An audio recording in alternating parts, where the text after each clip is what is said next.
breakfast. This is the life. Wait a sec. Isn't something important supposed to happen today? Oh, today's our big day! We're supposed to leave the Fortress of Mirapede! Come on, we've got to go complete the release procedures now!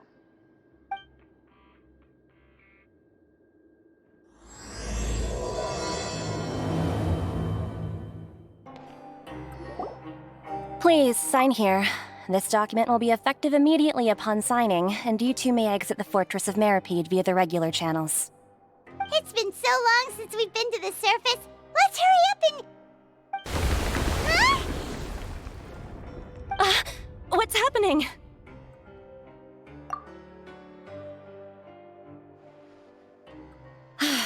I'm fine, thanks. But I wonder what that tremor was just now. Let's go ask the Duke. Your Grace? Ah, good to see you two. Is there something you wish to see me about? Yeah, what was with that earthquake just now? Ah, that. The tremor didn't originate from the seafloor. In fact, it seems it came from the surface. Over the years of serving as the warden here, I've developed a sense for distinguishing between what occurs on the surface and what occurs underwater. Besides, the seal that Monsieur Neuvillette set in place won't fail so easily. So the fortress is okay? If you recall our last incident, if there really were a problem, there would be crowds of inmates in a panic right now. Huh, you've got a point. Okay, seems we need to get back up to the surface and ask about what happened. By the way, do you know what day it is today? I believe today is this month's pipe cleaning day. Wait, seriously? Aha, yes. Have you completed your release papers?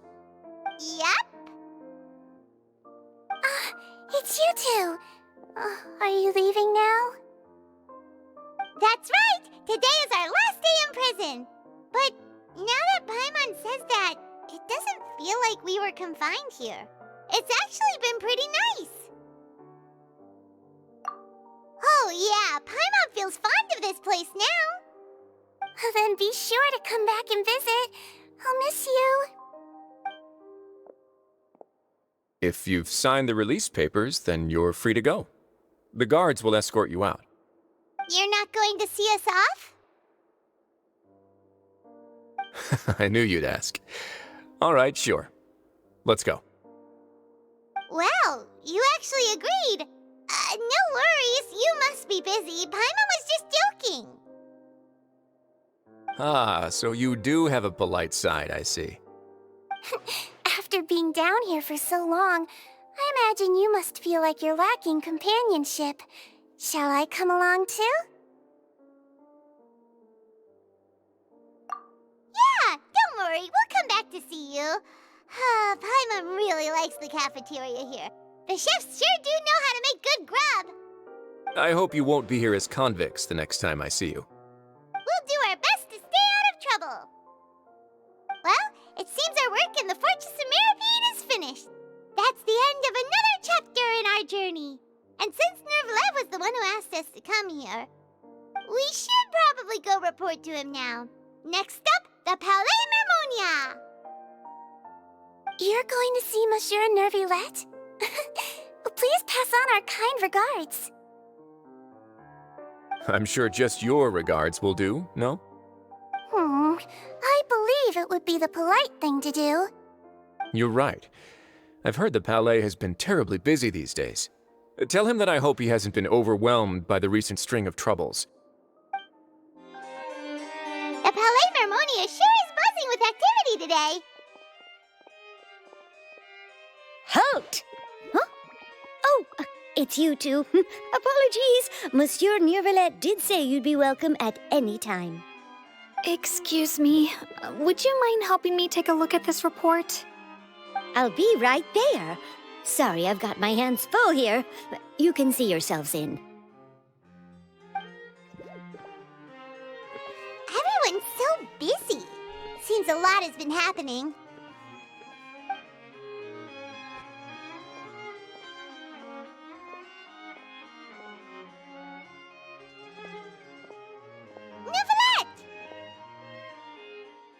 Hello. You've come at the right time, but you'll have to wait for just a moment, as there are some urgent matters I must tend to first. In the meantime, please, have a seat. If you'd like to have something to drink, let the Melusine outside know. That's all right. We just ate. Very well, then. Let's take a break over there while we wait for him to finish his work.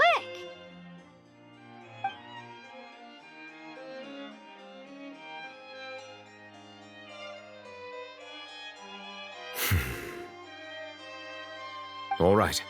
I should wrap things up for now. Are you done with your work? Yes, sorry to keep you waiting. Today should be the day you were released from the Fortress of Meripede, and it appears that you've managed to complete all the release paperwork. That's right, and we came here to see you right away.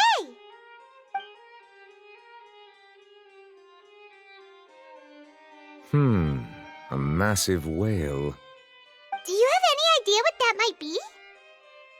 Judging from your description, that cannot have occurred in any ordinary waters, but rather something like the primordial sea.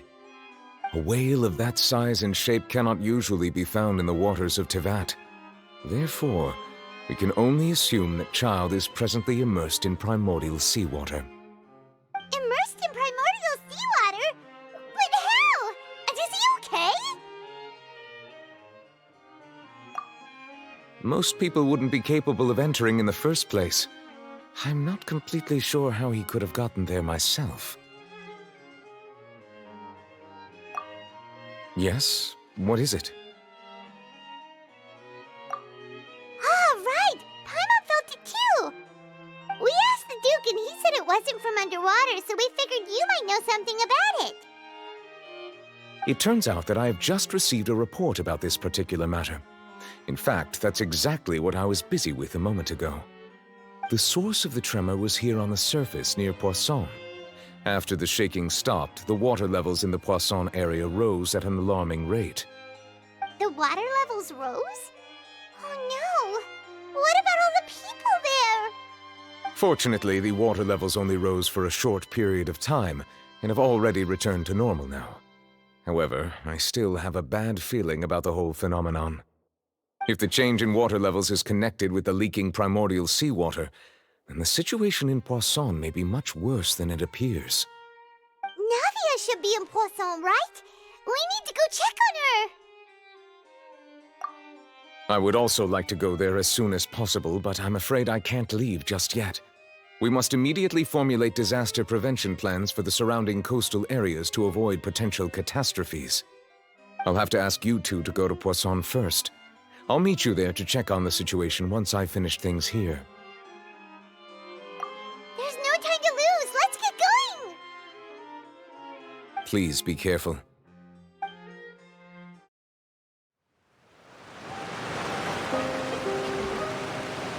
Oh no! What happened here?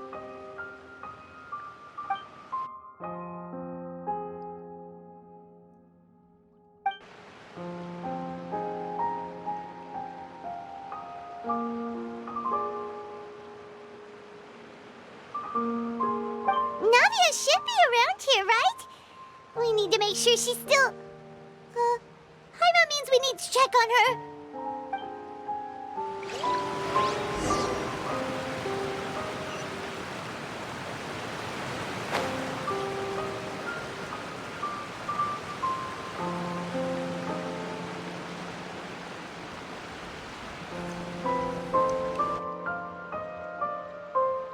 We haven't seen a single soul all the way here. Oh, this is getting scary. What will I ever do now? Look, there's someone on the roof over there. Just stay put! We're coming up! Watch your balance! All right, just hurry!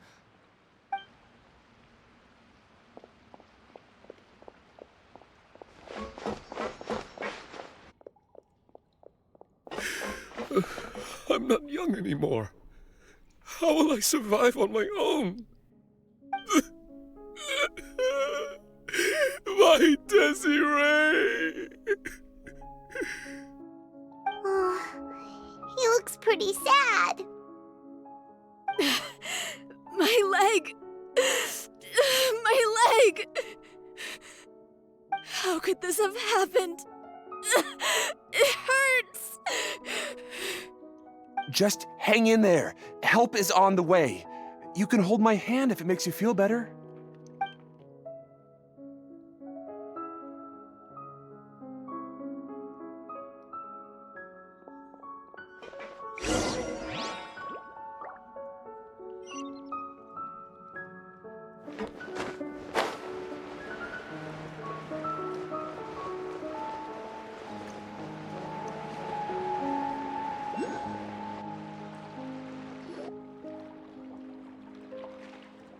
Oh, it's Navia. She's over there.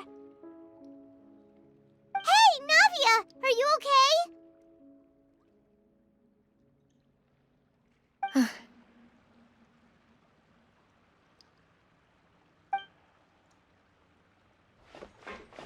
You're here. We heard there was a situation in Poisson, so we came as quickly as we could. Yes. As you can see, the water level suddenly rose. It caused quite the disturbance, in fact.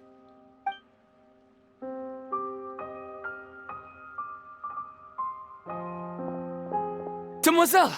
There was a wounded resident next to a building southeast of here.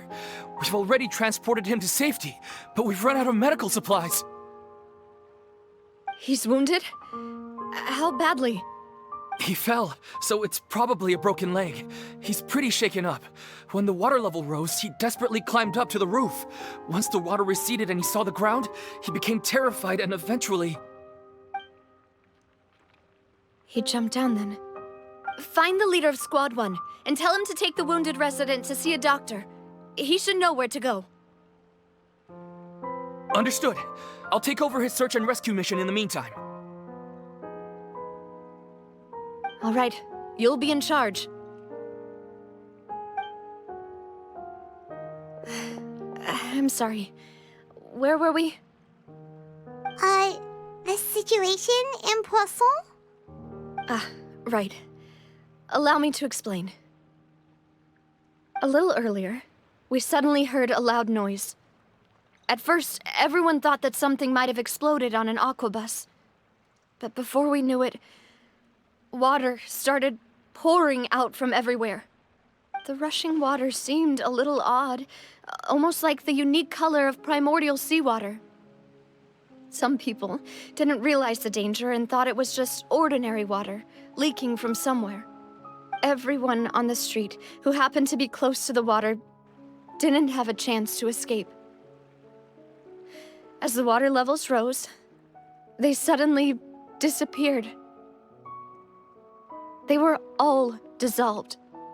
Those who realized what was happening started to flee in a panic, desperately trying to get to higher ground. Many were injured in the stampede, and some people fell from significant heights. The Spina di Rosula initiated rescue operations as quickly as possible, but there have been a lot of casualties. Fortunately, the water began to recede after some time, and the chaos came to an end. The water that flooded the area contained primordial seawater, so the lower levels of Poisson are still hazardous. To ensure everyone's safety, I've asked the people there to leave as soon as possible. No one knows if this could happen again. All we can do for now is try our best to help evacuate the residents. We still haven't completed the head count, but we'll have some numbers soon. How awful. And all of this just came out of nowhere. It was quite frightening indeed. I only wish that everything that just happened was a bad dream. Is there any way we can help, Navia? Thank you for being so willing to help in a moment of crisis like this. You don't know how much it means to me. I really can't express how grateful I am.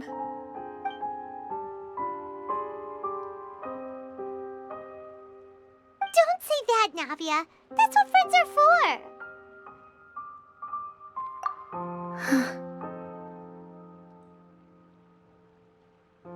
Demoiselle! We've got a situation here! I'll be right there. Sorry, I need to go for now. And off she goes. Seems it might be a while before she can take a break.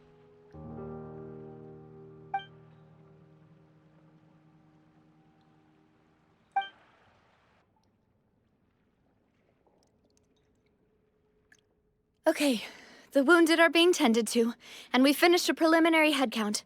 More support has just arrived, so I suppose I finally have a moment to focus on my own matters. Of course, we should remain ready for anything, and continue doing our best to rescue others. I'll be sure to have everyone at the Spina di Rosula ready to render assistance. Traveler, Paimon, would you two accompany me to my father's grave for a moment? Huh? Right now? Thank you.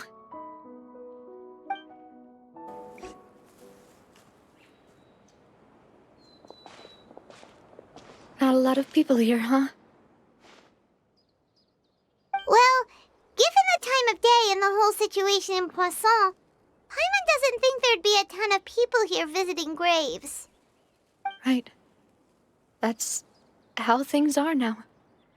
The living are so exhausted that they've no strength to spare any words for the dead. Navia?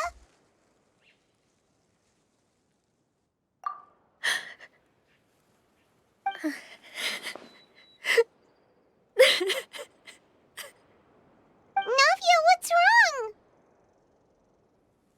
Sorry. I just... Malus and Silver. They won't ever come back here again. What should I do, Papa? Huh? What happened to them? Everyone agreed on the rescue plan, but still, I was the one who initiated it.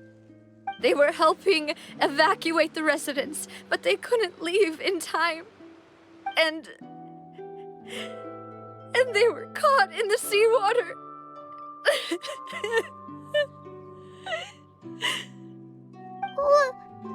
What should we do? I've known them for so long. And I know they weren't afraid. But I could at least hold a funeral for my father. And I know where he rests. But as for Malus and Silver, they're just gone. I just can't.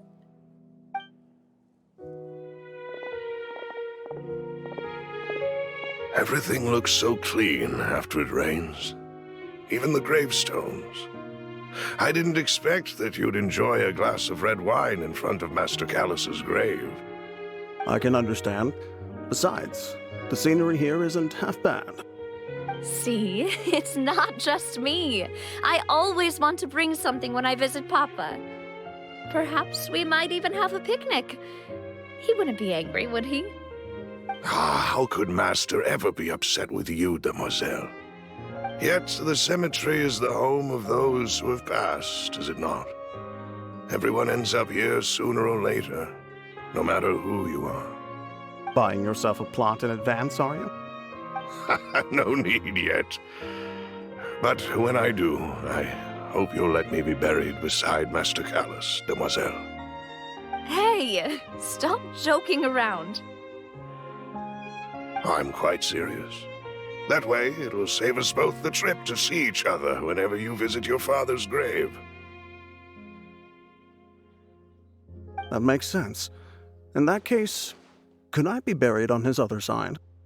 After all, besides you, Demoiselle, the two of us could certainly be considered Master's closest companions, no?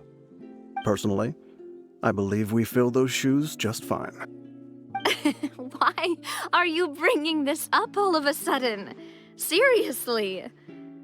All right. I'll remember your requests.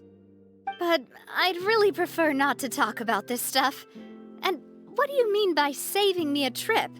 I'd make the journey even if I had to visit you two somewhere else. I'd promised to let them rest in peace here. But here I am breaking that promise. I'm sorry for letting you see me in a mess like this.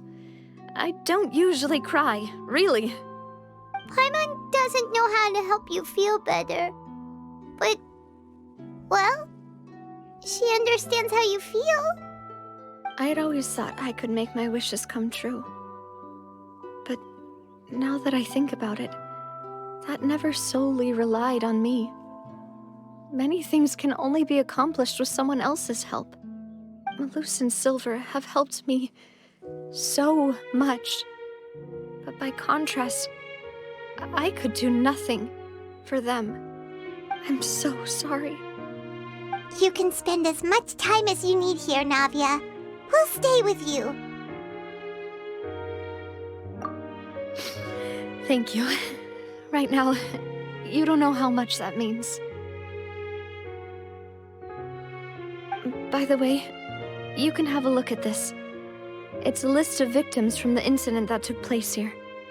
Obena, Khan, Burnett, Giverny, Francine, Karina, Daisy Ray, Joinville, Julianne, Esson, as well as Malus and Silver. So, everyone else is safe. But still... It's okay. I know what you're thinking. And you're right. We lost Malus and Silver. But we were able to save more than we anticipated. The overall outcome indicates that the cost was worth it. Right! Don't think that way, Navia. One person might be saved at the expense of another, sure, but that isn't something we should ever consider a trade. Malus and Silver were not the price for saving anyone. They're heroes. You're right. Thank you, Paimon. What you said just now was pretty amazing, actually. I'll remember your words. Oh, really? Seems you've become more eloquent in the time since we last met. The knave? What are you doing here? Is everything going well on your side? Yes, my people are carrying out the mission according to your request. All the residents of Poisson have been evacuated, and we're preparing to relocate them to higher ground. As for these supplies, we have everything taken care of. There is no need to worry. Thank you very much. Wait, do you two know each other? We just met recently. Right, Miss Navia? Usually, I would call this a coincidental encounter. But that doesn't quite fit this time. Besides, it never even crossed my mind that a Fatui Harbinger would come looking for me. Thanks to the Knave, Spina di Rosula received generous support from the Fatui, which allowed us to complete the rescue and evacuation work so quickly. Mutual aid is essential to fostering positive developments. We were already in the area, in any case, so it was nothing. That said, I must say that you're a lot sharper than you let on. I'm sure you understand what I mean. I apologize for all the ways in which I tested you previously. We've never worked with a Fatui before, and it's extremely important for us to know who we're working with. My subordinates have reported that Fatui soldiers have been observing water levels and taking head counts in various locations. I hear that they've also prepared a large amount of emergency supplies. I'm quite surprised. This is nothing to brag about, nor do I intend to. It is simply the way of powerful organizations to act forcefully, whether they are doing good or ill. You've witnessed that firsthand, in any case. As I've told this traveler before, I know of the prophecy, and I intend to prevent the impending disaster. Lending your organization a hand was a natural first step in accomplishing that. As such, Do not be troubled by this token of our sincerity. Perhaps one day, you'll also be able to help me in the same way. Without your help, there would have been many more casualties. I won't forget your kindness.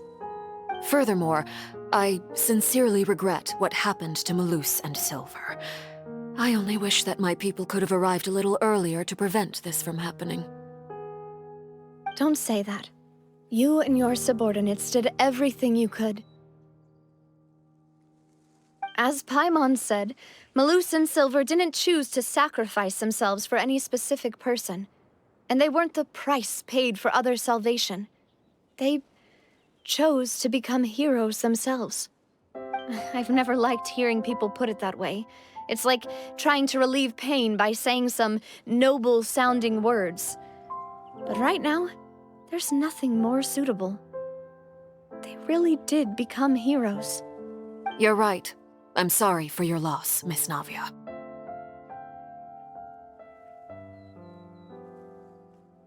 Water is life to Fontaine's people, and it also spells disaster. It's no wonder that people always say that prophecies represent fate. Fortunately, I've never been one for such opinions. So, you're one who will try to change fate, then? Of course. That is why I'm going to Hotel Bouffe de Thé. I still have some things to take care of, and the children need my attention. By the way, Traveler, Paimon, one more thing.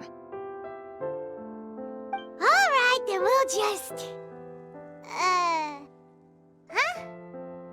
This isn't right. Paimon thought you would ask us to walk with you for a moment so you could tell us something in private. That is a clever and useful conversation technique, which I do like to use when necessary. But there's no need today. It would not hurt to have Miss Navia listening in.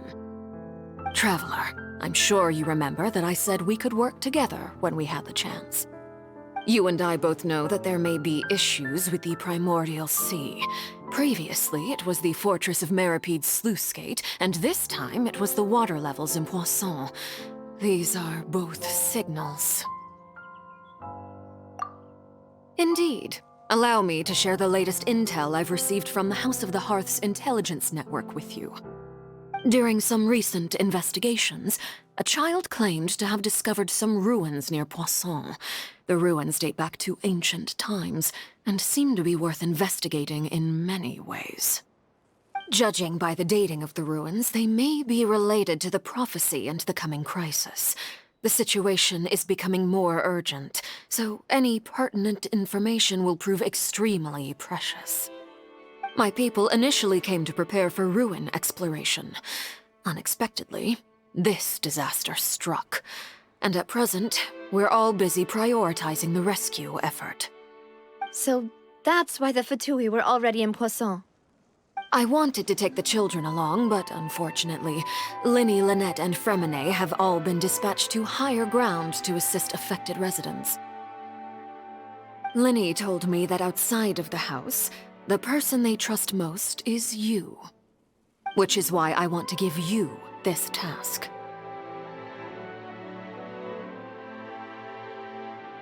The House of the Hearth's members see each other as family, but Linny, Lynette, and Fremine said that they also see you as such, even though you are not from the house. I'm sure you already understand how earnest they consider their friendship with you to be. Oh! That somehow makes Paimon feel kinda happy. The intel I just shared about the ruins could fetch a high price. But since the children consider you family, it's only natural that I freely share it with you. Got it! So all we gotta do is go to some ruins, right? We can handle that. Excuse me, but may I tag along? You wish to join, Miss Navia? But are you sure you're up to exploring some ruins? You need to rest. Well, I'm sad, yes, but I can't just go back and plop myself into a chair by the roadside and do nothing. There's no point in being depressed while we still have a disaster on our hands. As my father's successor, I must live up to the hopes he had in me. Besides, I'm also doing this for myself. I need something, a distraction, to keep my mind off Malus and Silver.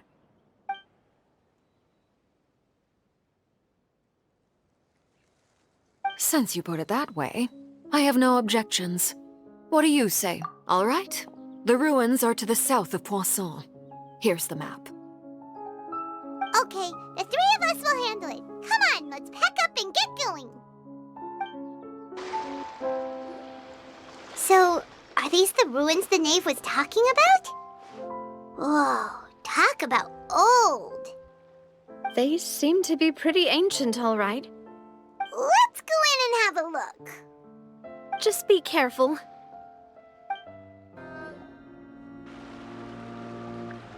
This place has also been contaminated by primordial seawater. Yeah. And a lot of it, too. A Fontainian would most likely dissolve the moment they fell in. Right! You can't go down if there's primordial seawater. It's too dangerous, and it won't be any help for you to just stay here. Don't get by my wrong. We're not saying you're useless. It's just that... No, you're right. I can't do anything in this situation. I'll leave this to you.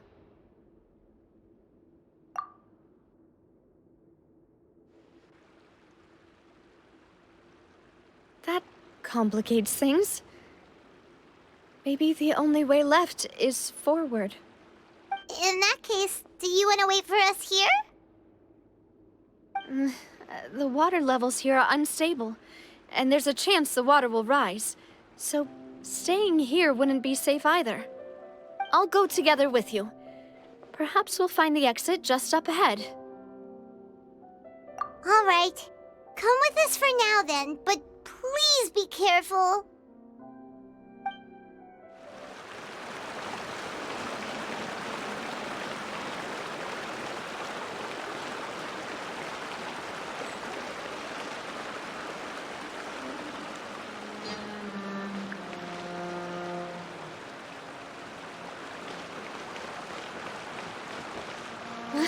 Wait, there's something wrong with this bridge! Run for it!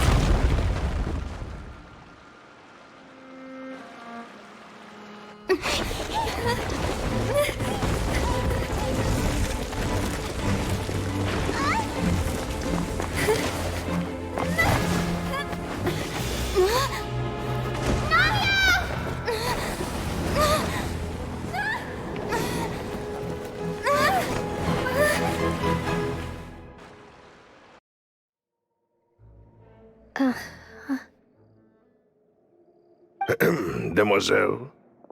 Huh? Demoiselle, what are you doing here by yourself? Would you be standing here till dark if I hadn't come to get you? Maybe she just wants some time to herself, Malus. Hmm? Oh, was I sleeping? Yes, it would appear so. I must be tired. That's quite possible. However, you were the one that suggested we go out for a walk. Oh, right. I nearly forgot. It must have slipped my mind when I dozed off. I haven't had a nap today yet. Have I? This is a familiar feeling, yet something's a little strange. Is something the matter, Demoiselle? Oh, no. No, I'm fine. I was just trying to recall why we came out for a walk. Do you remember Mr. Giverny? He'd requested our help before with foreign merchants who had a debt dispute with him, and we'd resolved the matter not long ago. We were headed to see how things were going with him at the moment. Ah, right. Yes. I remember now. Oh, Miss Navia. Ah, Mr. Malus, and Mr. Silver, too. It's good to see all of you. How have you been? I've been great, Thanks to your help, those bothersome merchants finally realized that I wasn't the one they were looking for. Why, I wasn't even the guarantor for that person. They were knocking at my door day and night. Even my neighbor, Obina, was getting fed up with them. Sometimes force is required to calm someone down and get them to listen to what you have to say.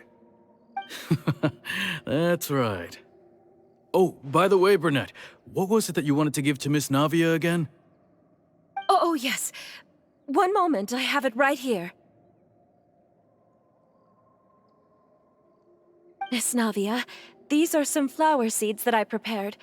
Please take them. They're a very good variety, and they'll become very big and beautiful once they bloom.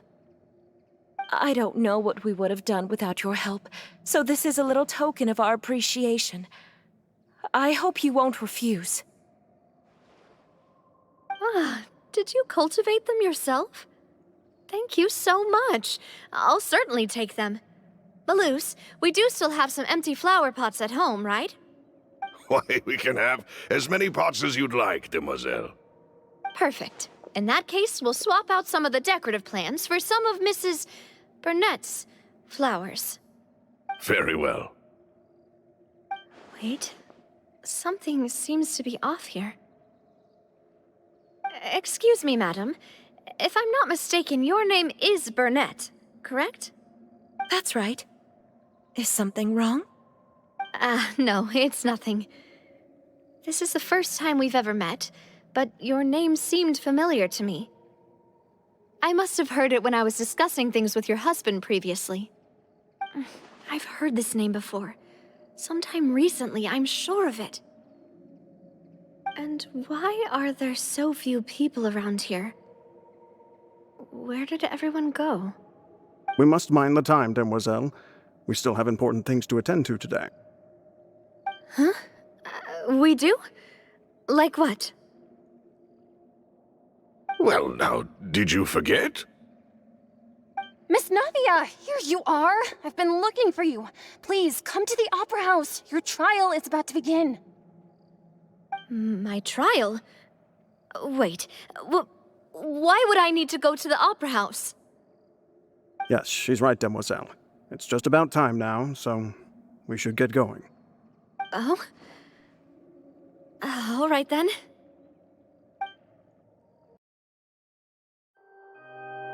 Look, it's Navia! She's here! And her two attendants are with her. Goodness, everyone's finally here. There sure are a lot of people here to see the trial. And they all seem to be oddly excited about something.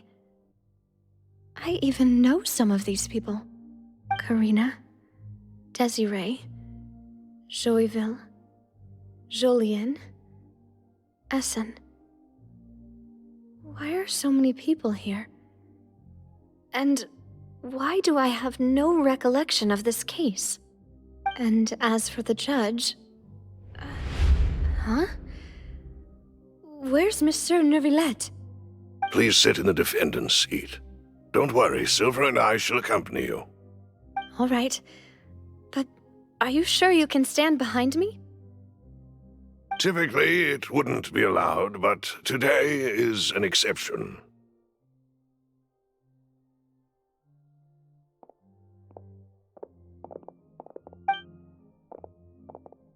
Hey, what kind of place do they think this is? Come on, do they have any idea what they're doing? Seriously. Enough with the whispering! Could someone please tell me where Monsieur Neuvillette is? And why I'm standing trial? My dear Miss Navia, have you not yet realized what you've done? In that case, allow me to explain.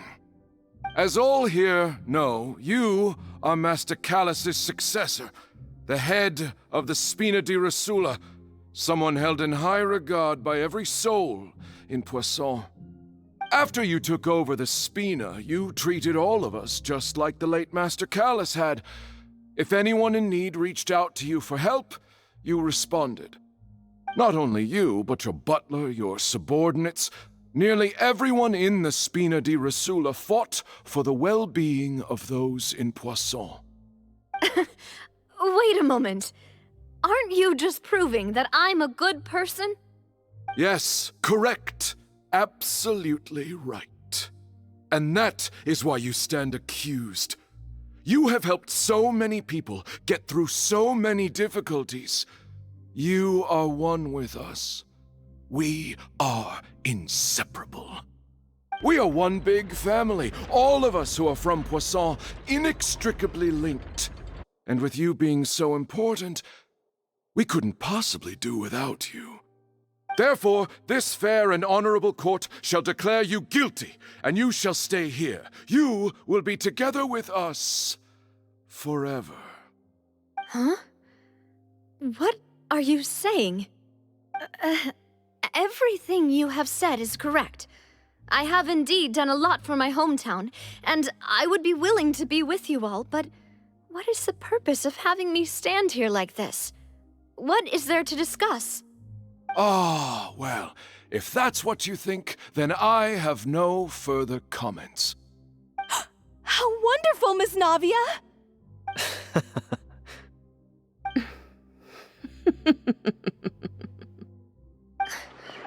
I know all these people. Why are they laughing? I seem to remember now. Yes, I get it. This trial is... Wait just a moment. This isn't right! Malus? What was that, Mr. Malus? Our conclusion is very clear and unanimous. Let the court judge her now. She's guilty! Stay here, Navia! You're one of us! Demoiselle, don't admit guilt. This trial means to keep you here forever. I wish to exercise my right to defend Our Lady. Mr. Joinville, you only know of Navia's goodness, but nothing of her utterly independent mind. She was born a free and independent spirit. She has never been tied down by anything. Indeed, even the death of Master Callus couldn't stop her. Her actions cannot serve as proof that she identifies herself as part of any group. She merely acted as an individual, extending her hand to help others. Please do not mistake her actions as being otherwise. Really? As an individual, you say? Don't forget, we are all Fontainians here. This is the nation of justice, the nation of Hydro! Even if Miss Navia only voluntarily rendered her assistance, that doesn't change the fact that her beautiful soul must return to everyone. Water accepts all, blends with all. It will surely accept her kindness. Everything is measured here in the nation of Hydro, and in the end, everyone shall meld together. Thus, when a unanimous opinion emerges, that opinion represents justice. Now I speak for everyone. Our opinion is consistent. Navia should stay. We and Navia are one. And you would call this justice? Preposterous. You are merely jealous that Demoiselle still has a chance to exist as an individual. Have you forgotten how much you all once longed to become individuals, to become independent? Do you mean to defy our justice? If your justice is flawed, then why should we acknowledge it? As you said, we can also have our own justice.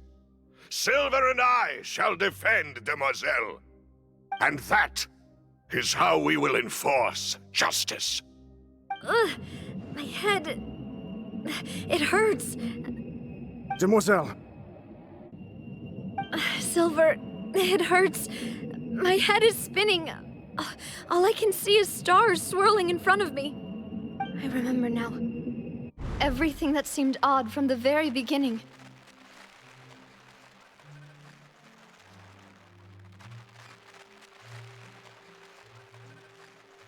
Karina, Desiree, Joyville, Jolien, Essen, and Mr. Giverny and Mrs. Burnett, who we met earlier. Even Malus and Silver. I don't want to admit it, but they're all dead. Don't be afraid, and don't admit guilt. We will protect you to the very end. Absurd! Who are you to say that she cannot be judged? We are the majority, and in the nation of trials, the majority is absolute justice. We are the will of all.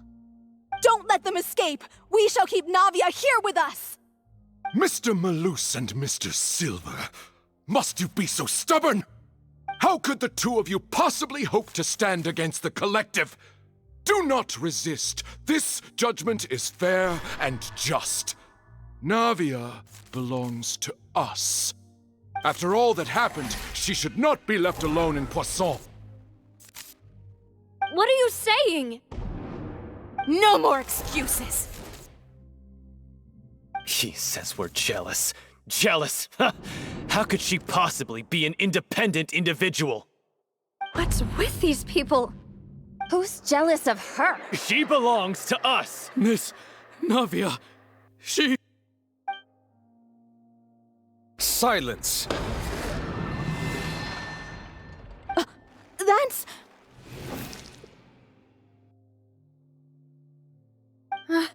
Monsieur Neuvillette! Such commotion is prohibited in the court. The accusations you just presented are nonsense and cannot constitute a proper trial. The court will adjourn for the rest of the day. In this, I shall hear no objections from any unauthorized party. Our thanks, Monsieur Neuvillette. Please leave with me, Miss Navia, while there is still time. But... Go on now, demoiselle. This is your only chance to leave this place. What, can't bear to leave us behind or something? Malus. My apologies. I couldn't resist making one little joke once I realized that this shall be our last goodbye. Malus... Silver... Quickly! You must come now! Goodbye, demoiselle. Farewell. No, wait! Just a second! Navia? You're awake. Good.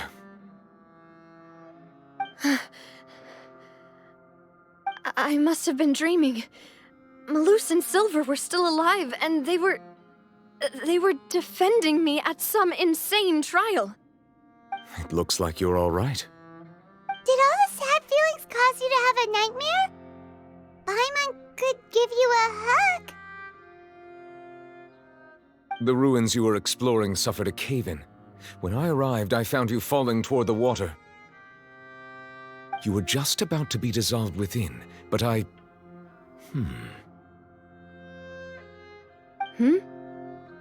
What is it? I think I saw 2 Oceanids protecting you. It was only for a moment, perhaps even a fraction of a second, but they gave me the chance to retrieve you. Were it not for their intervention, I would not have been able to rescue you before your consciousness dissipated. Wait, did you say Oceanids? You mean like what happened with Vacher? Perhaps those 2 Oceanids were the people you saw in your dream. I always told them that they didn't have to protect me. To think that they'd keep doing so even after death.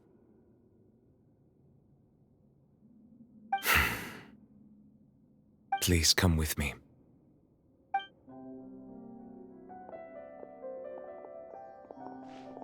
Neuvillette, are you okay? Oh, I am quite all right. Perhaps there's something we could chat about? Why do you look so stiff all of a sudden? Oh, Paimon knows. You're the type who feels awkward when there's nothing to talk about, right? I merely thought that we should give Navia some time to herself. Huh? Why didn't you just say so then? Don't you think it's even more awkward to call us over like this and then have nothing to talk about? I suppose so. Ah, Sigewinne. I hope all is well with her these days. Her work in the Fortress of Meropide has not been too much for her, has it? No way! Don't worry. She's doing fine down there. She's an amazing head nurse. I see. Well, that is good. I have always worried that Sigewinne would need a lot of time to understand the world of humanity, just as I have. Oh, and the Duke also says hi! Even though Sigewinne made him do that. He hopes that you haven't been overwhelmed by all that's happened lately. Thank you. I have indeed been busy lately, and I also hope that everything is going well in the Fortress of Meropide. He still doesn't know what to talk about. Let's chat about something else then. So, Neuvillette, you're probably quite the swimmer, huh? Yes, of course. This isn't going anywhere. Let's try something else. How did you find these ruins? Did the knave tell you? Yes, in fact. I had arranged to meet you in Poisson, but when I arrived, I discovered that the Fatui were helping the residents evacuate. They had even transported a large quantity of supplies to the area. Amid my astonishment, I ran into the knave, and we had a chat. She informed me that she had asked you to investigate the ancient ruins here. Yeah, we originally planned to meet up with you, but we thought you might still be busy with all those official documents. We didn't think exploring the ruins would take very long, and who would have thought you'd wrap things up so quickly?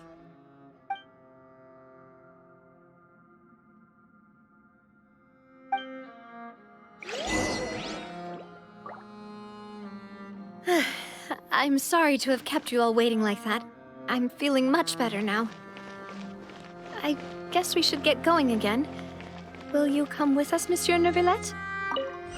Yes, if you wouldn't mind my company. All right! Another one joins the party! Let's get going now!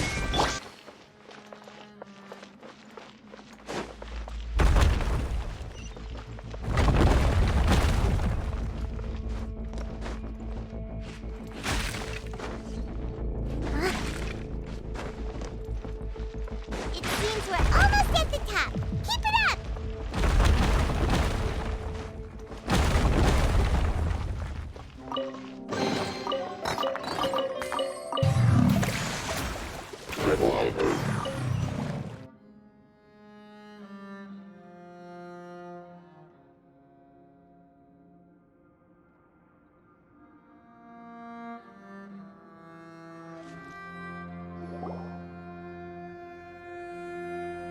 Looks like we've reached the end. This is the place. There should not be any other hidden spaces in the vicinity. The path sure had some twists and turns, but it turns out that this place isn't actually that big.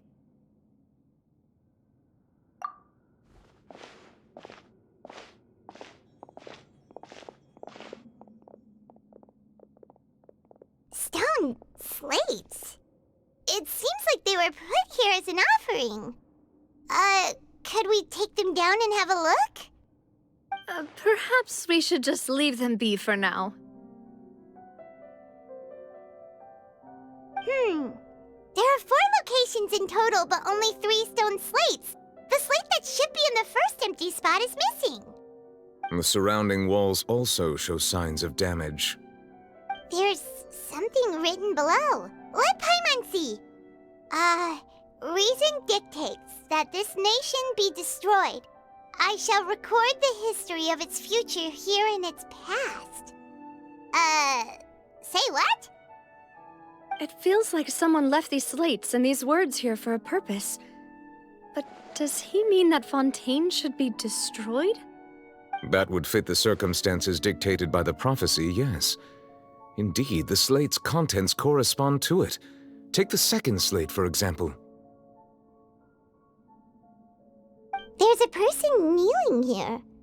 She seems so dedicated. And there's a whole bunch of other people behind her doing the same. She's facing this... what is this? Some kind of island in the sky? And is that Lady Farina in the third image? Did the Hydro Archon fall into the water? And is that a ring of people around her? Paimon doesn't quite get it. Are they all in the water? The fourth image. I know this one.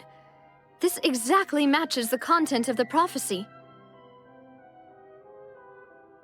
The people will all be dissolved into the waters, and only the Hydro Archon will remain, weeping on her throne.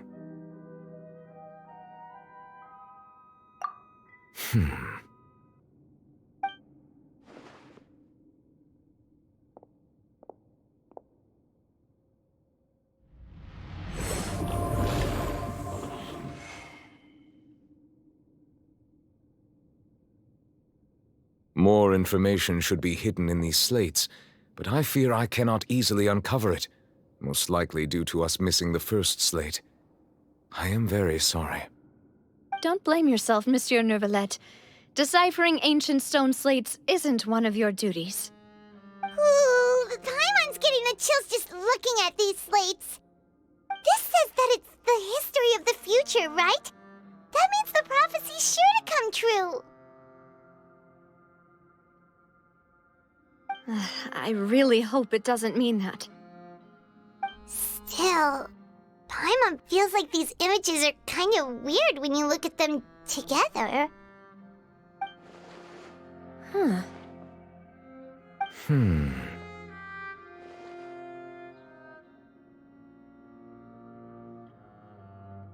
That's right!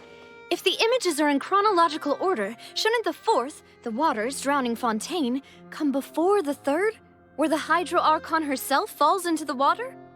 And yet the order is reversed here.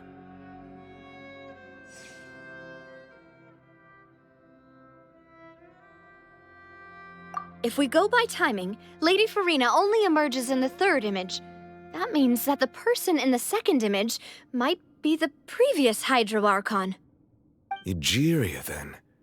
I had never met her, but her appearance here does match the records. The previous Archon kneeling before the floating island in the skies, as if confessing a sin.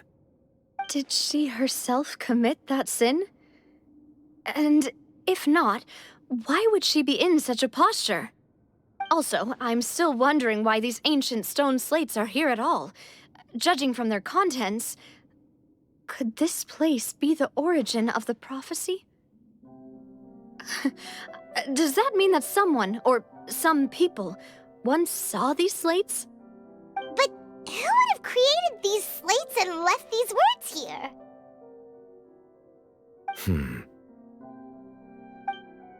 It seems that any further clues will have to come from Farina. In that case, there's no time to lose. There's nothing else to be gained here, so let's head back first. Yeah, we better get somewhere safe for now.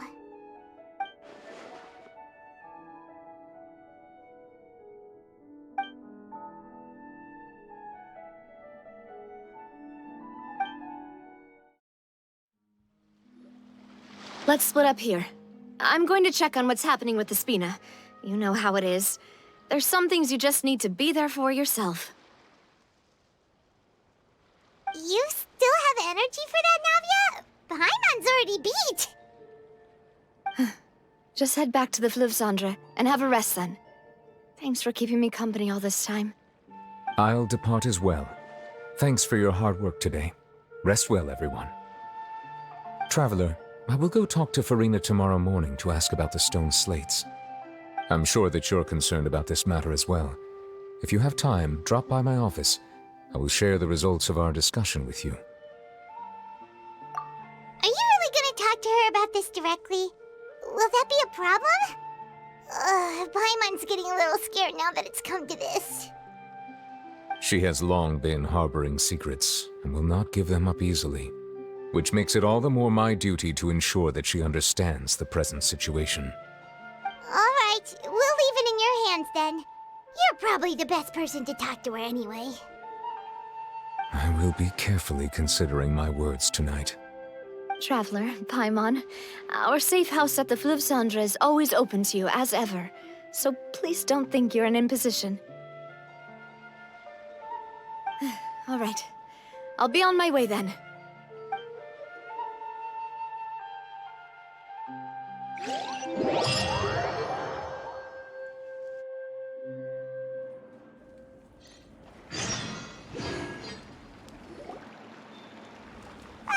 We're finally back! Welcome back. We've got a special menu prepared for you two tonight. Yay! And there's good food too! Navi, no, the boss is the best. Ooh, desserts! Nice! These are all Paimons! Paimon's already starting to forget what happened today. Oh, that voice. Is that who I think it is? Huh? It's you two. What are you doing in Fontaine?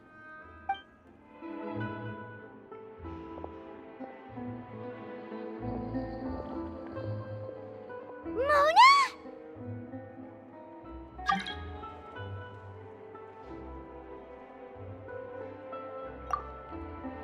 Seriously, nobody just uses a scry glass whenever they've got time to just see who they'll meet on the road.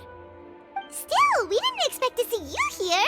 Wait, you're not a Fontanian, are you, Mona? Well, I have some business to attend to here, so I booked a hotel in the city. I was just out for a stroll when I bumped into you. Quite unexpectedly, if I might add.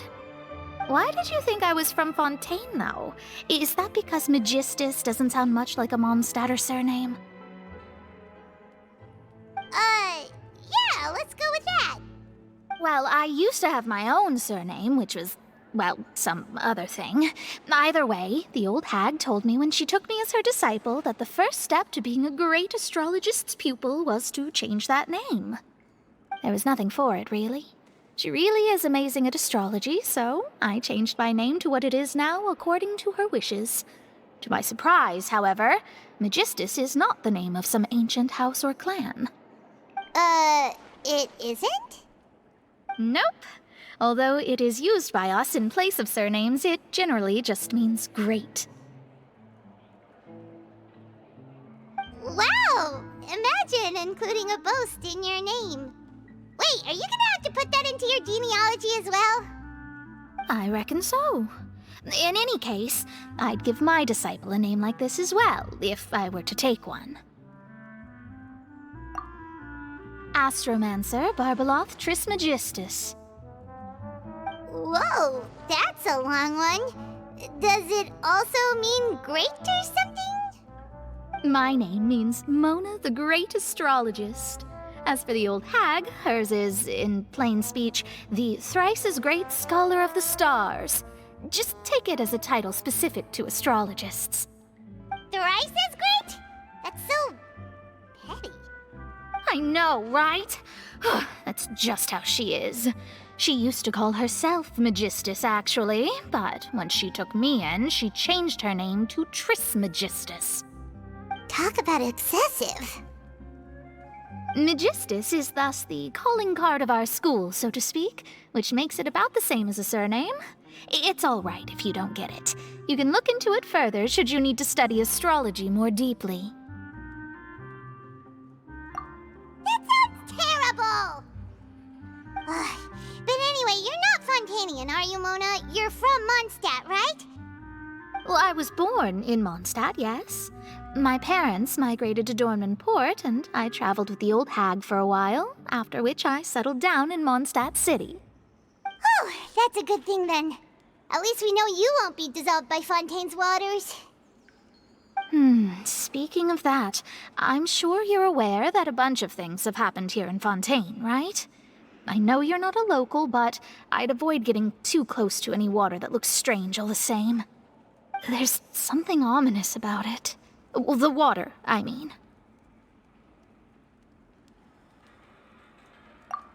That was the main reason, yes. Just a while back, the Steambird invited me to take part in a panel and speak about the circulation of the prophecy as an astrologist. The invitation was sent quite early on. I don't think anyone expected Fontaine to be in this much trouble. What do you make of that prophecy, Mona? just tell us what you think as an astrologist. Your word would go a long way to make things more certain and less scary. What I can tell you is that I'm an astrologist, and that this prophecy concerns the fate of Fontaine, even that of all Tevat. Ascertaining this is akin to reading the fortune of the whole world. I'm afraid that this is not something that just anyone can do. If I could do it, you would no longer call me an astrologist, but a visionary. But on the flip side, the prophecy is so huge and powerful that it must surely come from a powerful visionary. Its contents involve the fate of the world. Disregarding it would be a mistake. A visionary? Sounds really powerful and all, but does such a person really exist? Of course. The old hag could do it, and I'd bet there are others amongst those Hexenzirkel colleagues of hers who could do something similar.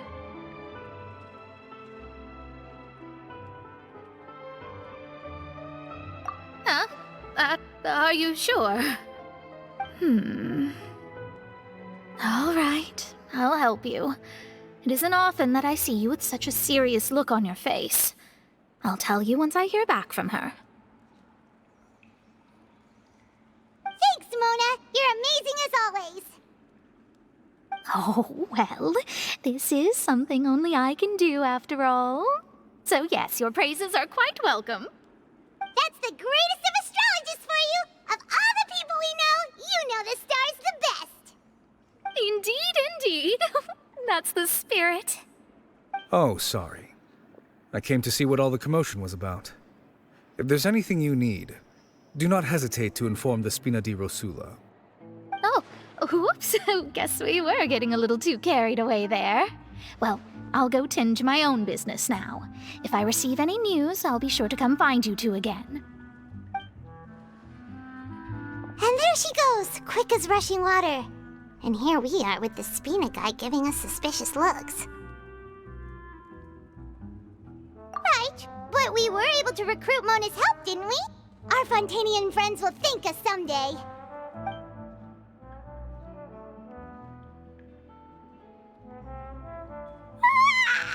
Good morning. To be honest, I'm still feeling kind of sleepy. But it's time to get up, Traveler. We agreed to go see Neuvillette, so let's pack it up and get going.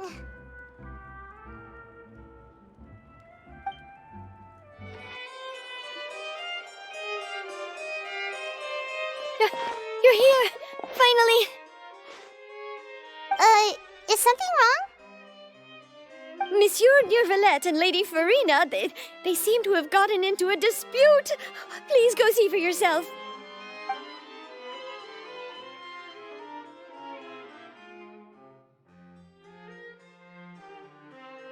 Like I said, I've already explained everything! And yet the problem has not been properly solved. There is little space for excuses between us. It is not my intention to offend you, but please, tell me where you stand. You are the Hydro Archon Focalor, are you not? Look at this. This is a list of the victims from the recent Poisson incident.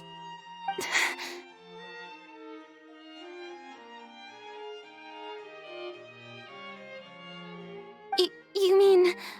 they're all... We did not arrive in time to avert this disaster, and I will not have it happen again. I will say this once more. You must tell me everything you know. Yesterday, I found 3 stone slates in some ancient ruins near Poisson. Do you know anything about those? Seriously? You're questioning me like this is a court case now. I don't know anything about that. But you found them in some ancient ruins, you say? That's correct, which is why I came to ask you some questions. There should have been 4 slates, but one of them was missing. The other 3 feature different images that seem to correlate to the prophecy. The prophecy? The second of these slates depicts the previous Hydro Archon Egeria kneeling before a floating island in the sky, as if confessing something. Do you know nothing of this either? I don't. I've never seen such slates. I'll ask you again. Do you really have no information regarding the previous Archon? My deciphering of the slates indicates that the Hydro Archon Egeria once had to confess to, or apologize for, a certain sin. If anyone would know about it, it should be you. All gods don't have the same secrets, you know. She was herself and I'm me. Is it really so strange that I know nothing? I understand your concerns, but I'm sorry. I just don't have anything to tell you. Forgive me for saying this now, Lady Farina, but I have long known of your various secret investigations into certain matters.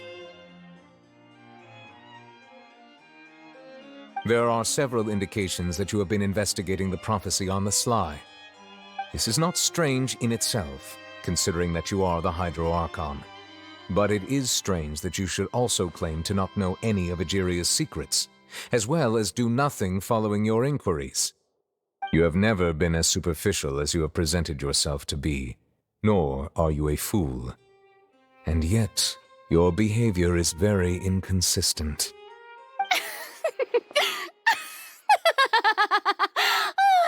So you've been watching me all this time, have you?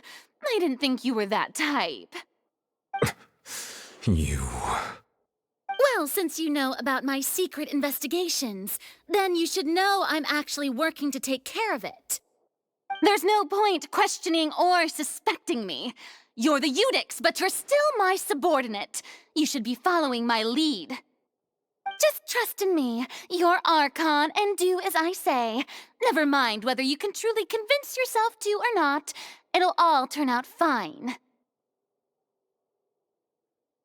That's all I have to say. We do not discuss this matter again. Oh, the opera's about to start. Toodles!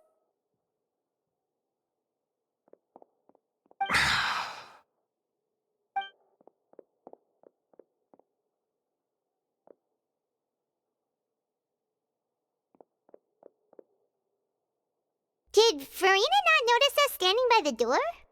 Wonder what's up with her. She was smiling. She didn't seem in the mood to care if we were listening in or not.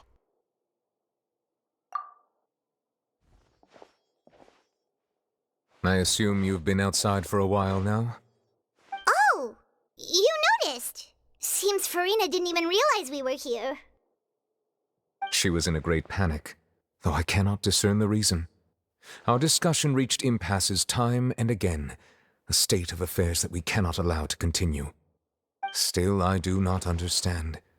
Dialogue is the basis for understanding, so why did she keep refusing to engage?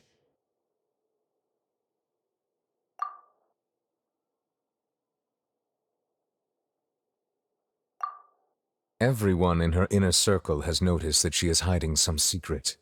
The issue is her attitude. I fear that she will not reveal anything unless absolutely forced to. We may have to create a situation in which she will have no choice but to speak. Oh? Like what? Normally, people will only reveal the truth when standing trial. Perhaps we must have the Hydro Archon experience just such a scenario. But Farina's seen so many trials, and she's really good at dodging questions. How do we make sure that she won't just slip away at the first chance she gets? We will need to consider this thoroughly, join forces with various parties, and then do what we can. If at all possible, I would prefer to recuse myself from this affair, but we must prevent the prophecy from coming to pass. This may be cruel to her, but all Fontaine is in crisis. The information a god possesses is too precious, and so we must take a chance on this. But who will lend us their aid to do such a thing?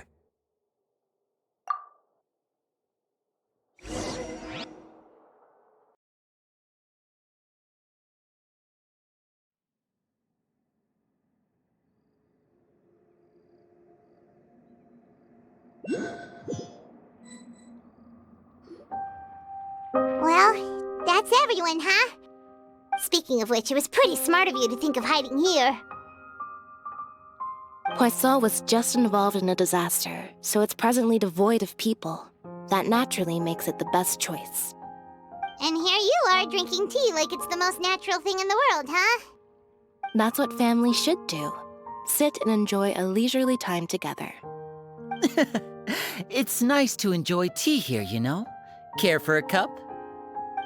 Lend me your ears, everyone. Or perhaps one of you might like to start us off. How about you, friend? Me? No, I don't think I can. Then, how about you, good sir?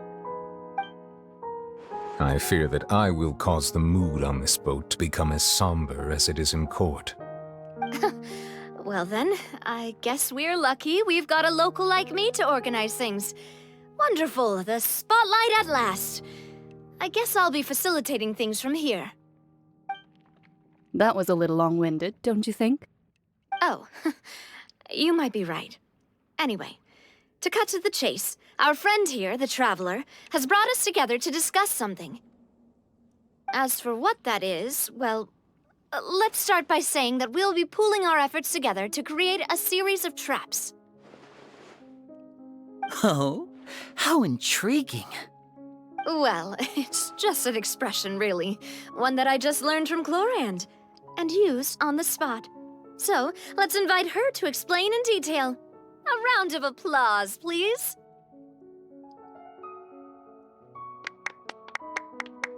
Huh? Didn't you say that you would be facilitating this? Oh, come now. Your work doesn't involve much public speaking, right? This is a good chance to practice. You might even pick up some fancy oratory tricks to impress your boss with in the future. I see. And what does my boss say? He is glad that you consider him your boss. Do go on.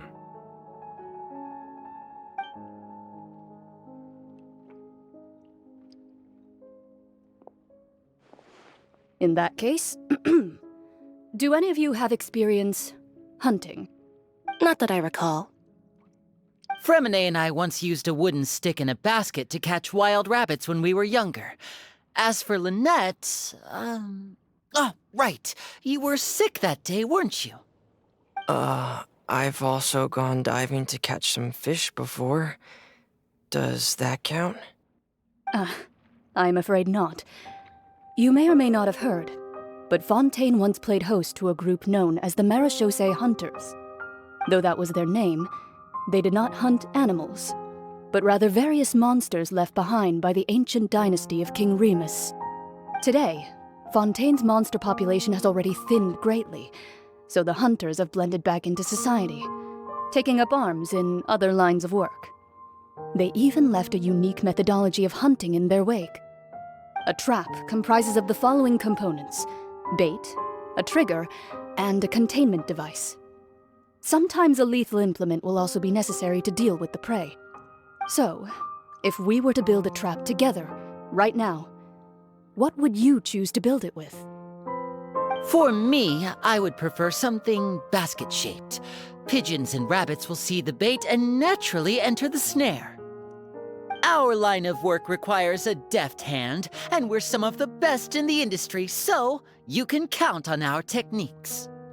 You used some of those techniques while moving the people of Poisson, didn't you? My subordinates mentioned that you even performed some magic for the bawling children. Yes, and I even managed to gather some intelligence in the meantime. I'm quite the multitasker if I do say so myself. I'm afraid I can't claim that as my strong suit. I prefer more stable methods, like placing bait in the water and waiting for the fish to come within reach. That's the kind of method I would count on. Calm and steady. Exactly the kind of person who would catch loads of fish. And I can be their assistant. With discretion, I'm sure. I'd probably use some sort of mechanical animal. Papa once bought me some small clockwork squirrels, mice, and such. When placed in the forest, they can attract others of their kind. I remember that you liked those too, didn't you? I did. And that would be a good way to go about it. If they're realistic enough, animals of the same kind will follow them all the way to the trap. What about you, Monsieur Neuvillette? I fear I do not have any related experience. That makes sense. You usually solve problems directly, without the use of any such tricks. But I do have one more question for you, monsieur. If we were to create a trap now, how would you design it? I would like for it to be effective, but bring no harm to the prey. A more gentle trap would be ideal. Kind, as always. However, our intention doesn't necessarily change the containment device and the type of implement we need. If we wanted to kill the prey in one strike, we would need a powerful implement. However, that also goes for prey that must be captured and safely contained. Wait, why is that? Only a hunter who's a true expert at subduing their prey can snare it without harming it. The line that divides life and death is often exceedingly thin. So, are we going hunting together? Huh. We hadn't thought of seeing ourselves as hunters. It kinda works, but maybe it's still not the best metaphor. If our means of capturing and dealing with our prey is to put them on trial, then the hunting metaphor is actually quite accurate.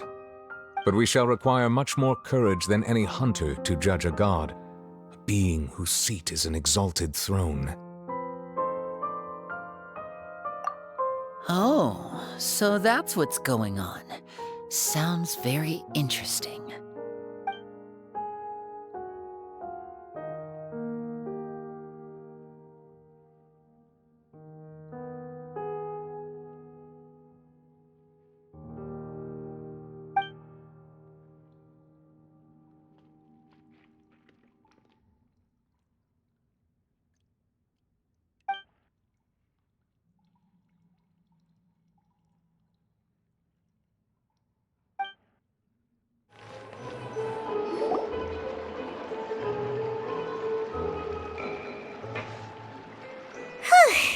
It's been a tough few days, hasn't it?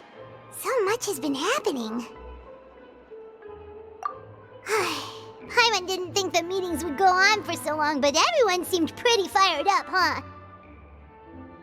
Paimon thought they'd be at least a little frightened. Well, Fremine was, now that Paimon thinks about it, but everyone else just looked a little surprised.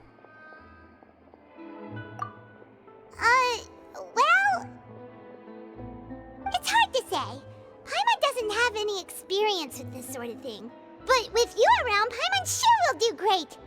After all, you're the most reliable person in the world, aren't you? Huh?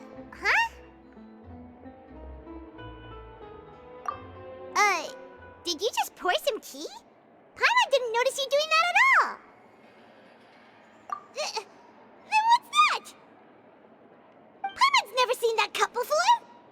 Don't be frightened. I'm just joining you two for tea. I merely refrained from saying anything till now. Who's that voice? But there's no one here. Aw, have you forgotten me already? Wait, you are familiar. You're the voice we heard from the sky in Sumeru. The voice from the sky, I fear that description is wrong. Though, not completely wrong. You're feeling lost now, just as you were feeling previously. I sensed that confusion and thus came to you. Guiding people is an irresistible hobby of mine, after all. Consider me a passerby, just accepting a commission from my friend's disciple on a whim.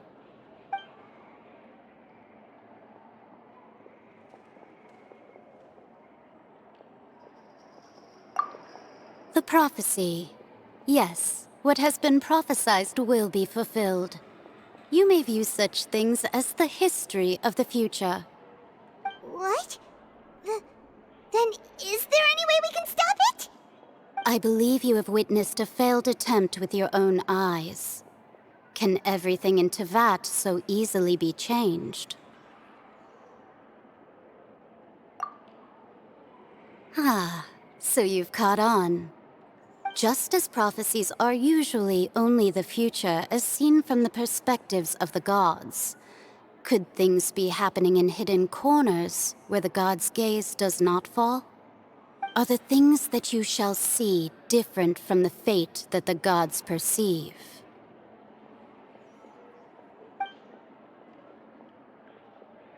What is she talking about?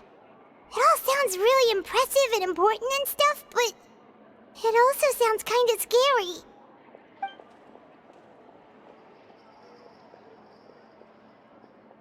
I believe that you understand, right?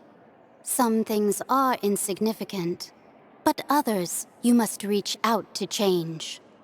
Ultimately, fate shall serve as your only guide, no matter what will happen in Tevat's future. All you need to do is to play your part. This was good tea, by the way. Thank you for your hospitality. Well, that'll be all for today. The voice. It's gone.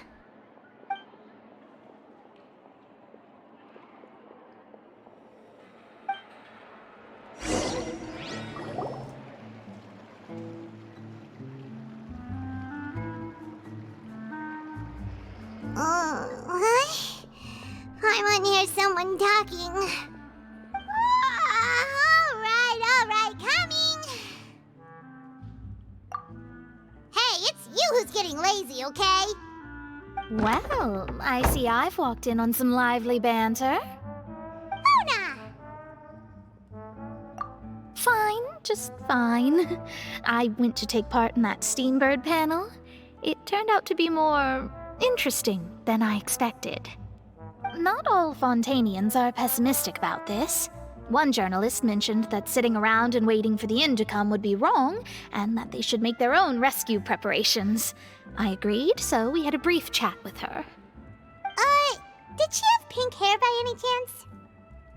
Why, yes! It was Charlotte. You remember her, right? That daredevil journalist? I'm in full support of her view. Prophecies are very important, but how can people allow their lives to be commandeered by just a few words? That's right! Paimon's glad to hear something sensible for once. Ah, yes. About what we had discussed before. I did try, but I'm afraid I couldn't reach the old hag. I'll try again tonight, but I wouldn't get your hopes up. Huh?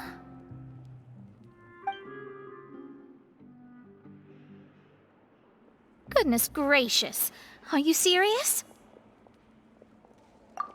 She said that even the god's gaze has blind spots. Pretty bold if you ask Paimon. Most people would believe the gods to be all-knowing, right? The Hexen Circle members are certainly anything but ordinary. As for the mage named N, the old hag has mentioned her a few times. She said that N's sense of direction is incredible, and that she loves guiding those who are lost. But I've never met her, and if she were still alive, she'd be... well, suffice it to say that the hag's at least a few hundred now, and N's been around for longer than that. Whoa, the Hexen Circle sounds like a scary group. But they must really stay in shape to live so long. Their abilities alone are pretty terrifying. If she came to see you personally, then the problem you're facing must truly be of great importance. Well, it's not like Paimon could understand anything she said. Yes, she was quite cryptic, but I suspect she means that there is still a way to turn things around. She didn't say when or what that would be, though, so... perhaps it is something that you cannot know right now.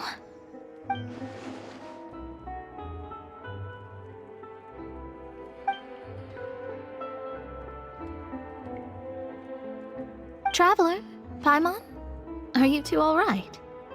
Oh, we're fine. We're just a little down right now. It kind of feels like the end is coming, you know? I see. I feel that same sense of desperation, too. I guess you could consider me someone who has often witnessed fate. So far as I have seen, it cannot be swayed. But even so, I still hope for and believe in miracles. Astrology is eternal and rational, but fate may not be. It is cruel, but it can also be beautiful. Perhaps that's what En was trying to tell you. Not to lose heart, and to believe that what you are seeing playing out before you is not yet set in stone.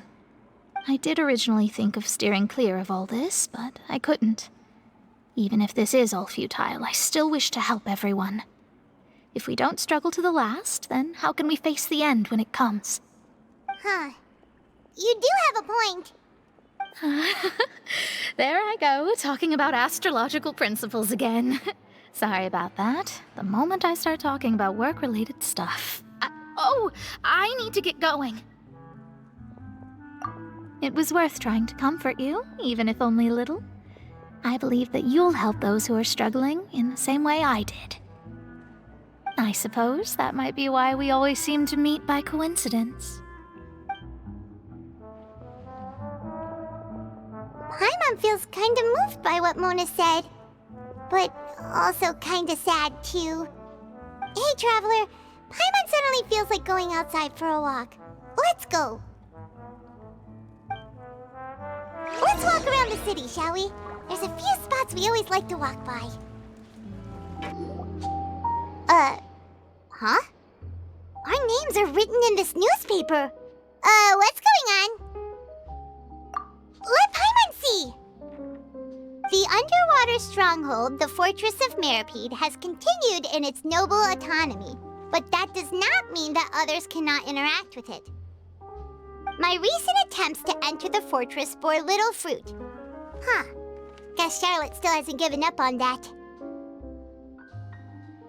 Thus, did an Outlander friend become the focus of this report, a blonde adventurer with their white fairy legends trailing in their wake. It is said that this mysterious traveler once visited the underwater fortress. So while the fortress's interior remains a mystery behind closed doors, do not fear, for the tales of the traveler contain surprises in spades. Journalist Charlotte's biggest scoop yet, the Traveler's Trail, World Walker. Huh. Charlotte took so many awesome photos of us and we never even noticed her. She hasn't been able to get a hold of anything at the fortress, so since we're easier to find, she's using us as the subject matter instead?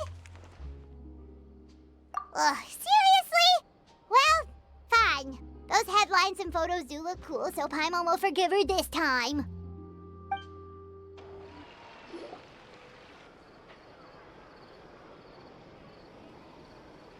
We're here! Paimon's hungry. Should we go in and get something to eat?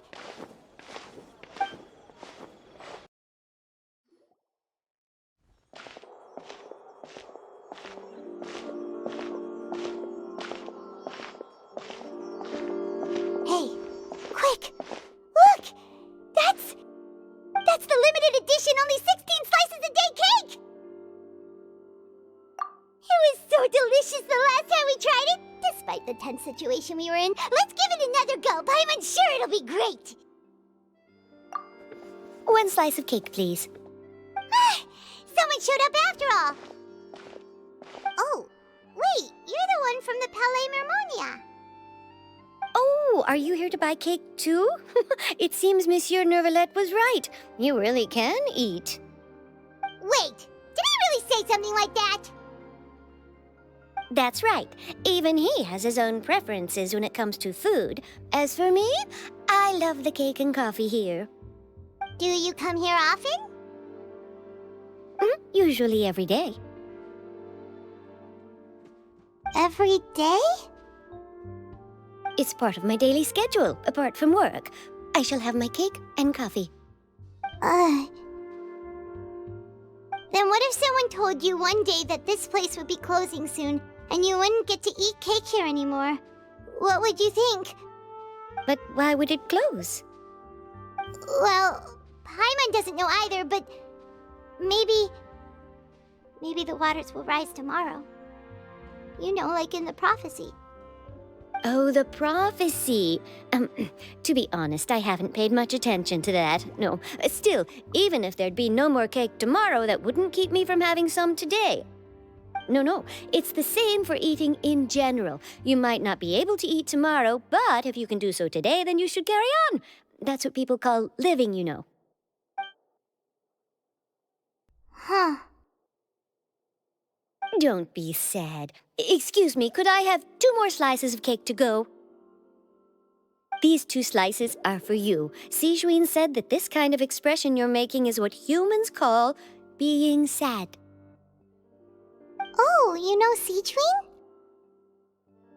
I sure do. She was born before me, and she sometimes comes to the surface to teach us things about humans. She said that humans are creatures that are saddened easily, yes, and you can only lift their spirits by feeding them delicious food. So please try the cakes here. I've got something else to do, so I'll be going now. You two try to stay in a good mood after eating, all right? Bye.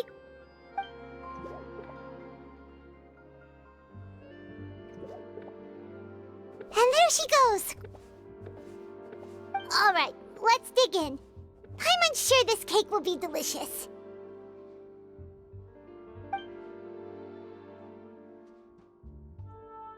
It's more delicious than last time, and the flavor gets even better with a sip of tea. It sure would be nice if we could come again tomorrow. Sure would be nice if we could always eat delicious food here. Wow!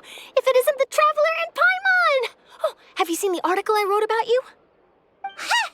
You've got some nerve! You just used us to make some quick mora! Oh, you needn't worry about that. I heard that you were in Poisson some time back, so I sent you a letter to discuss just that. It appears you didn't receive it, though. It's all right, though. I've set aside the amount intended for you. I've even set the table with some food. Really? Oh, you're the best! You're almost a little too easy to win over, Paimon. If I were a journalist with ulterior motives, you'd be in trouble now, you know. Oh, Paimon knows you're not like that. Still, what brings you here all of a sudden? Were you looking for me? When Mona mentioned you, we thought of coming to see you at work. I see. It seems you've already bumped into Mona here in Fontaine. So she mentioned me? What did she say? She said that you're a real daredevil of a journalist. Nice. In which case, can this daredevil journalist dare to request an exclusive interview with the legendary Traveler and Paimon? Huh? So your article in the paper today doesn't count? Oh, of course it doesn't. That was more like live photography. What I'd like to do is dive deeper and ask you to talk about the things you've seen and experienced. Yeah, are we even qualified enough? Why not? If I say you're worth an interview, then you're worth it. But not right now, of course. I'll need a few days to prepare. Oh, in that case, we'll just chat when you have the time then? Oh, so that's a yes? Ooh, splendid! I'll tell the editor-in-chief immediately. I'll have to apply for lighting, a venue, some props, and... Whew, so much to get done now. Talk to you later. Wait, Charlotte, Paimon's still got a question for you. And what's that? If, just for example, Fontaine were to be flooded tomorrow, what would you do today? Huh, that's the prophecy you're talking about, isn't it? I mean, I do hear about it often, but I've never once thought that the day could be tomorrow. If you're seriously asking, then I might try and think of a way to leave Fontaine. Oh, but I'm still a journalist first and foremost. That means I have a duty to be reporting from the scene. And secondly, I wouldn't forsake my homeland that easily. From what I've seen, most people don't know what they'd do should the worst come to pass. In truth, it might be better just to behave like normal rather than worry over such an end. So in all likelihood, I'd probably still be prepping at the office for that interview of ours. I know what you're thinking. That sounds a bit sad, but I've always believed that it's best to do what you enjoy. Just think about it. If this nation really were to be suddenly destroyed tomorrow, but I still successfully finish an exclusive interview with a truly unique person, then the story I would wind up writing would truly be timeless. And then do you know what I'd do? Well, I'd write that story, send it for printing, and use messenger pigeons to get copies out to the various nations as soon as possible. I'm not a dreamer, nor am I a workaholic, but I do love my job, and I'd be proud of leaving such an article behind. I guess you could say that I was born to be a journalist. But anyway, that's my answer. And on that note, I'll get back to my preparations. That's so nice. All of a sudden, Paimon actually kinda envies her. Anyway, let's go and take a look at the sea, shall we?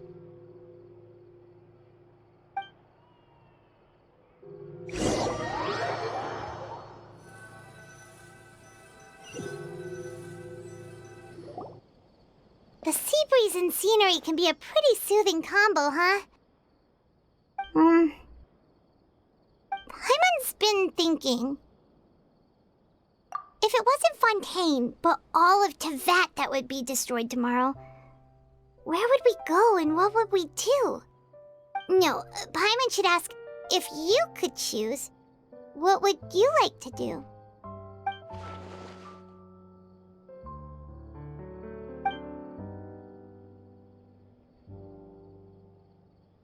We've always been moving to the next destination, so we haven't spent much time thinking about these kinds of things. We didn't have to either, with us always being on the road and whatnot. You mean, still traveling?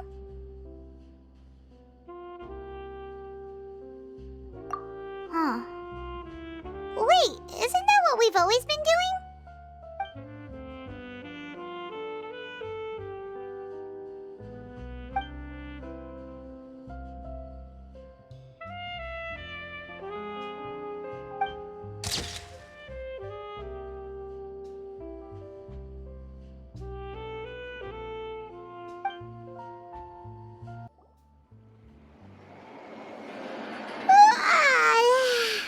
Feels like you'll grow mold if you stay here long enough.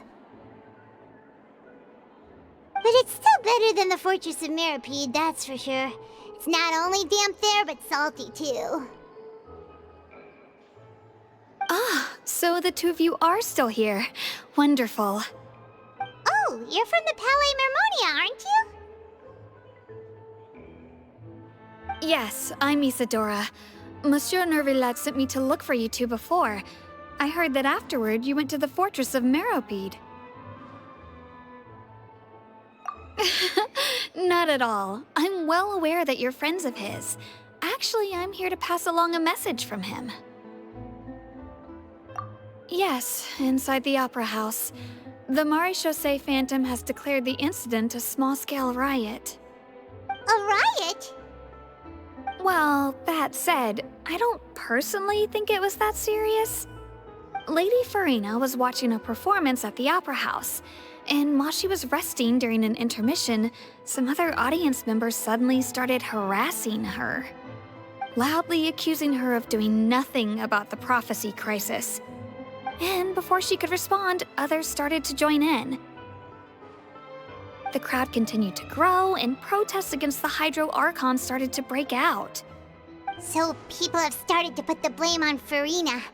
Guess they finally found an outlet for the pressure they've been under due to the prophecy. I agree. People will naturally rely on gods, as is customary. But the moment people feel threatened, gods are also the first to be blamed.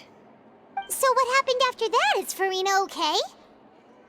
Seeing that the situation was spiraling out of control and that further argument was pointless, she claimed that she'd gotten tired of this and left in a hurry.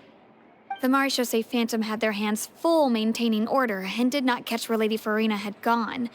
Only when things had stabilized did we realize that she had gone missing. So, you mean she's still missing? That's right.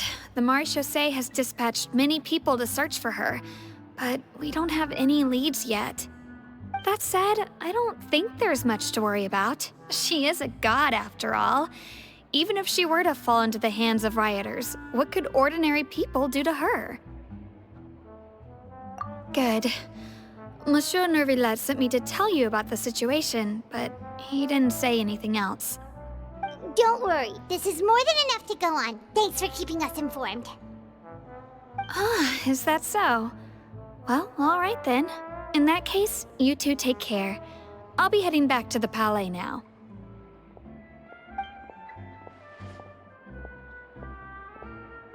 Well, sounds like we should hurry over to Poisson then. If we know Farina, she won't try to fix things in this situation. Instead, she'll look for a place to wait out the heat. And, as we also know, she may be loud and dramatic, but she doesn't have a heart of stone. When Nervillet was talking to her in the Palais Mermonia, and she heard about Poisson, she couldn't hide her sadness and remorse. It would be hard for her to ignore being accused by the public today. Paimon thinks Farina's probably taken the opportunity to slip away to Poisson and try to relieve the sense of guilt that she's feeling. Huh. Well, what do you think? Paimon knows the answer, of course, but Paimon can do the analysis to back it up, too. Cool, huh? In that case, there's not a moment to lose. Poisson, here we come! This place looks deserted. Guess all the survivors must have evacuated already. All that's left here are signs of devastation. Could Farina really be here? Let's try to find her as soon as possible.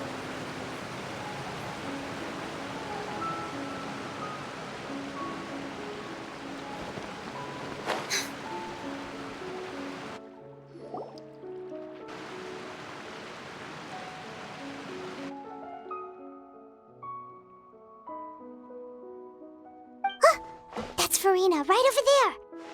She really is here all on her own.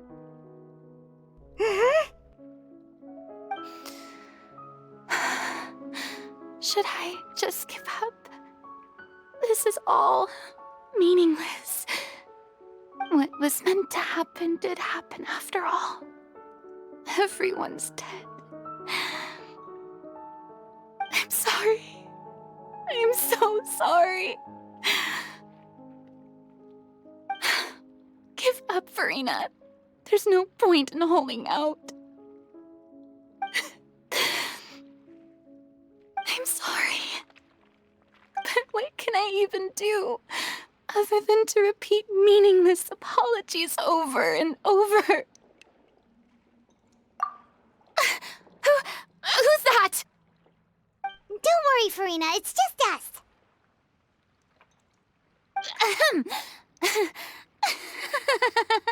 So it is you, blonde traveler from another land. Why, I almost thought you were someone from that mob of my ignorant subjects, come to kneel and beg for my forgiveness. Farina, you were crying just now, weren't you? The tear stains on your face are obvious.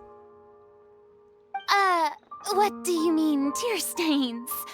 Oh, I remember. The show at the Opera House earlier this morning was so moving. I'm still trying to process it. Who did that uncivilized rabble think they were, disturbing my enjoyment of the arts? They even dared to tout their Archon. I must teach them a lesson. I can just imagine their twisted and frustrated faces once they realize that I'm nowhere to be found. Oh, and I'm sure Neuvillette and those people from the Maréchaussée Phantom are freaking out right next to them, too.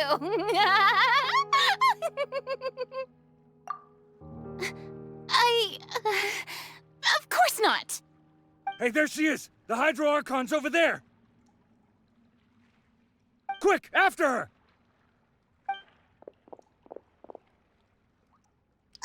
Farina, those people seem to be after you. They are? They're just some rabid fans who want to cut the line because they haven't been able to meet me in person, aren't they? That's against the rules. I can't let them get their way.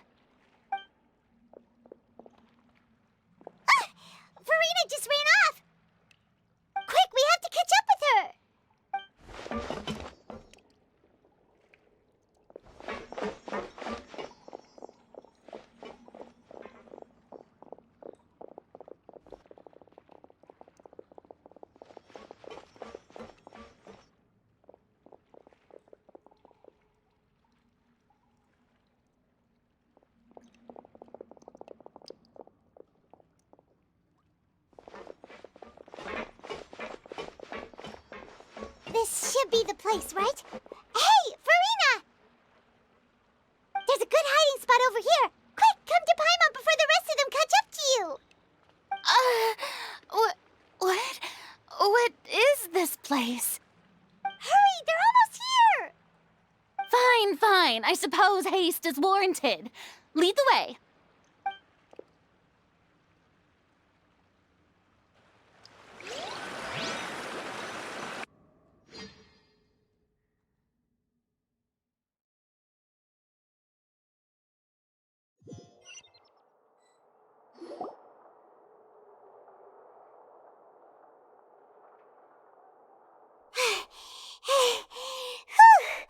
Paimon's exhausted.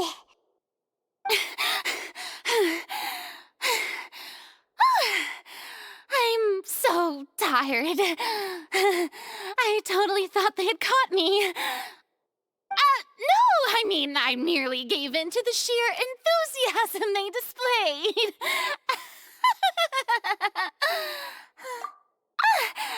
You're right. Yep, that's a good girl.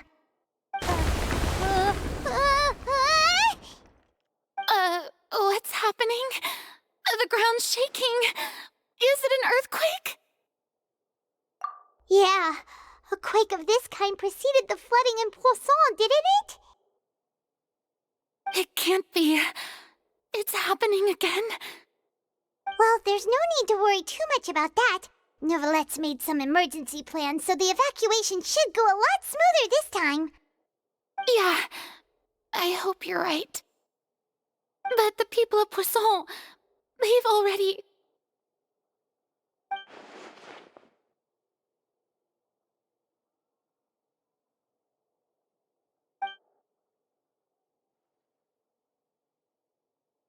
It's true. I've been investigating the prophecy for hundreds of years. I once had informants all over Tevat, searching for clues and feeding information back to me. I've tried all kinds of ways, too, to hold back the sea. Anything to keep the coastline from advancing. But all my efforts proved to be futile in the end. Really, the truth has been clear to me for a very long time. We cannot make an enemy of the divine. No matter what we do, the will of the heavenly principles will have its way, and the prophecy shall be fulfilled.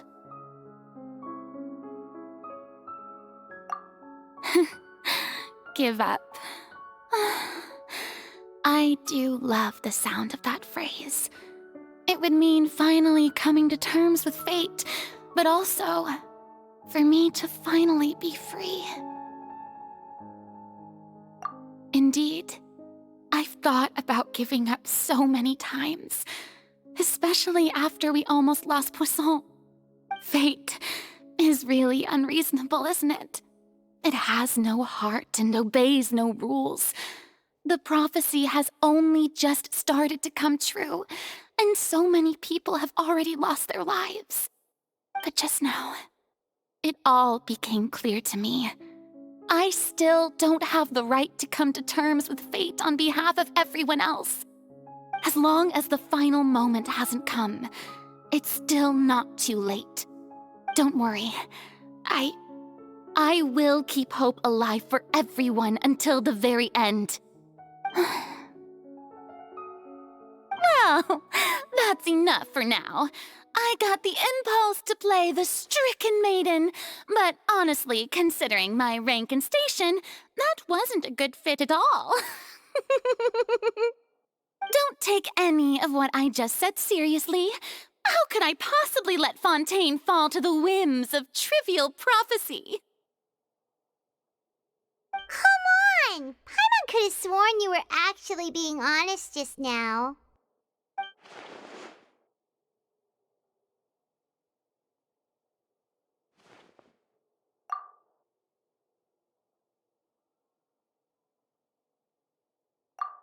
Share my burden.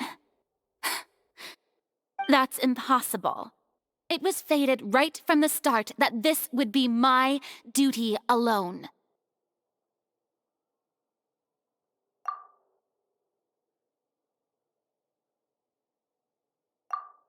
A witness.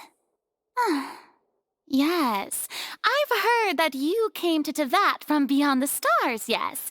In other words, you never belonged here. And if Tevat is, in its entirety, a show on a stage, then you're just a spectator, aren't you? If that's the case...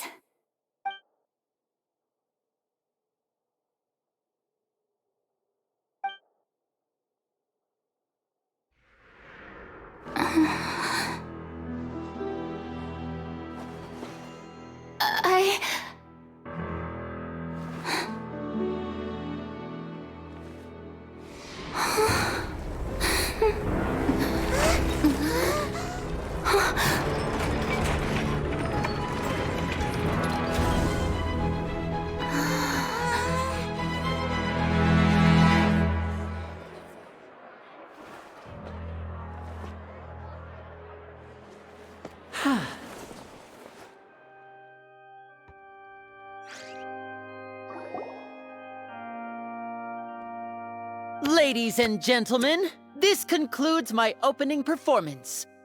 Now, without further ado, we may proceed to the trial of our god. So this is what it is. Yes, you deserve praise for the effort you took to raise the dramatic stakes. Do not forget, however, that I am Fosalor, the god of justice, the embodiment of justice itself. Does it not strike you as even the least bit absurd to bring the very concept of justice to trial?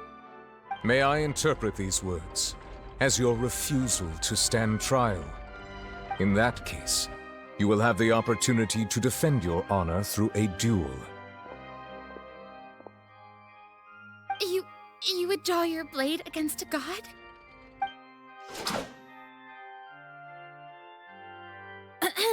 I see. It seems like you have made up your mind.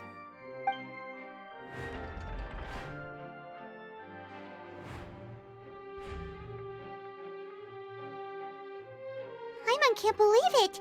She just surrendered. What the heck is going on? Did I just see an Archon surrender to a human? Wow, how utterly humiliating. Lady Farina, what is the meaning of this? Shh! It would seem that there has been a misunderstanding. To be clear, the raising of both hands is not always an indication of surrender. Looking for excuses again, huh? I raised my hands just now to indicate my acceptance of the trial. No duel shall be necessary. I will admit that I've been running away for a long time. I'm sorry, everyone. I was unable to protect the people of Poisson. It is my duty to stand trial for my crimes. You are not the only ones to be disappointed in me. I, too, am exceedingly disappointed in myself. But now, it is time for the Hydro Archon to show you her courage and resolve.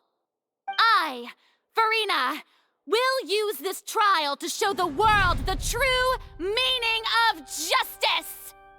This time, I will protect you. Applaud and rejoice. One of the most outrageous and fantastical arcs known to the opera epiclese is now unfolding before your eyes.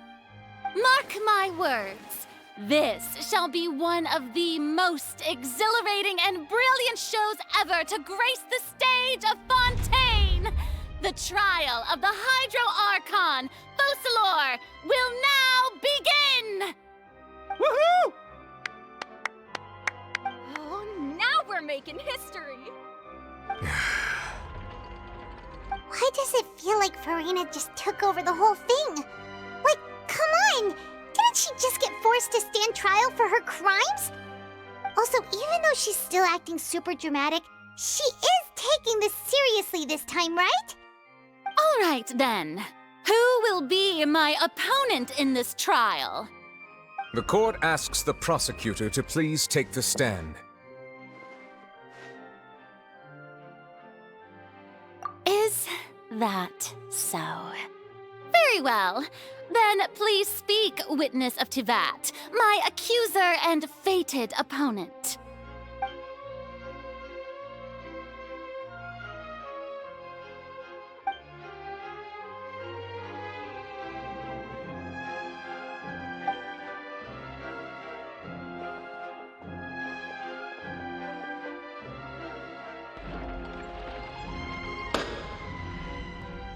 Also, please allow me to ask, as a final question before the trial begins. Just how much work did you do to force me onto this stage? Well, we did do a lot of prep after the meeting that day. I can go over the tasks assigned to the Spina di Rosula, since they were rather straightforward and easy. Navia, the president of the Spina di Rosula.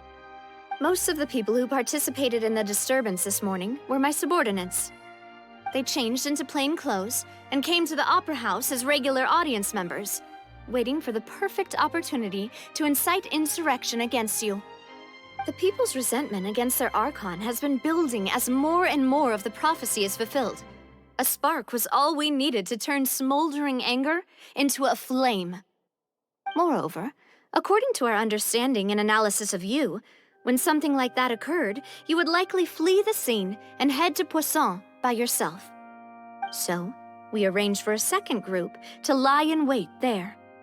So, you mean, the ones who scoured the settlement for me were also from the Spina?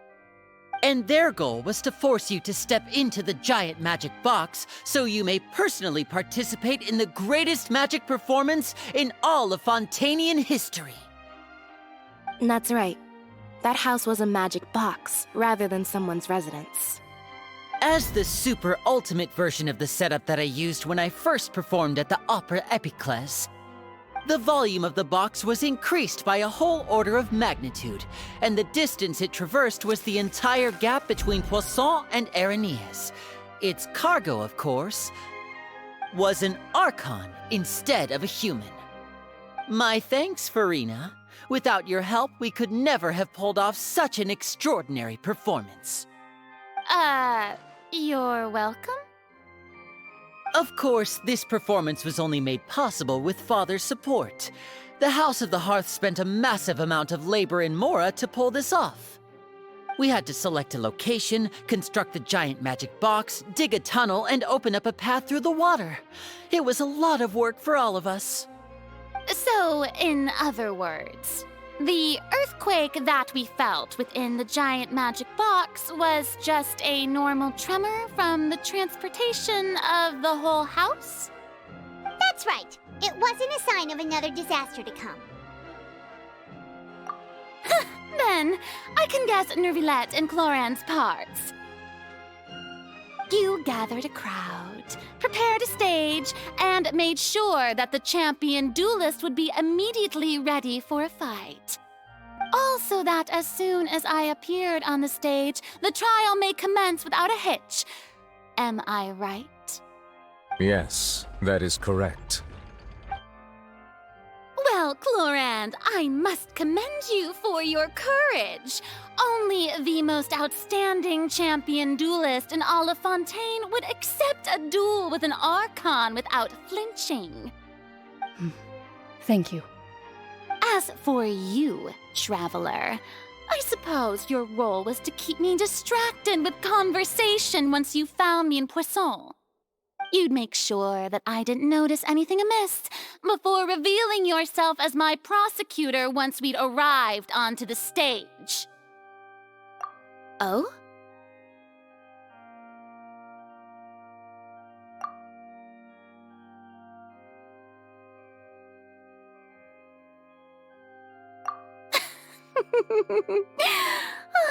Is that so? Then I suppose I must have missed my final chance. It's fine. It matters not. What's done is done. The stage is already set, so there's no reason to disappoint the audience. Let's see this trial through to the very end.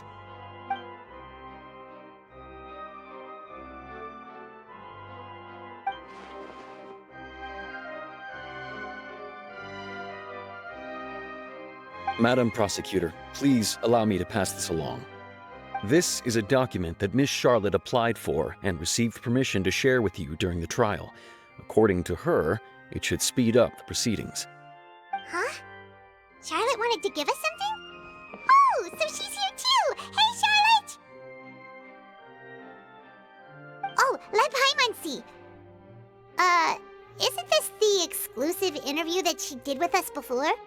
So she's already finished it, huh? Wait, then that means this document is a perfect timeline of everything that's happened ever since we stepped foot in Fontaine!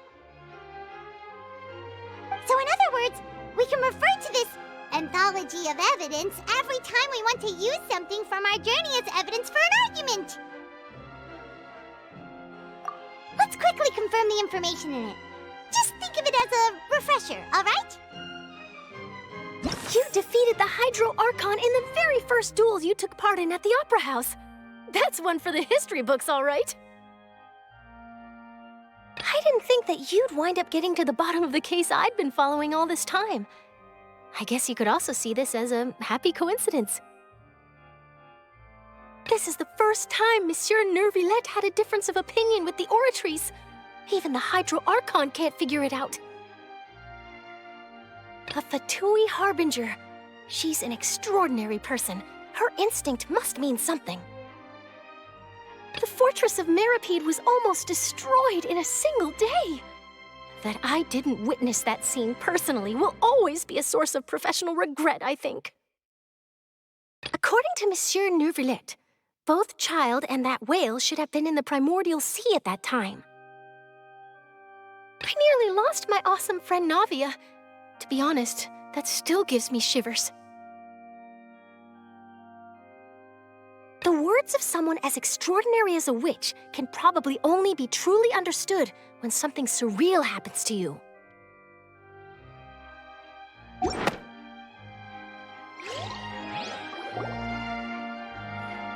The prosecution and the defense are both in position. The trial shall now begin. Oh, come on, Neuvillette. There's no need to repeat all the unimportant legalese. Just fast forward to the part where the prosecution lays out my offenses. As the defendant and the lead actress of this performance, I still haven't even been informed of my supposed guilt in all of this. Of course, it is only natural for humans to struggle to understand the actions of a god. However, you will need more than that to convict me of a crime. That's true, but my charge here is unrelated to your conduct as an Archon. Instead, I would like to charge you as a fraud who's never been the Archon in the first place. Wait, what was that? Lady Farina's a fraud? Hey, I came here thinking that we were going to try the Hydro Archon for forsaking her duty, but did I hear that right? She's not our Archon at all? Charge accepted. Lady Farina, do you plead guilty to the charge? Lady Farina. I plead not guilty. How can I be guilty? There is no way that I, Focalor, otherwise known as Farina de Fontaine, a member of the Seven and the Regina of all waters, kindreds, peoples, and laws of Fontaine, could be anything other than your true Archon. Yeah, even though Lady Farina can be rather eccentric, isn't it going too far to doubt her very identity? Yeah, I've never questioned her identity either. Sure, Lady Farina can be super irresponsible, but what grounds does that prosecutor have to make such a huge claim? I have cause to believe that common sense will prevail in this case. Many of the members of the audience have known me as the Hydro Archon ever since they were born. There would be no fooling their memory. See? Even the Oratrice has decided to show me its favor. Are you sure you want to commit to a charge that will never be upheld? If you wish to drop the case, I can promise you as the God of Justice that you will not have to face trial for making a false accusation. We will treat everything that's happened as a dramatic spectacle and move on with our lives. What do you say to that? Huh. An argument with near impossible odds, huh? We have to not only refute Furina's claims, but also overturn the long-held beliefs of the people. Well, I tried to give you the chance to surrender. If you must persist, then let me ask. If you believe I'm not the Archon, then what manner of being do you think I am? And if I was not the Archon, then how did I manage to live for over 500 years?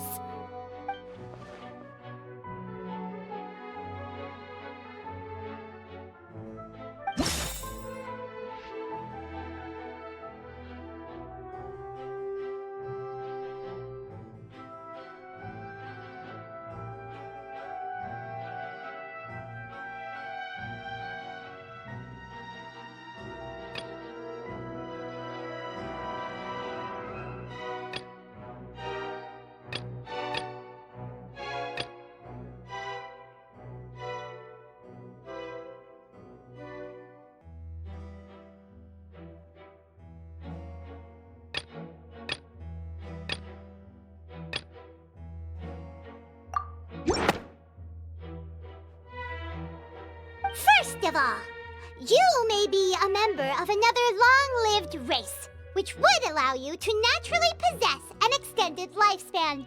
And second of all, even if that wasn't the case, there could be other ways to extend your life. Who gave you that idea? Was it the knave? You'd sink so low as to use a harbinger's words against me. A curse? I once thought it possible that the aura of an Archon might naturally resemble a type of curse. But in light of this claim, perhaps what I sensed was not your divinity, but a curse after all. Neuvillette sensed it too, huh? Lady Furina is actually a human? Well, it is true that it's extremely difficult to tell humans and gods apart just by looking at them. It's not impossible.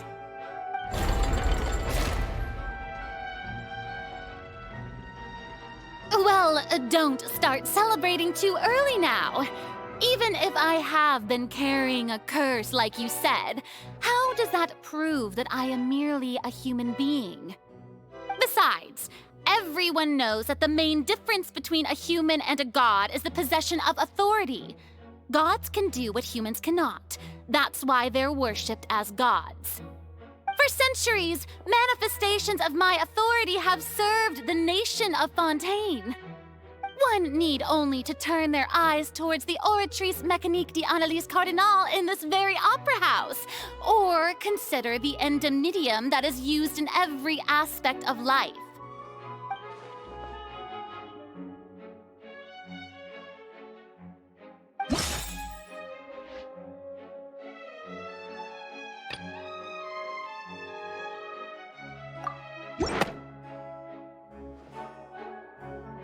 You tried to reference the Oratrice, but weren't you as confused as all the rest of us when the Oratrice declared Child to be guilty without any proof?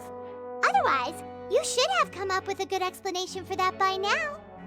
Didn't I make myself clear at the time? The decisions of the gods are naturally difficult for humans to comprehend. There is no need to provide an explanation. Lady Furina, I believe a reminder of your current circumstances is in order. While the court is in session, the principles of justice and the law must come before all else. While you are an Archon, you are also first and foremost the defendant in this trial. You will prove yourself unable to defend against the prosecution's charges if you continue to withhold vital information against the rules of the court. I never thought you'd use that kind of rhetoric against me. That was no trick of rhetoric, Lady Farina. I've merely reiterated the rules of the court. Rules that all should respect and follow. So, you neither knew why Child was declared guilty, nor did you understand the structure and operations of the Oratrice. Instead of having been created by you, the manifestations of authority you mentioned have been made by the real Hydro Archon, haven't they? The real Hydro Archon? Well, now you're really losing me. It is true that I did not know why the Oratrice gave out a guilty verdict that day. But the Oratrice handed out that verdict unilaterally, and it has been operating independently ever since it was first created. You can't argue that just because a divine creation is flawed, that the god behind it must also be no god at all. She's still throwing out all kinds of excuses. Seems like she's confident that we won't be able to produce proof that she has no power over the Oratrice. My power as an Archon. There are many ordinary citizens in the audience.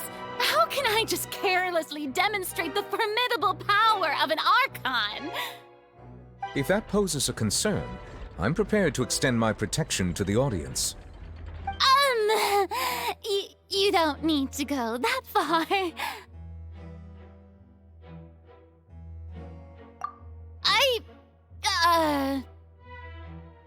Aren't you the Hydro Archon? Or is it that you can't even wield the power of Hydro, much less the authority of a god? Indemnitium! Yes! It's all because of Indemnitium! All Archons derive their power from the faith of the people, and I've converted the people's faith in justice into Indemnitium! Thus did I give up all of my divine power to provide everyone with energy for their daily lives. Have you ever seen a more magnanimous god? Isn't that a huge stretch? Yeah, no matter how generous an Archon can be, how could they give up all their power? Can a god with no power even still be called a god?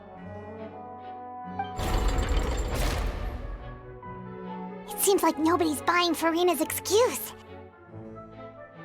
Hey, come now, everyone! Please don't stare at me as if I was a liar! I'm still the same Farina you knew, right? The one that you loved! Shouldn't you want to believe in me? Please? You've got to believe me! If what the prosecutor said is true, she really has committed a grave offense. Did she deceive all of us? And all of our parents and grandparents too? And all of our ancestors? Ever since they were born? Enough! That's enough. Tell me then, if I'm not the real Hydro Archon, then who is? If you have no evidence of another Hydro Archon's existence, nor can you find anyone who can back up their claim to be such, then what grounds have you to say that I'm not actually the real deal? Wow, she came up with yet another argument. How can we refute her now? Seems like she really doesn't want to give up.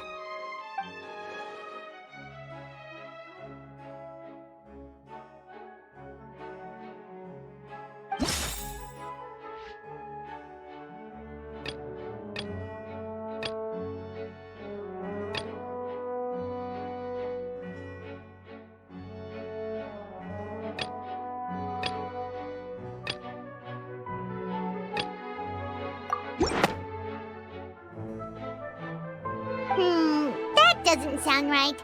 I meant to...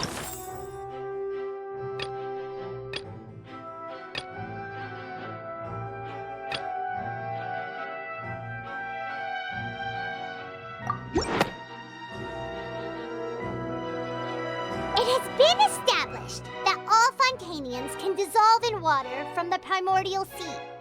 And that means... Since you insist on claiming to be a god and not a human, then there's a method that you can use right here and now to eliminate all suspicions of you being the latter. Miss Navia, please apply to serve as a temporary attorney for the prosecution before addressing the court. Though you act in partnership with the prosecutor, you must still adhere to proper procedure. Super sorry, Monsieur Chief Justice. I swear this really will be the last time that I'll speak out of turn. Now, I've brought some seawater from Poisson.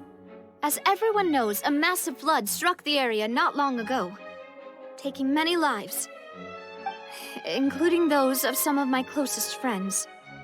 So, Miss Farina, would you dare to touch some of this seawater? If we are to believe that you are indeed the real Hydro Archon, touching this seawater would have no effect on you. All it should do is strengthen your case.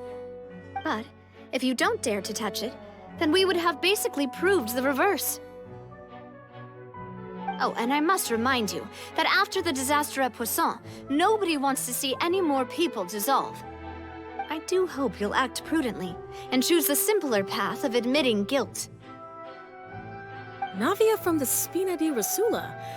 The Spina has governed Poisson for many years. I guess her suggestion is valid.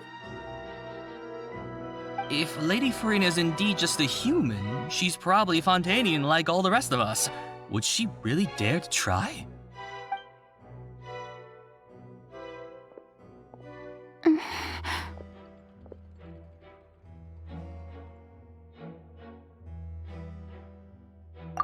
Lady Farina, this test has been unilaterally proposed by the prosecution. As it falls outside the realm of standard court proceedings, you possess the right to decline participation. Well, of course he had to tell her that. But refusing to participate is basically the same as a confession of guilt. She's just staring at the water without saying a single word. It really does seem like she's quite terrified of it. That could only mean... What's going on? Is she really planning to...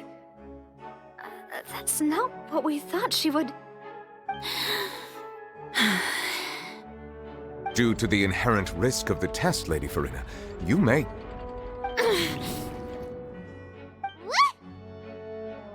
Hey!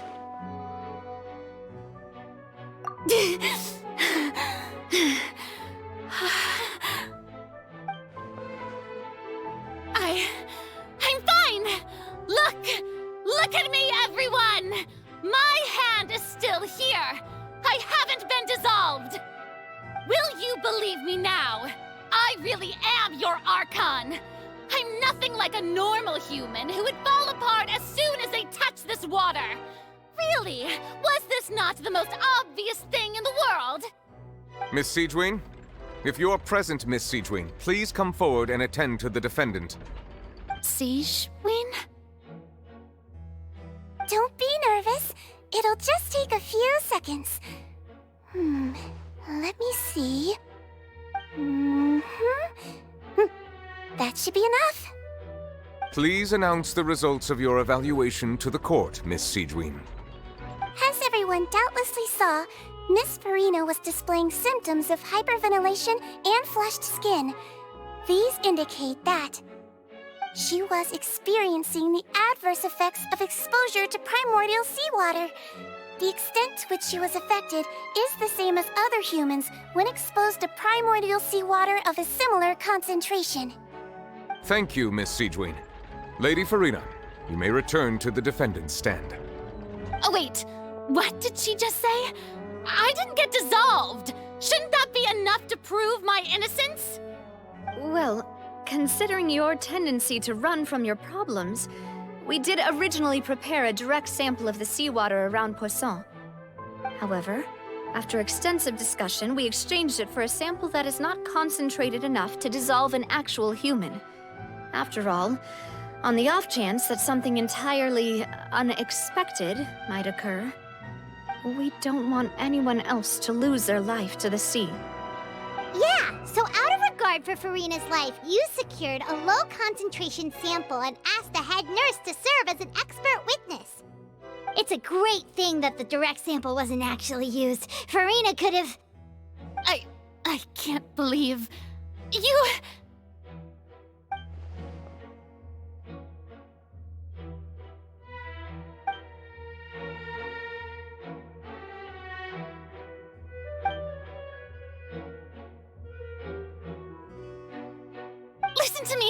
Listen to me, everyone! Please don't give me such cold and disdainful looks! What happened just now didn't prove a single thing! Think about it! How can you conclusively prove that an Archon can't also be affected by the primordial seawater? Also, if I was really just a human, why would I dare to just put my hand in that kind of water?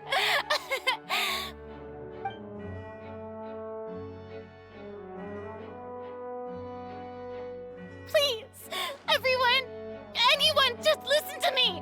I swear, I really am your Archon!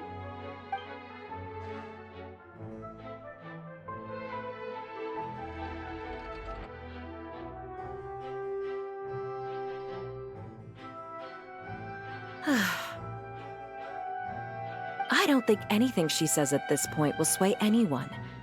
The odds are just too stacked against her now. With all the things that have been said, Paimon doesn't think there's any way left for Farina to win. I believe the time for arguments and presentation of evidence has come to an end. If there are no objections, we will move on to the final judgment.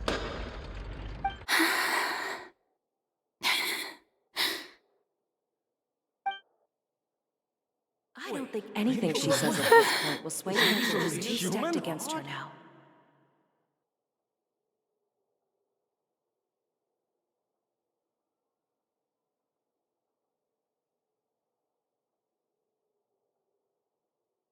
In my capacity as Chief Justice, I shall now render judgment on Farina's misrepresentation of herself as the Archon of Fontaine. As a human who knowingly deceived her fellow citizens, Farina is... guilty.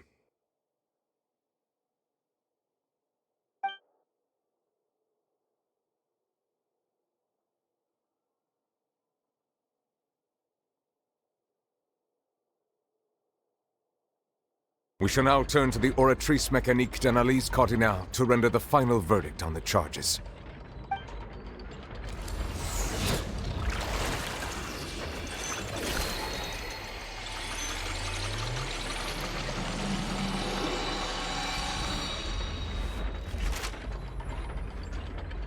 According to the judgment of the Oratrice Mécanique d'Analyse Cardinale, Farina is...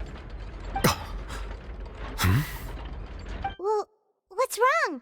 What's the Oratrice's verdict? No, the Oratrice also displays a guilty verdict. Isn't that correct, then? However, the exact wording of the verdict is thus: the Hydro Archon, guilty, to be punished via the death sentence. The death sentence? That's actually one of the available sentences? I've always thought that it was just a myth. The one and only time the death sentence has been handed out at the court, and it's been given to the very person we've worshipped as the god of justice? What an unexpected twist. Farina's been sentenced to death by the Oratrice? We just wanted to use the trial to show her the seriousness of things so she'd tell us the truth. How did things escalate this quickly? This outcome is indeed quite strange. According to Fontaine's current definitions of justice, as well as its recommendations for criminal sentences, is this sentence really appropriate for the crimes that have been committed? Yeah! Even Fauché wasn't sentenced to death by the Oratrice. You know, the real evil mastermind behind the serial disappearances case. Indeed. Not only is Farina's sentence overly excessive, the very point of our trial today was also to prove that Farina has never been the Hydro Archon in the first place. But now, the Oratrice seems to have deliberately invoked the title of the Hydro Archon. What does this mean?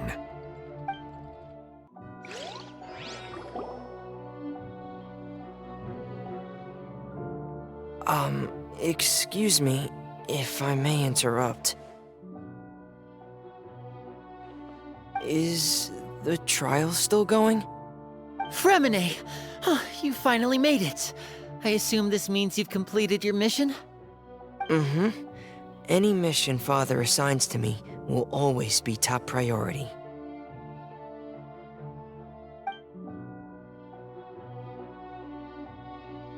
Is that the first prophecy slate? Huh. So the knave privately arranged for Fremine to try and find the missing slate. I looked everywhere and finally found it at the bottom of the sea. It took me a long time to get around some dangerous stretches of water. But has the trial already concluded? Then doesn't that mean I've come too late? Oh no. Father will be disappointed in me.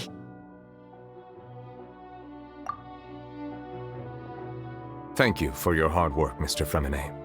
Please allow me to review the record left on the slate. Traveler, I believe that you have already seen the other existing slates, and would like you to come here and confirm their contents.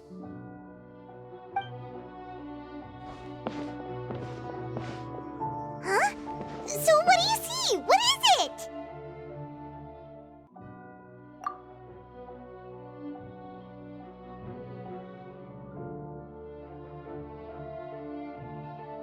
I believe I've now made sense of the Hydro Archon's crime. It has to do with Fontaine's lost history. Huh? Isn't the Hydro Archon just guilty of deceiving her people? Oh, wait, no, that's Farina, and we've already proven that she's not the Hydro Archon. So when you say Hydro Archon, do you mean the real Hydro Archon we've been kinda talking about? In truth, everything that you've encountered in Fontaine up until this point can be traced back to the contents of these stone slates. However, I'm uncertain as to how much sense they currently make to you. Okay, let's try to recall the contents of the other 3 stone slates. Paimon will do her best to help you remember.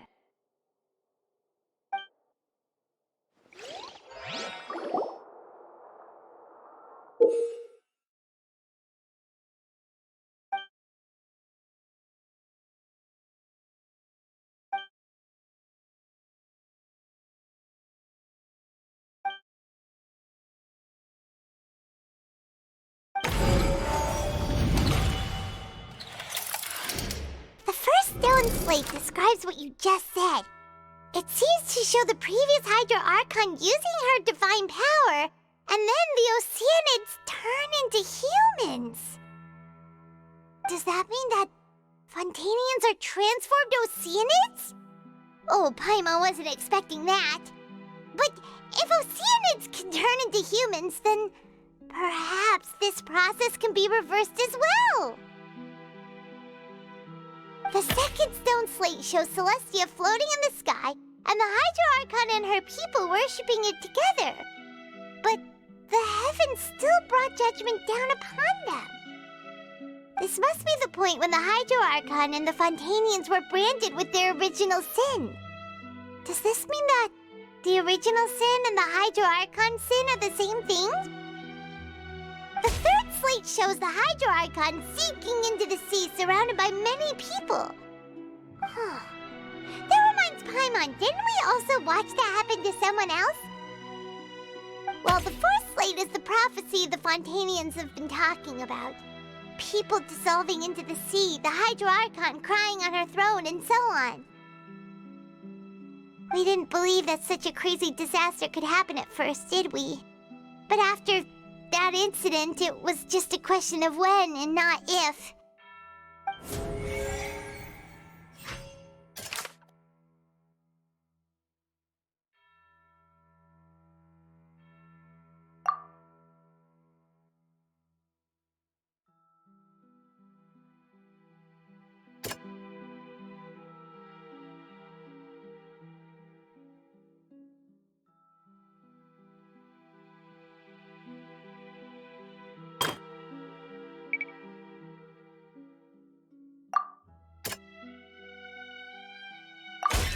We know from the case of the serial disappearances of young women that Fontainians can be dissolved in primordial seawater. And the first stone slate tells us that long ago, the Hydro Archon used her power to turn Oceanids into humans. This might be the reason that Fontainians can dissolve.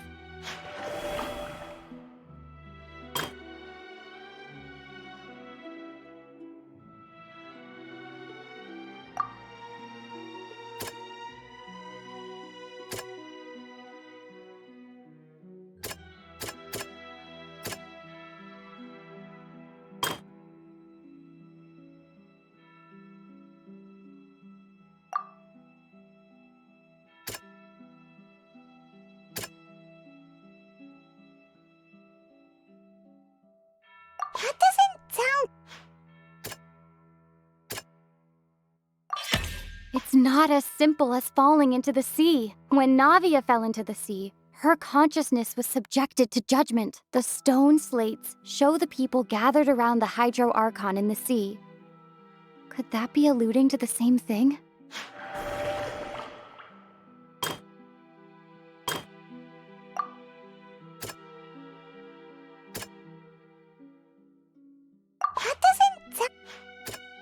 That doesn't sound...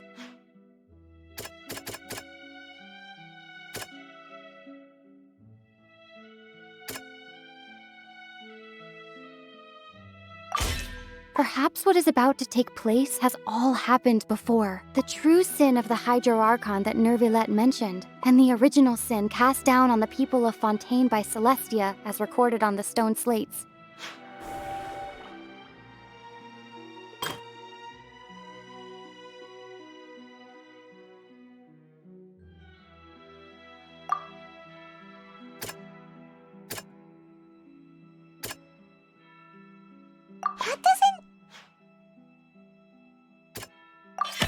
The prophecy from the stone slates found its way into society, but not many people believed it at first. The fortress of Meropide was nearly flooded with primordial seawater, which we know can cause Fontainians to dissolve. It seems increasingly likely that the prophecy may come true. If we hadn't dealt with it in time, things could have gone very badly. They'll dissolve into the primordial sea but won't cease to exist. Their essence will flow in the seawater, converge, and take the form of an Oceanid. The Hydro Archon was sentenced to death in court, shocking everyone present. Perhaps this means that her sin was actually Fontaine's original sin. Navia fell into the water inside those ruins, and she nearly dissolved. She was surrounded by the people of Poisson in a court within her consciousness, and was forced to take part in a trial meant to make her stay. The eruption of the primordial sea at the fortress of Meropide was the surest sign that the prophecy was about to come to pass no matter what.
The stone slate's content can all be verified by recent events.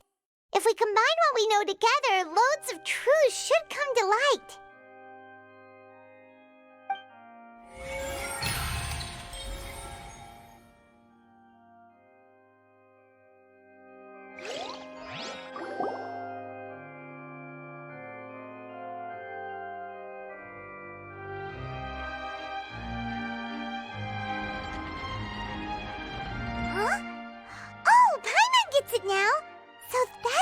can make sense of it. But then it feels like we're going to have to share some truly shocking revelations. Let's hear them.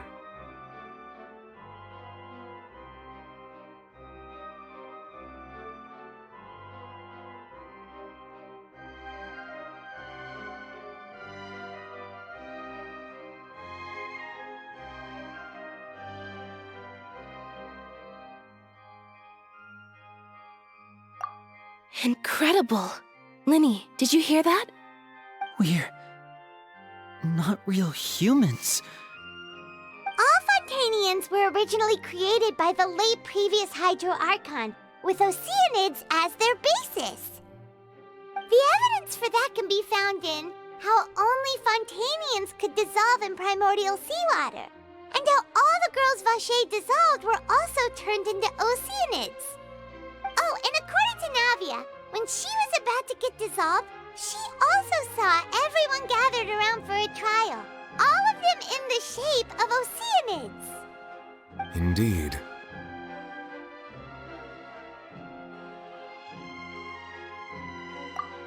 Yeah, and it follows from the content of the first slate that she probably angered Celestia by creating humans without prior permission.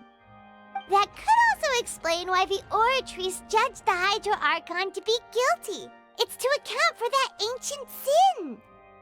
The Hydro Archon's true sin was creating us? And yet, after many hundreds of years, the Hydro Archon's creations have turned around to try to judge the Archon within the Opera Epiclese. The twists of history are often the most unexpected of all. Yeah, isn't the image here just like when Navia fell into the sea? So wouldn't it be trying to show the image of the Hydro Archon also falling into the sea once the prophecy has been fulfilled in the fourth slate? In the end, the people will all be dissolved into the waters, and only the Hydro Archon will remain weeping on her throne. Only then will the sins of the people of Fontaine be washed away. Did Paimon get all that right? You've made some keen deductions. I must say, given how much you still don't know, it is impressive that you've already managed to connect so many pieces of the truth. However, while you were able to decode all the information on the slates, they've also been etched with an additional layer of hidden information using a different power source. When we were at the ruins, I tried to decipher the hidden information recorded in the slates. But since we only had 3 slates at the time, I was unable to come to a full conclusion. Now that the slate collection is complete, I shall make another attempt to decipher the narrative recorded within. If everything goes well, we should finally be informed of the unadulterated truth.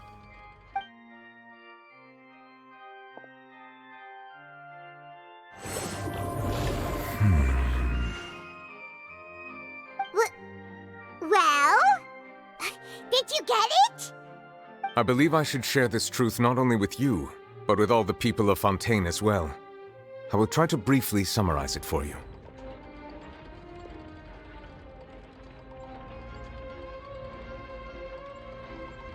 Your hypotheses regarding the origin of Fontainians and the sin of the Hydro Archon were both correct. In the Fontaine of old, the previous Hydro Archon sensed the yearning of her Oceanid familiars for life on land.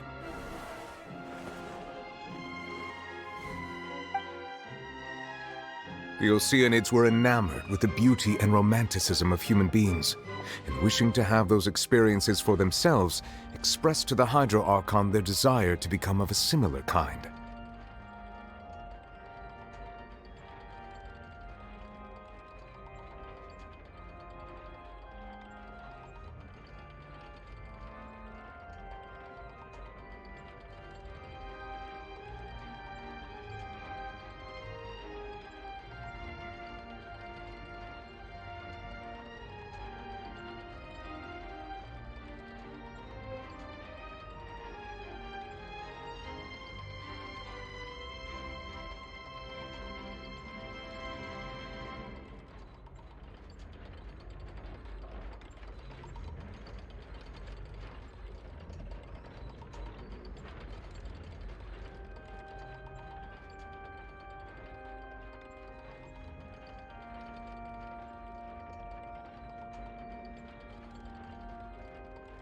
However, even though water as an element is intricately linked with the power of life, the Hydro Archon, as one of the 7, did not possess the authority to create a new form of human life.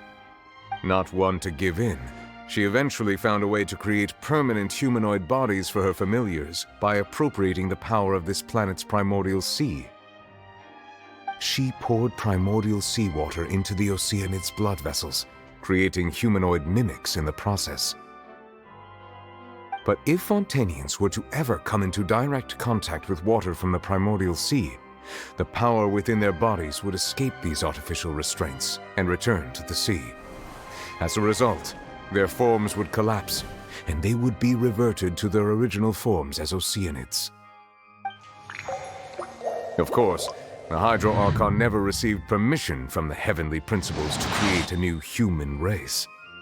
And thus, the Hydro Archon and all of her creations came to shoulder the original sin of appropriating the power of the primordial sea. That is the true history of how the people of Fontaine first came into being. So we were all Oceanids before we turned into human beings? That's way too much information for me. I think I'm just going to pretend that I never heard a single thing. Wait, but if that's the truth, we can't let the Hydro Archon be sentenced to death.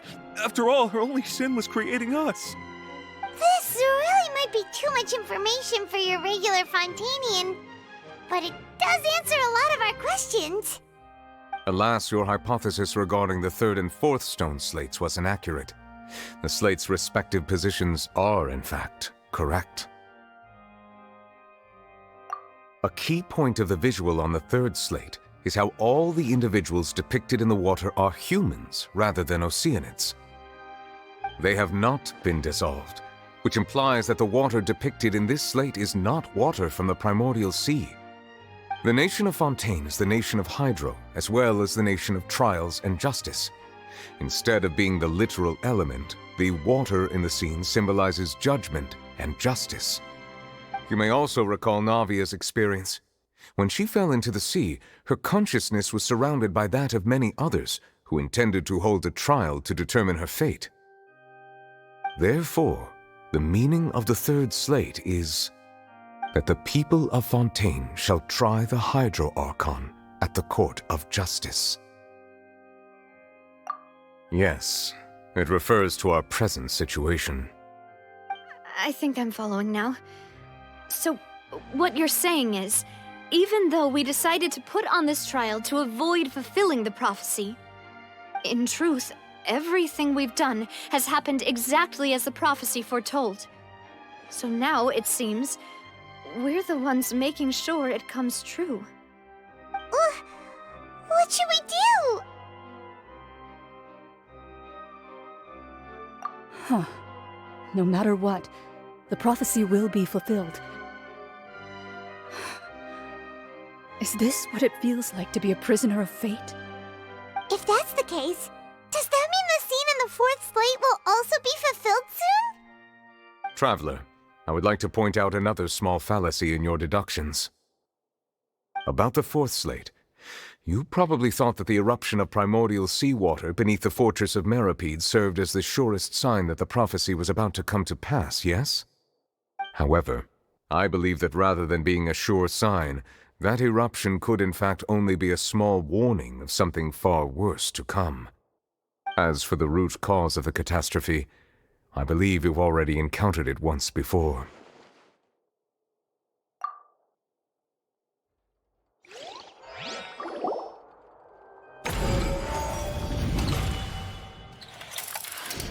This eruption was just a small warning of the things to come. We must find the root cause of the disaster.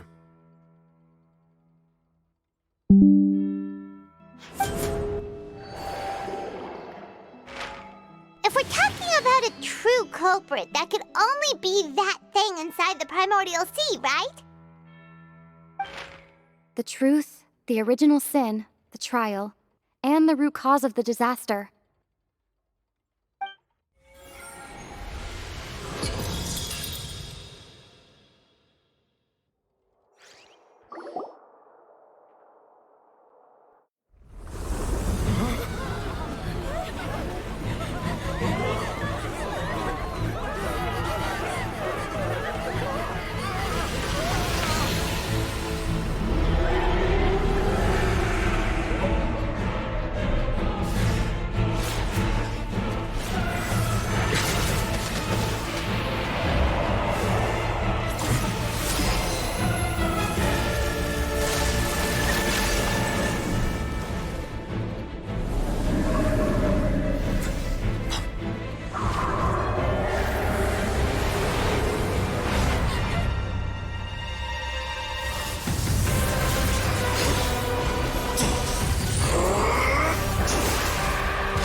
was way too close!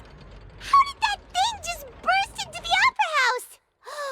Wait, was that the huge whale you saw in your dream? So we've met it at last. I understand very well why it has chosen to make an appearance here. That whale does not belong to Teyvat. It is a monster that has traversed the stars, weeping all the while. It has been greedily consuming the energy from the planet's primordial sea, using it to grow. That is the main cause for the rising sea levels. And once it has finished consuming all of the energy contained within the sea, its next step will be... You said that when the Hydro Archon first created Fontanians out of Oceanids, she filled their blood vessels with primordial seawater. Precisely. That whale finds the blood of Fontanians nigh impossible to resist. Therefore, when it left the primordial sea, it decided to make its next stop a packed opera house full of food. Food in the form of Fontanians. We just barely managed to push it back, right? In that case, won't it come back to target the people again once it's managed to recover its strength? That is correct. Indeed, it is more accurate to say that we should thank that Harbinger for buying us some time. Without him, the whale would have likely come onto land far sooner. From the way he looked, he must have been fighting the creature for quite a long time. That battle maniac. We've always known that he had a special connection with that whale, but we definitely didn't expect it to help us out like this. Anyway, now that we know that this whale is the actual cause of the disaster recorded in the prophecy, all we need to do to stop the prophecy would be to find a way to beat it up, right? It is too late. It had already absorbed too much of the primordial sea's energy before we could notice it. At this point, it has become practically integrated with the sea itself. Even if the entirety of Teyvat were to be destroyed, it could still survive and swim off towards some other world. That's not something I will accept. We've already done everything we can, and we even found the true culprit. We've come so far. You can't just tell me that the last hurdle is some impossible foe. That's just not fair. Indeed, that's not how a grand performance should end. I'll fight it to the end, no matter what. So the prophecy will be fulfilled no matter what, huh?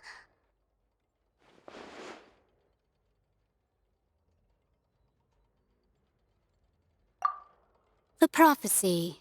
Yes, what has been prophesied will be fulfilled. You may view such things as the history of the future.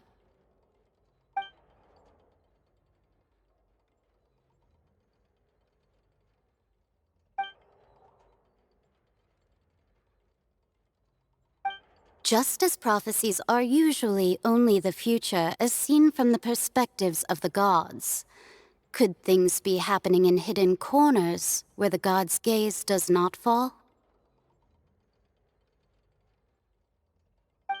Ultimately, fate shall serve as your only guide, no matter what will happen in Teyvat's future. All you need to do is to play your part.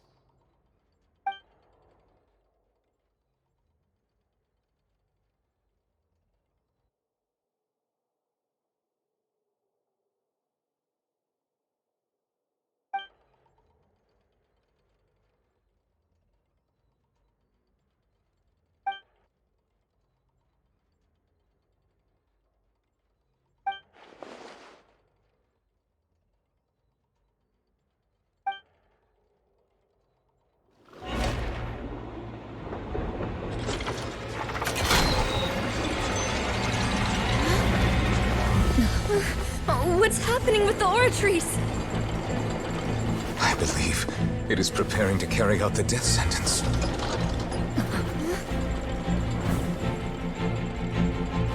Farina!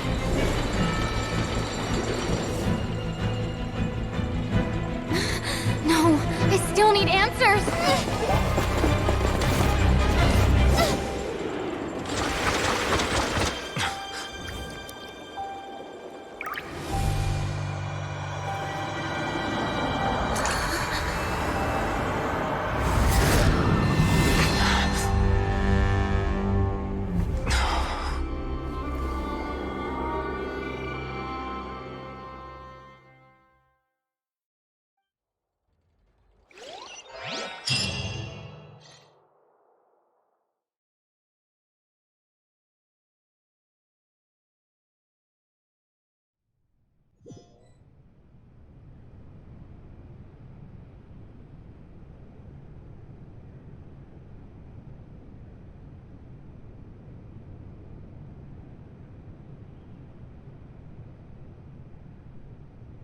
You...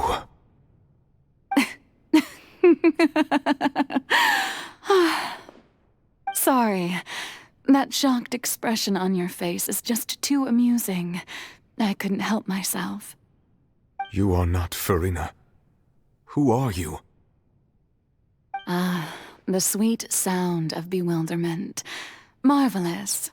A sure sign that my attempt to deceive everyone was a resounding success. But to answer your question, I am Focalor. You know, the god. Focalor? Why did you deceive us? Oh, that wasn't my goal, of course. Goodness, no. But I had to fool everyone else too, if I was to stand any chance of deceiving the heavenly principles.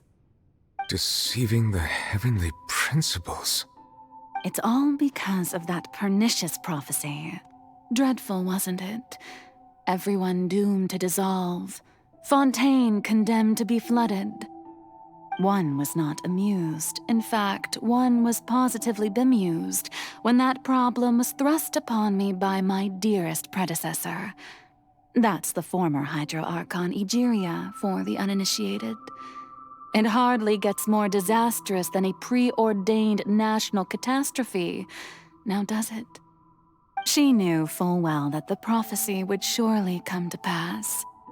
And as one of the seven, she also knew full well that one defies the heavenly principles at one's peril.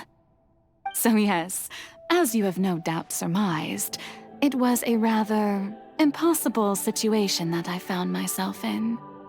I spent a terribly long time mulling it over, alone on the ocean floor. And I was almost growing barnacles by the time I finally realized there was only one possible solution to this confounding conundrum. I had to outwit the heavenly principles, allow the prophecy to be fulfilled, ostensibly at least, while saving everyone at the same time. I'm a genius, I know. I can only assume that's why Egeria chose me as her successor. Although, looking back now, it was hardly the inheritance one dreams of. Between the task of saving the nation, the quotidian duties of the Hydro Archon, and not to mention the original sin of creating a new race of humans, I dare say she left me quite a colossal mess to clean up. But one can only play the hand one is dealt. I did not choose this, any more than I chose to be one of her Oceanid familiars. So you were also once one of the Oceanids, transformed into a human by Egeria's hand? Yes, I was. I always dreamed of becoming human. And I still do, even now. In my eyes, to be human is to be part of the greatest opera ever known.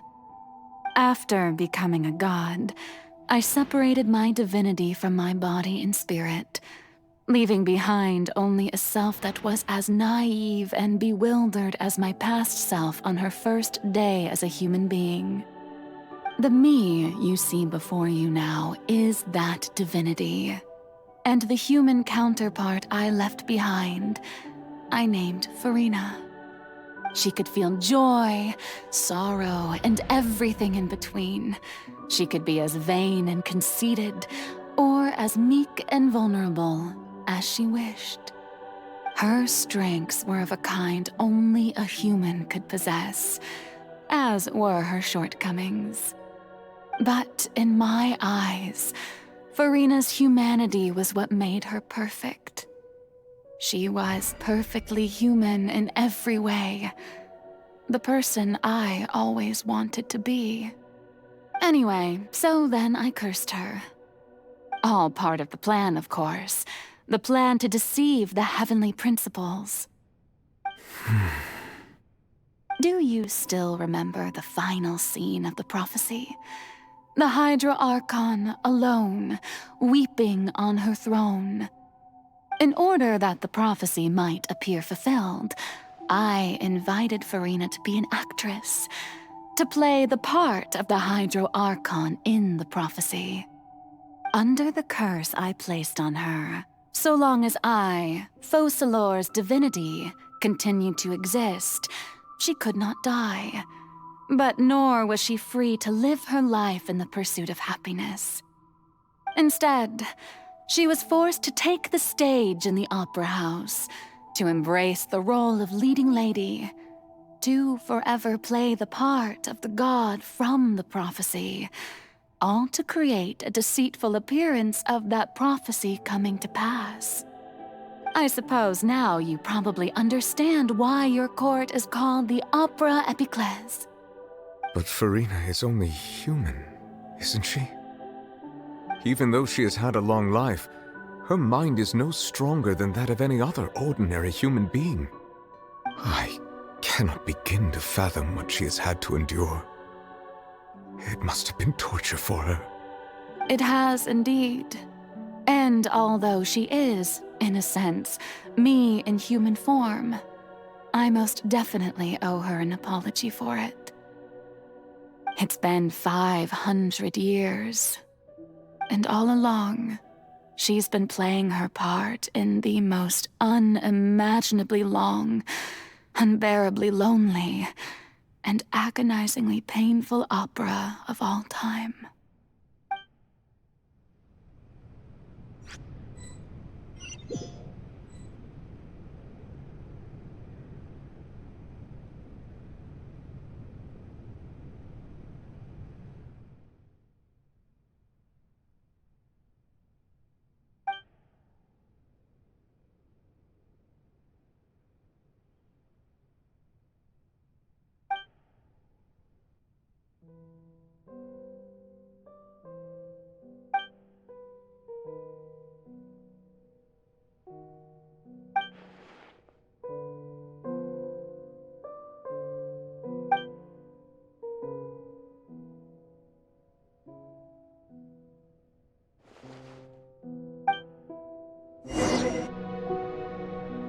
Oh? Who permitted you to come onto this stage? Now, I understand your admiration for my august self, but I must ask you to keep to the rules. All right. It is not my intent to reprimand you. There is no need to state your name. Just be off with you. Do not distract me from my performance.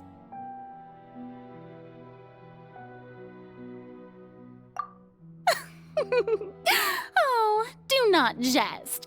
Can you not feel it?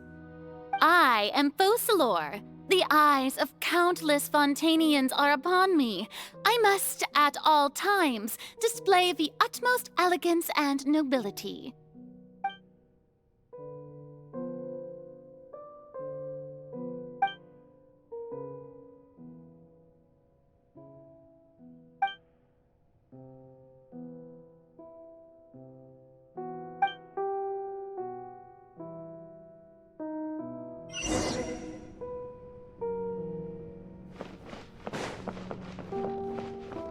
Dear audience, the performance is experiencing a technical difficulty, but worry not. The guards shall resolve it soon enough.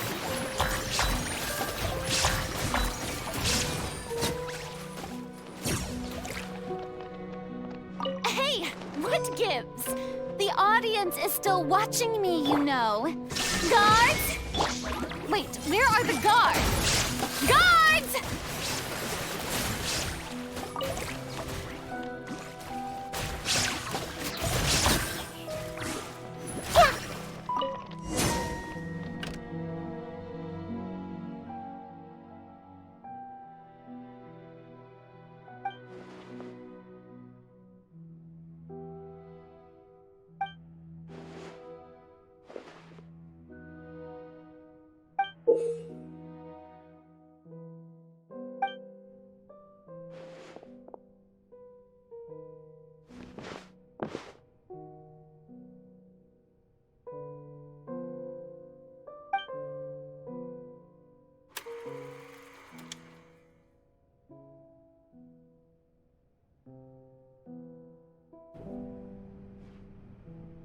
Farina, Furina. Huh? Who's that? Who's calling me? Where are you? Be not nervous. Be not afraid. I am before you. Wait a moment. You're mirror me? How can this be?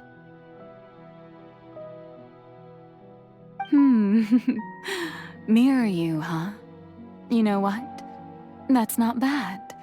Let's go with that. Mirror me? What do you wish to say? The prophecy. Have you heard of it?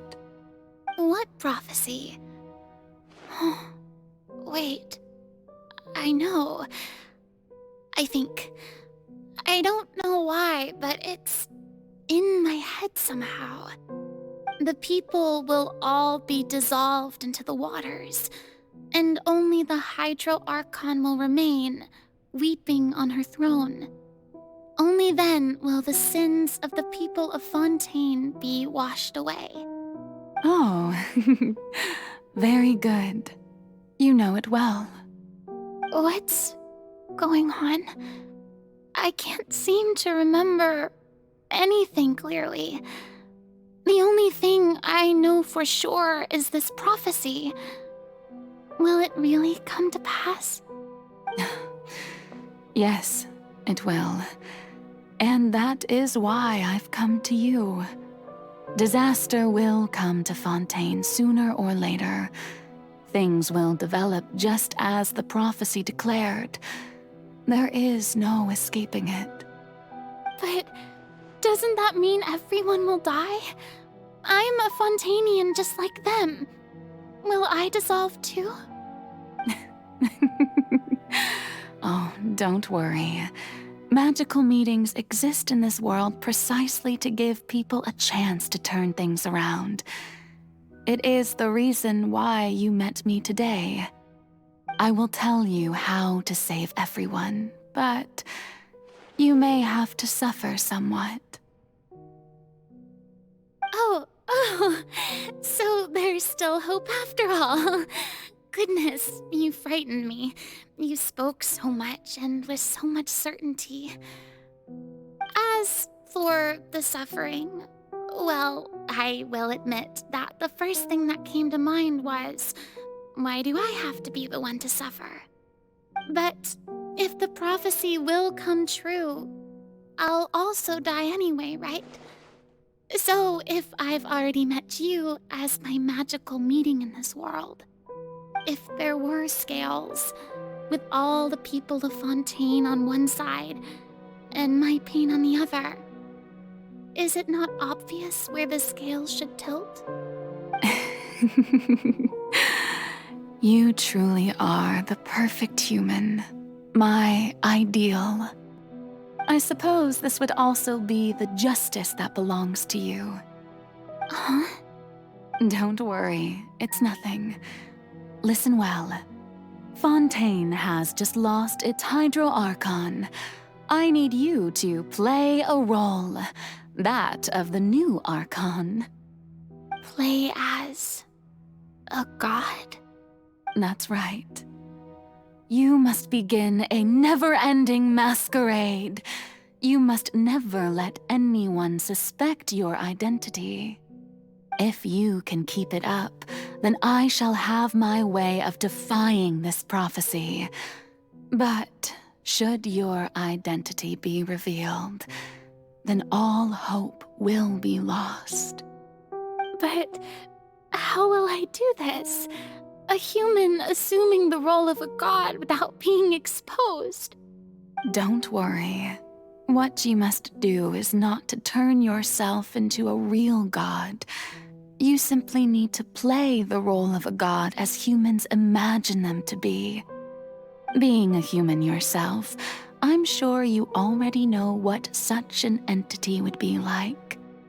Remember, your true challenge will not be pursuing divinity, but contending against humanity. I'm still not sure I understand, but I'll try. I'll try to do this. So, how long am I going to have to play this role? To accomplish this mission, you will have to stay on the stage for many, many years. You will endure and not grow old until your task ends. But I promise you, all will eventually end in a magnificent and dramatic trial, and everyone will be saved. A trial, huh? How exciting. I'll be looking forward to it.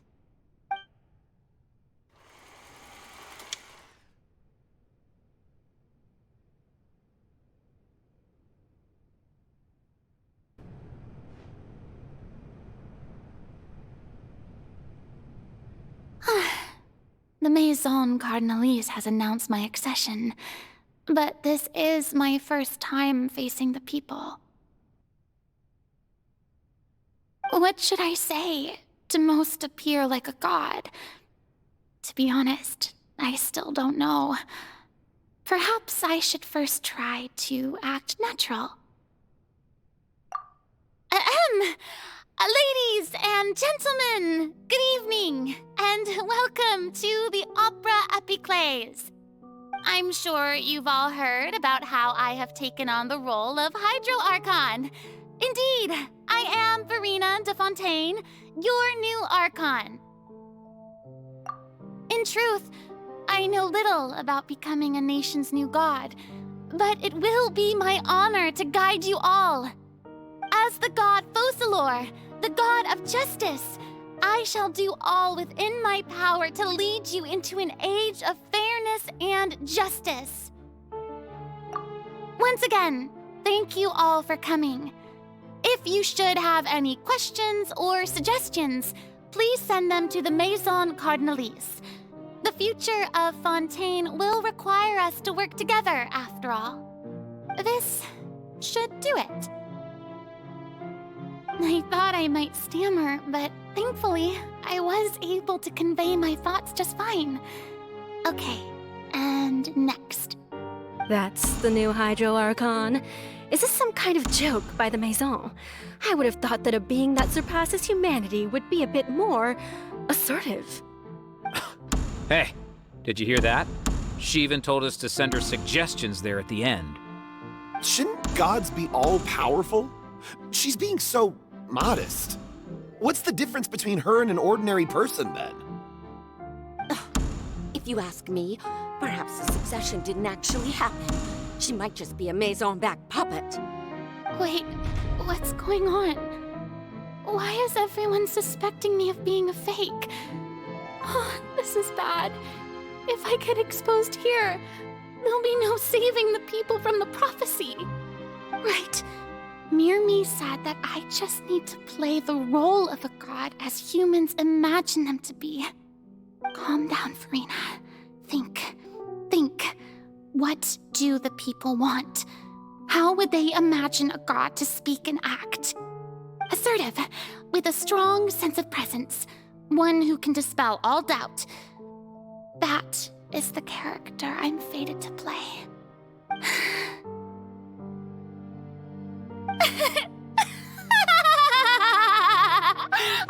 Oh, very good, my people. Only ones such as you are deserving of my rule.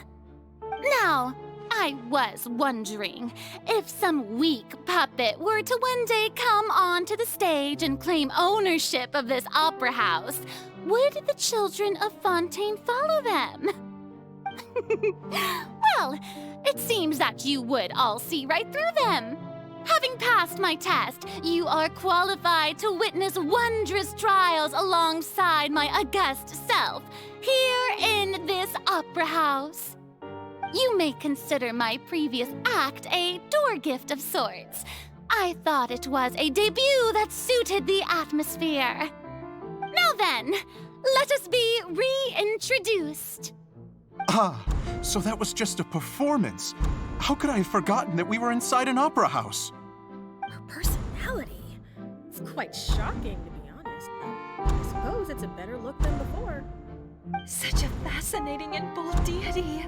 How wonderful! Our future may yet be bright after all. It seems I've turned them around. Best follow this flow and restart my accession speech. My dear people, whether you acknowledge me or not, whether you trust me or nay, I say to you, keep faith in your ardor for justice.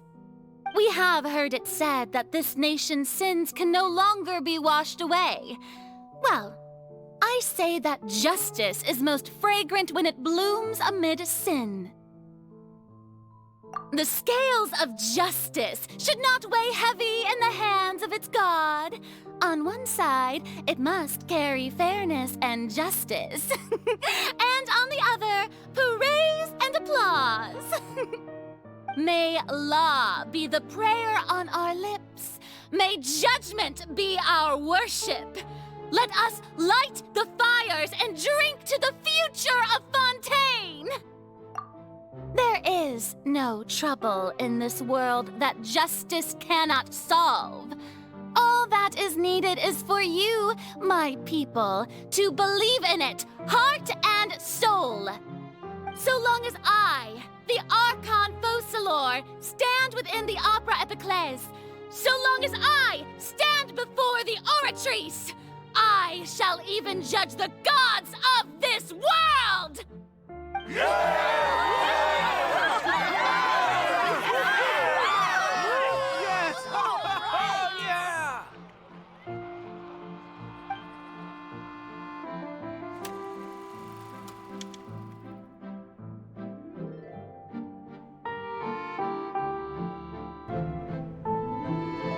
Lady Farina, here are today's case reports, as well as a summary of the follow-up for your perusal. Come now, was I not just at the Opera House in person? Leave these kinds of things to Neuvillette. Besides, none of these trials were the one that I'm looking forward to the most. If I may be so impertinent, what kind of trial are you truly looking forward to? A magnificent, dramatic, and wondrous trial. A trial to end all things. How could you hope to understand? That's true. I fear I lack the ability to grasp your divine thought, Lady Archon. No need for fright, and do not take what I said before too seriously. Go now, do your duties. The trial I await. It will come one day.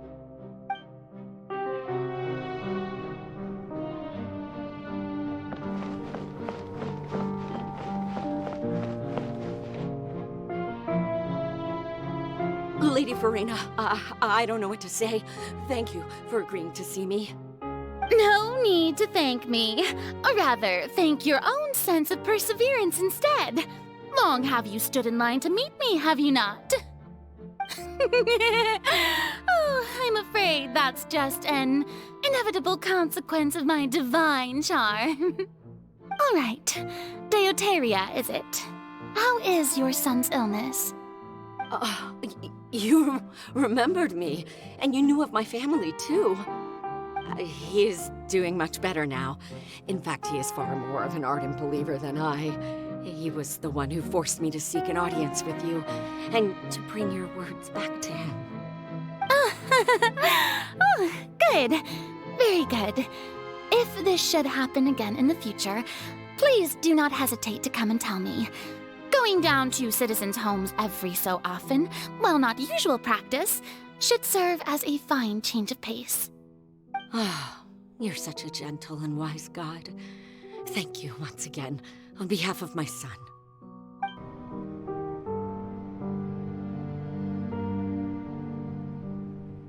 Lady Farina, here are the latest hydrological reports. As for the specific parameters you asked to take note of, I'm afraid things still don't look good. I see. It's as I thought then. As your god, I did already expect this, but I wanted to see how far your human wisdom would allow you to analyze it. All manner of signs indicate that the prophecy will still come to pass. Forget it. That's not something you need to worry about right now. Well, as I understand it, the Fontaine Research Institute is also trying to find a way to counter the rising water levels. Really?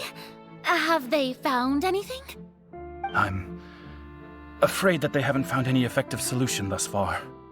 Oh, is that so? Well, no wonder.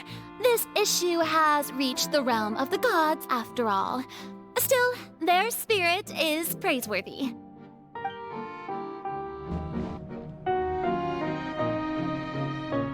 The day is finally over. I haven't had a moment to breathe this whole time. But it's good to see that everything's getting on track. There are no longer any voices of suspicion. Maybe this is fine. I just need to keep going, and everyone will be saved. All right, Farina, don't think too hard about this. You need rest. Tomorrow's a new day.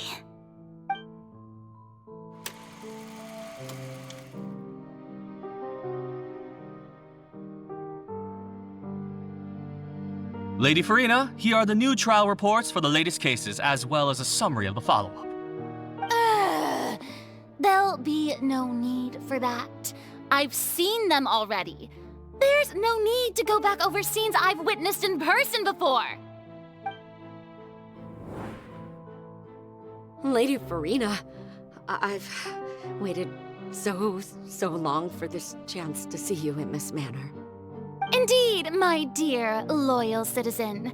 This joyous moment is an honor for us both.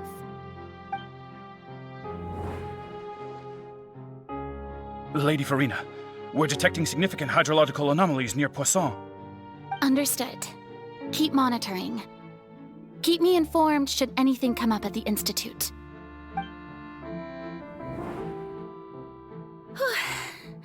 I don't think I let anything slip today. I must show the people that there is nothing to worry about. I just don't know when these days will end. I feel utterly exhausted. Best to rest early today, too.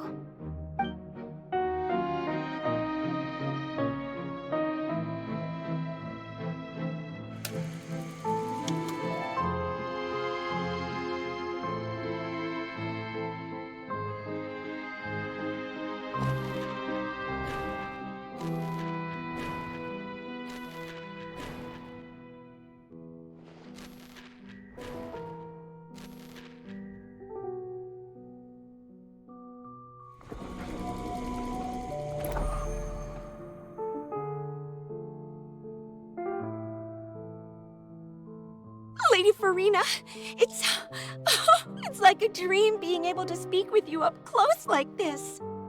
I've heard that the first member of our family who was honored to receive an audience with you was Madame Dioteria, almost 20 generations ago. And what a fine family yours is indeed. It brings me great joy to meet such a faithful believer.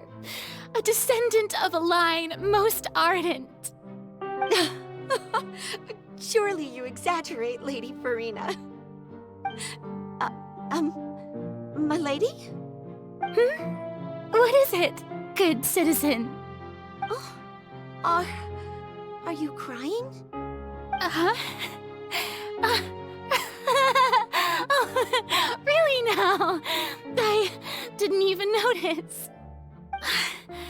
This must be the overflow of hydro from my person. Well, can't quite help being the god whose dominion is the waters, can I? No wonder. No wonder. A manifestation of your power, then. Oh, Archon, I am honored to have witnessed it. Honored indeed.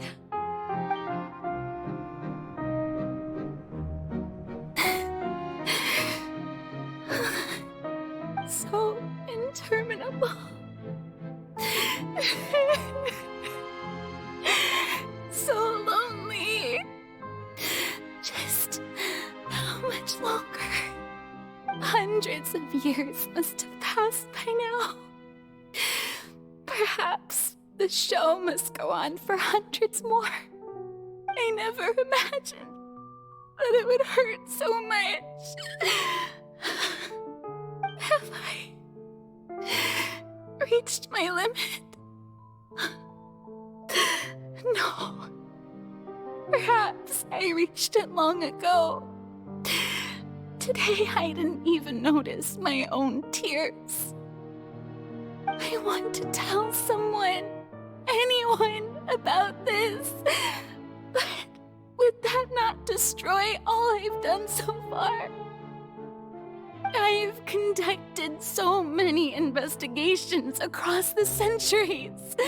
But there's not even a sliver of hope that we might break the prophecy. All I can do is keep heart. I must maintain this act. It is the only way to save Fontaine. Please, mirror me. You have to succeed.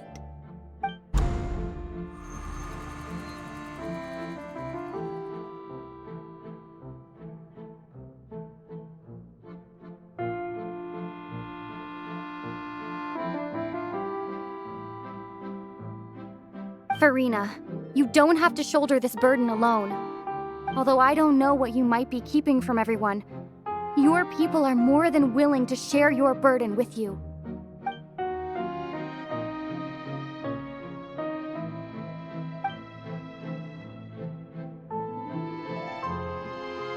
Share my burden. That's impossible. It was fated right from the start that this would be my duty alone. But even if your burden doesn't need to be shared, you can still choose to confide in someone. Just share it with me. I'm what you'd call a witness. A witness? Yes, I've heard that you came to Tevat from beyond the stars, yes. In other words, you never belonged here. And if Tevat is, in its entirety, a show on a stage, then you're just a spectator, aren't you? If that's the case... She's right. I could confide in her, couldn't I? But if things don't play out as expected, the people of Fontaine will be the ones to pay the price. No, Farina, you shouldn't be selfish. But what if it's really all right? Farina, you've worked so hard for so long. Surely it would be okay to put yourself first for once. Just this once. Is it such an outrageous thing to do anyway? To find someone in whom you can confide your frustrations and sorrows? Surely it could not hurt. If you let this opportunity slip through your fingers, it might never come by again. Think about it long and hard.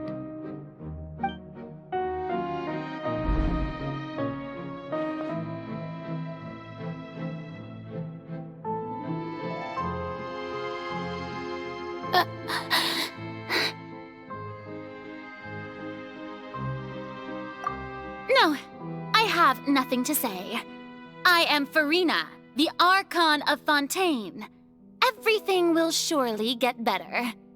All you need to do, dear spectator, is to witness my performance until the curtains fall.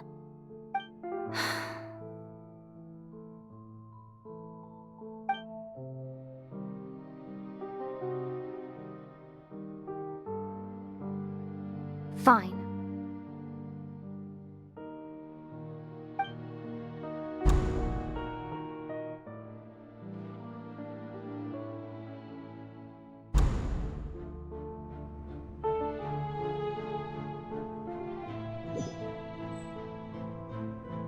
So even Farina doesn't know the truth? You've never once let her in on the full plan? Yes, it had to be done. To deceive the heavenly principles, you must first deceive yourself. She did very well. If she had let her resolve falter even once in these 5 centuries, Fontaine would have been doomed to the most tragic fate. It seems that trusting humanity was the right decision after all. I believe that I understand how your deception works, but that is only half the truth, is it not? How would you build on this foundation to save the people of Fontaine? That is the most important thing. Ah, good, good. Of course, the Iudex of Fontaine has pinpointed the crux of the issue. I'm sure you've long sensed that the Oratrice is no simple machine, yes? I've always suspected that it had its own consciousness, and Lenny did mention that he heard a human voice within the core chamber. It now seems that that person was you, hidden within the machine all along. Am I right? And then I became one with the Oratrice, taking Fontaine's gnosis with me. Yes, it would seem so, wouldn't it? Alas, your understanding of this device still lacks sufficient depth. In truth, it is no enactor of justice. It is, in fact, a device created to kill the god of justice. I beg your pardon? Oh, you have it. And to be more precise, not only will the Oratrice take down the god of justice, it will also take down the divine throne upon which she has been placed. I mean, did you think I would be the sort to enjoy peaceful repose while Farina suffered? My work over these last 500 years has been to constantly accumulate indemnitium within the Oratrice. But really, some have already discovered that only a small fraction of the energy generated by the device was ever used to provide power to Fontaine. The vast majority has been, had to be, accumulated to enact this death sentence. It was all a part of your plan, then? Both the trial and the sentence? Indeed.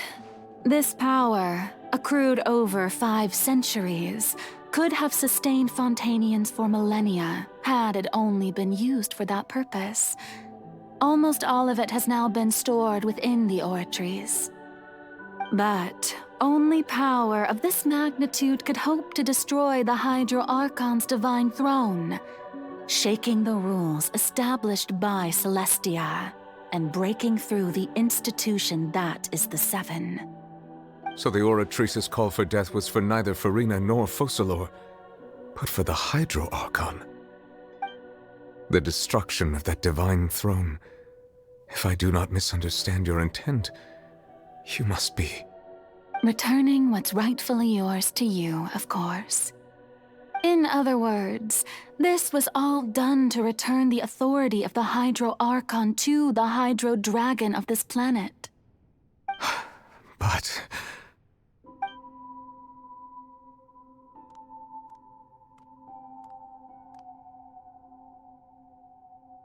Oh, what? Getting sad again, are we?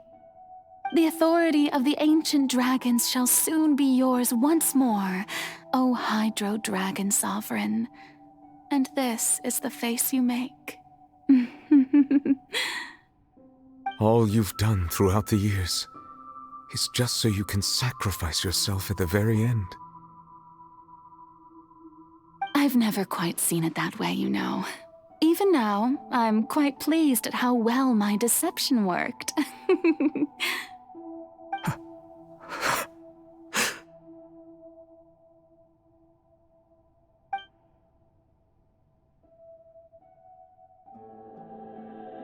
Hydro Dragon, don't cry. I must say, had it been within my rights, I would have loved to judge the heavenly principles themselves. Were they not guilty of essentially the same crime? Egeria stole the power of the primordial sea, and the heavenly principle stole the power you ancient dragons possessed. I, for my part, am the god of justice. And is it not just that your original powers should be returned to you? Speaking of justice, I have always believed that justice lies in the process of pursuing human existence itself. So, if the theft of the primordial sea's might was Fontaine's original sin, then, leaving matters of procedural right and wrong aside, the descent of the Fontainians as humans and their right to exist in this world would be Fontaine's original justice. In other words, existence was Egeria's justice, and to me, justice is the continuation of that existence. Defying the prophecy and ensuring that Fontaine's people shall live on, that should be the justice enthroned over all others. At this point, we, whether it be myself or all other Fontainians, have shouldered the burden of this sin for far too long.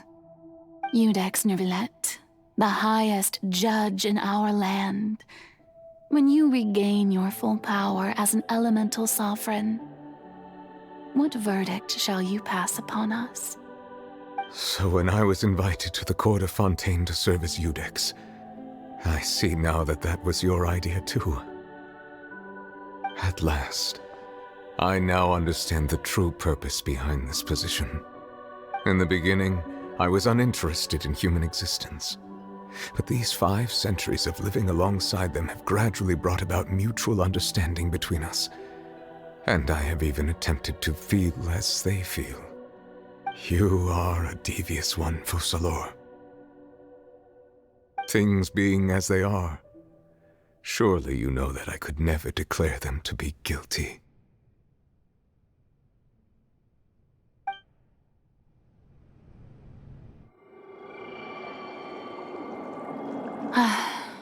The hour of my execution is almost here. For the sinner, the curtain call has come. I know I may not sound it, but faced with death, I find myself a little afraid. Perhaps this is one thing both gods and humans have in common.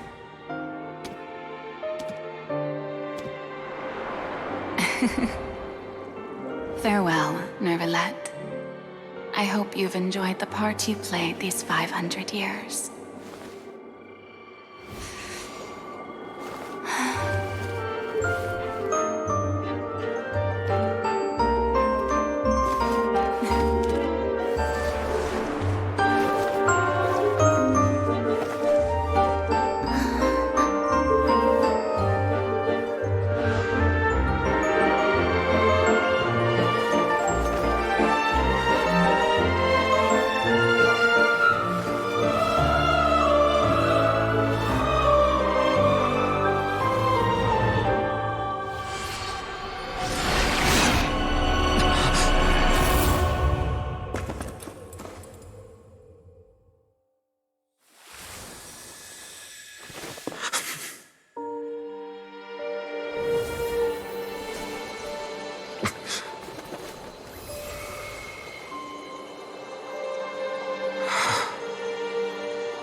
Iudex Nervillet, hereby declare, people of Fontaine, your sins are forgiven.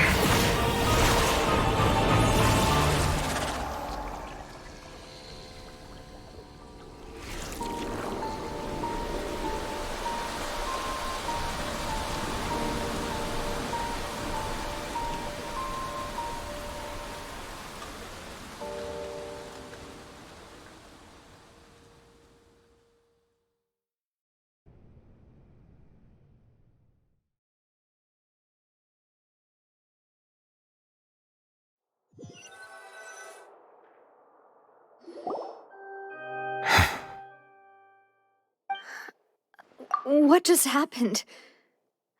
Has the death sentence been carried out?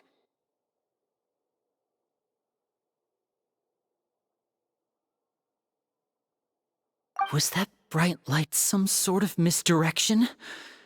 I have a feeling that something huge just happened. But since we're all still alive and haven't been dissolved, I assume whatever happened was good for us. It's time to end this. We must mete out punishment to that beast. Didn't you say just a moment ago that it can't be defeated? I have gained the strength sufficient to deal with it. Through certain means, I now have the ability to separate the power of the Primordial Sea from that creature. We should seize the opportunity to pursue our quarry. Traveler, now that the oratories can no longer function, I require an executor to help me mete out justice. The root of the calamities befalling Fontaine, the beast that enacts the prophecy, its name is the all-devouring narwhal. Come with me, traveler. The hour of execution has come.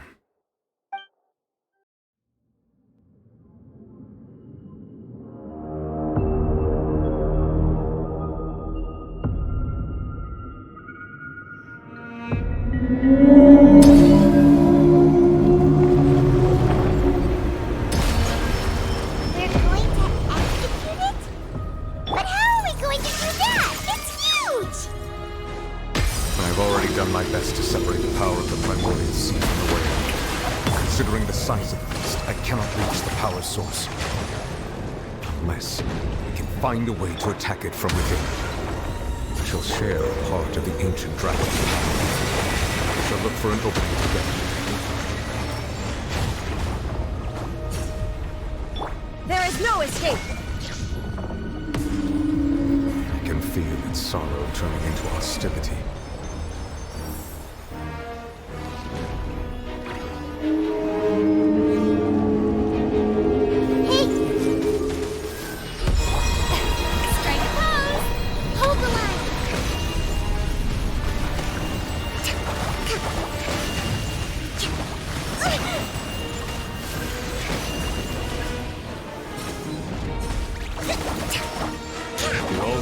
Narwhal cannot resist its instinct to devour.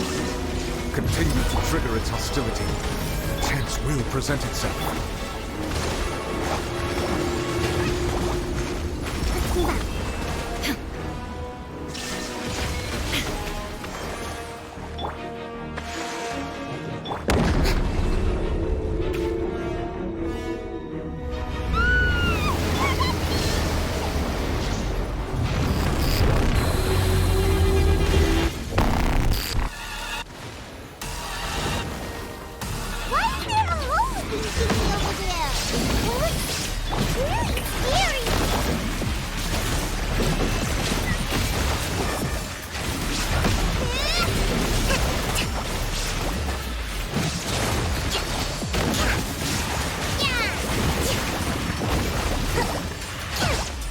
I have granted you my protection.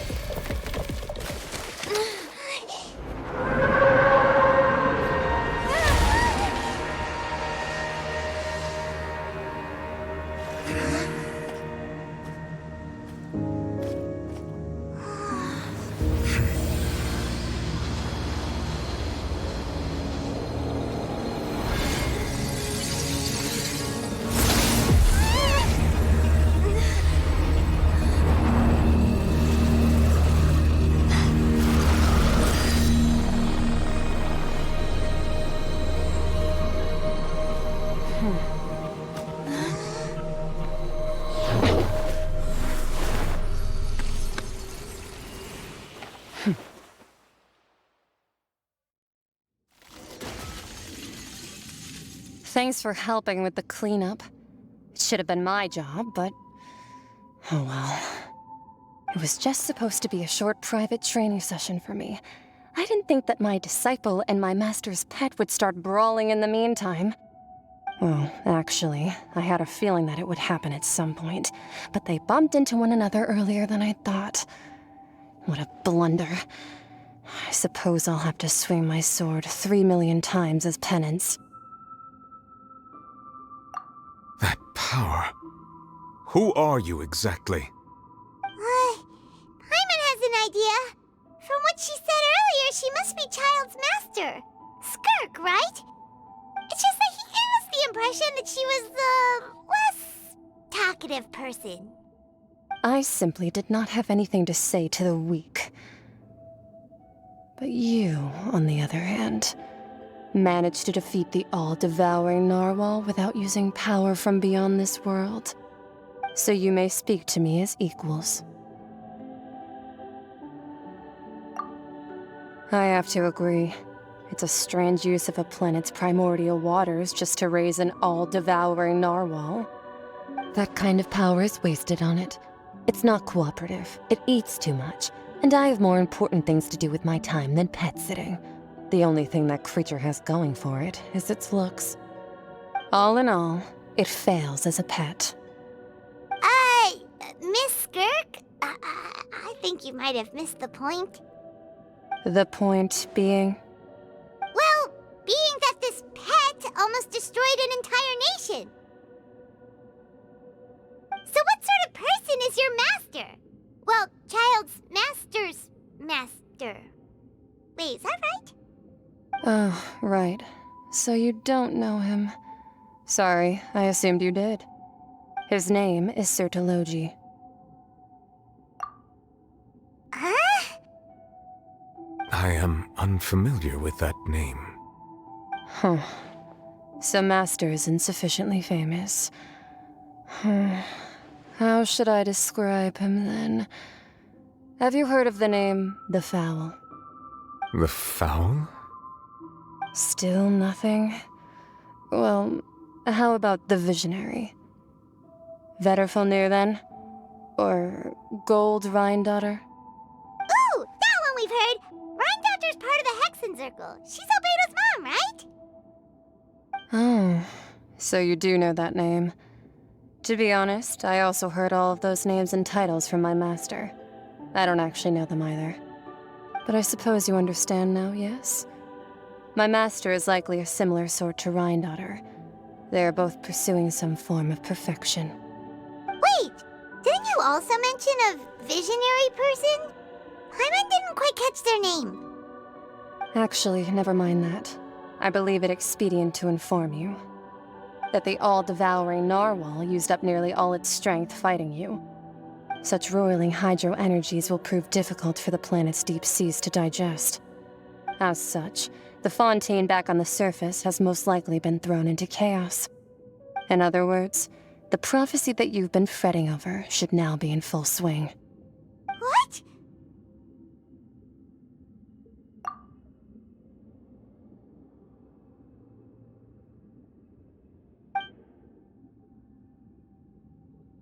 Not to worry. Focalor has already managed to deceive the heavenly principles.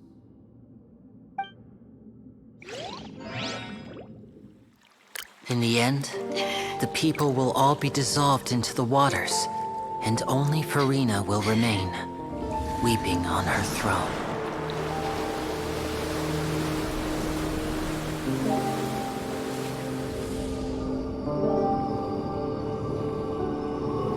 Only then will the sins of the people of Fontaine be washed away.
Let's initiate emergency rescue!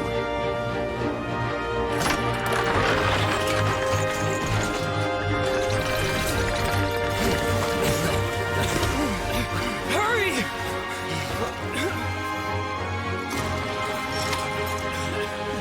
Hey, lend a hand!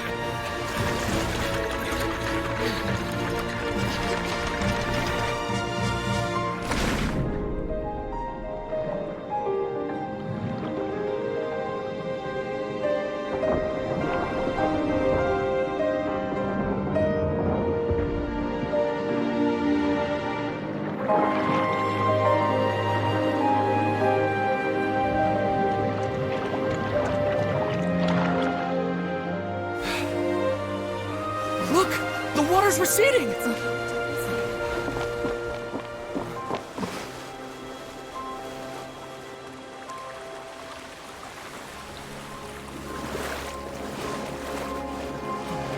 It's a miracle! The water's receding. We didn't dissolve. The prophecy was wrong. The prophecy was wrong.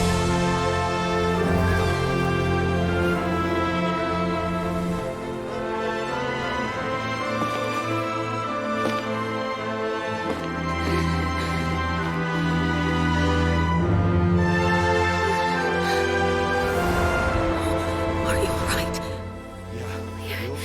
We're saved. The prophecy was wrong.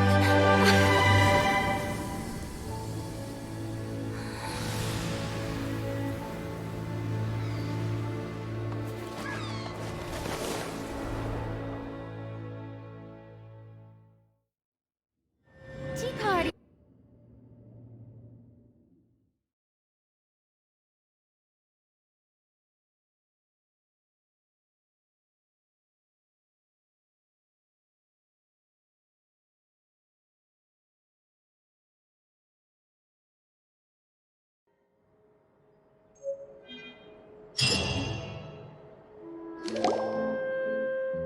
The soil renewed. The Spina di Rosula talks post-disaster rebuilding. I recently visited Poisson to meet with Miss Navia, spokesperson of the Spina di Rosula, and we spoke about Poisson's present and future. Old soil can still give birth to new bloom, Miss Navia stated. Hope is like seeing a small cookie when you're starving late at night. You just need a little of it. Skyship Winglet, lunar brain of the Fontaine Research Institute. The various disputes that have arisen on account of Mr. Edwin have suddenly become a shield over the Institute, with Jurier turning out to be a once overlooked hidden gem.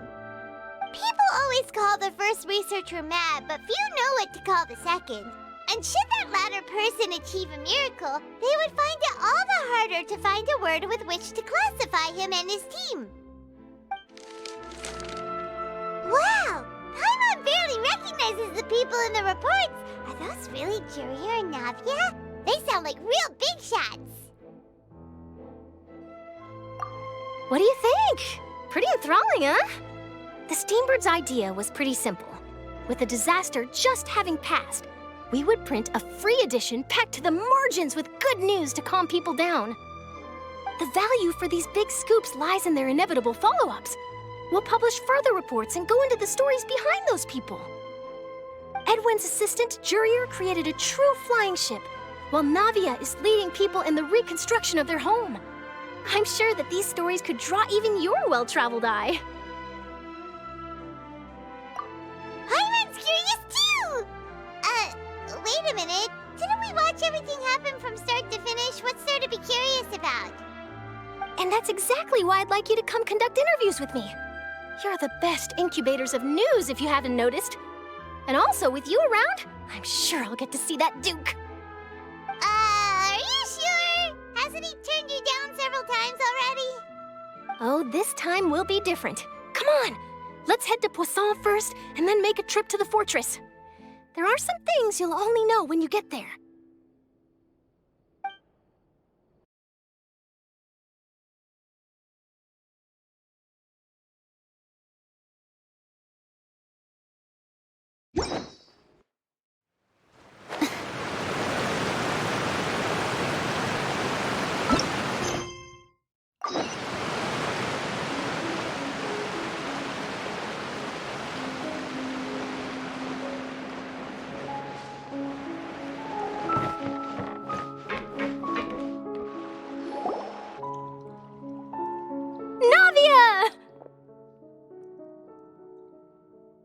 Oh, it's you. What brings you all here? Hey, we're just having a look around. I'm here to update myself on how things are going here. Oh, the Fatui are here too! Let me introduce you. This is Mr. Garunt Snežević. He represented the Knave in sending us a large amount of supplies, and is helping with our work. Our residents are hard at work as well. Thanks to everyone, work is progressing nicely.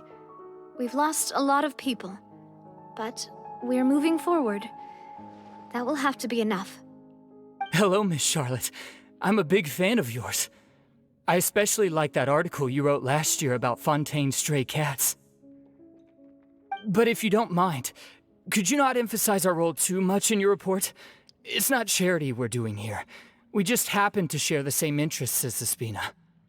I get where you're coming from. I'll keep it as simple as possible. Or would you be willing to feature as friendly neighbors? That would be fine. Thanks! Oh, you're back too. How are things? We finished laying down the construction materials. It'll be another hour before the workers are able to go over there. Huh? You're here too, Clorinde?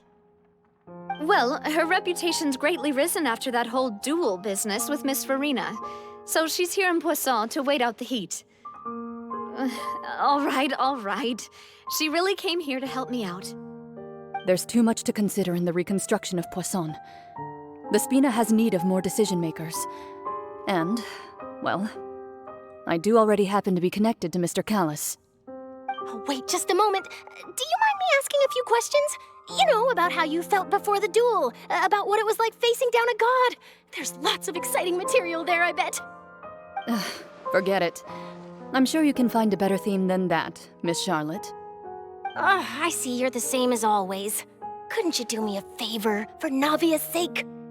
Well, if we're talking about doing things for my sake, you might as well just take a few more photos of me. Or of the Traveler. It's better than wasting time persuading Clorinde, at any rate.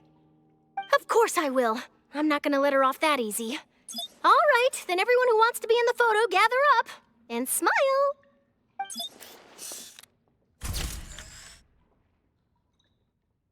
How did it go? Was it a good shot? Did Paimon look cute in it? Not bad. Your addition really helped the composition of the picture. All right, hang on a moment. Let me snap a few more shots.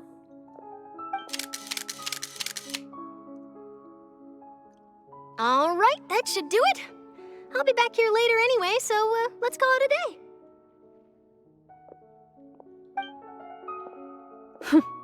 You're very quick.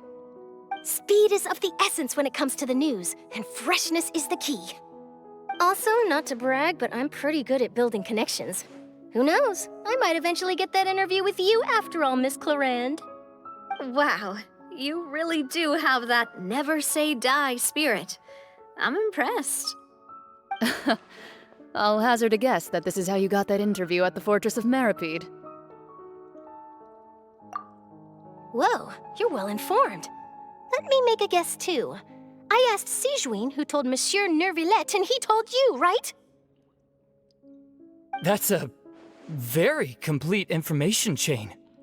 In truth, all Monsieur Nervillet asked me was, when did the Fortress become so friendly towards the media?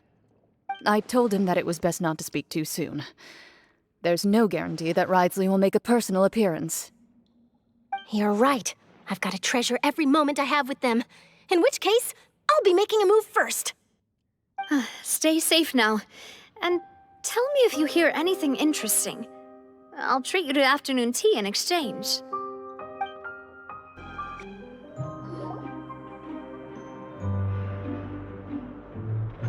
Wow, guess we're here again, huh?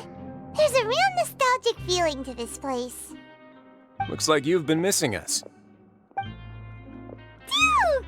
Did you come all the way to the entrance to greet us? Of course. I'm here to welcome you and our dear Miss Charlotte, whom our good head nurse recommended to me. It's an honor to finally meet the much-rumored Duke. Thank you for consenting to my visit to the fortress, sir. No need to thank me. But that said, I shouldn't be the focus of your interview. I trust you recall our agreement? Of course, of course. All right then, this way.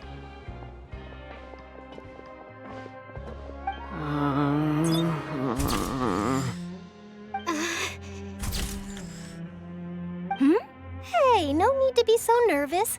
I've already taken all the photos we need. Miss Charlotte, do these pictures really need to be published on the cover of the Steambird? It would seem that Miss Lorvine doesn't want her face to appear beside that of Mr. Jurier, Sir, please don't say things like that. But it looks like dear Mr. Jurier denies it. Might this interview be very important to you then? No, I just... This is my first time being interviewed, and I'm very thankful to the Steambird for... Now, I might not look it, but I actually did meet Mr. Edwin once. And I'll be honest, I enjoyed chatting with you more. You've definitely got more of that genius vibe going on. The boat that brought about a miracle, the ark that saved the people. Why, you recreated a myth back there, like an emissary of legend. Still, if I might ask, where's that flying ship now? Huh! Looks like Charlotte's trying to get herself another exclusive scoop. I have to apologize, but that ship is presently in the bowels of our factory. I'm afraid it won't be easy for you to get a shot of it. Really? Well, then in that case, could I have an interview with you to make up for that loss?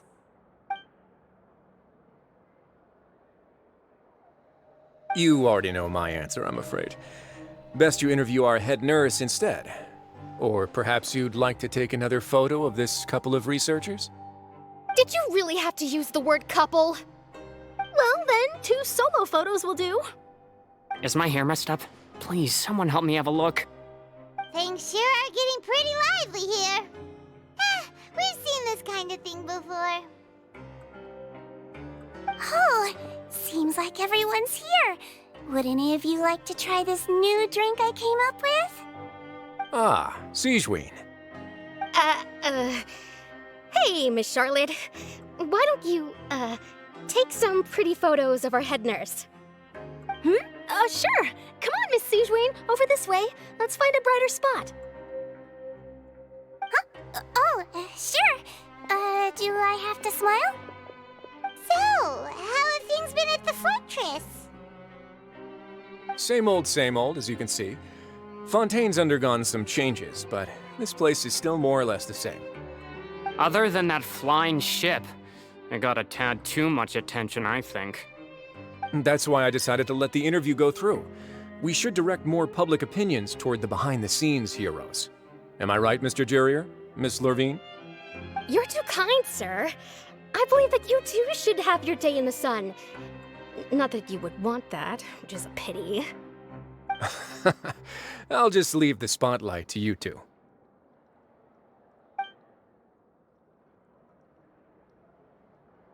I see. Lots of things happened that day, huh? Anyway, regarding that Harbinger, I'm not sure you remember, but his 3 young followers are still waiting for his return. He sure did win them over, huh? I'll tell them that there's good news and bad news. The good being that their boss seems fine, and the bad being that they must face extended sentences for abetting his escape. Oh, actually, what about you? Are things gonna change for you too? What change can there be? The fortress will keep chugging along, and so will my duties. As to what Miss Farina's departure will mean for the nation, and if our laws and governance will be transformed, we'll leave those to the folks in the overworld. Hey everyone, the photo shoot's done. Good. In that case, let's call it a day here. Thanks for your cooperation. Come on, Traveler, let's go. Till next time, everyone. There'll be a next time? Maybe. Who knows? I might write a story about the underwater factory next time. Until then. All right, last stop, the docks.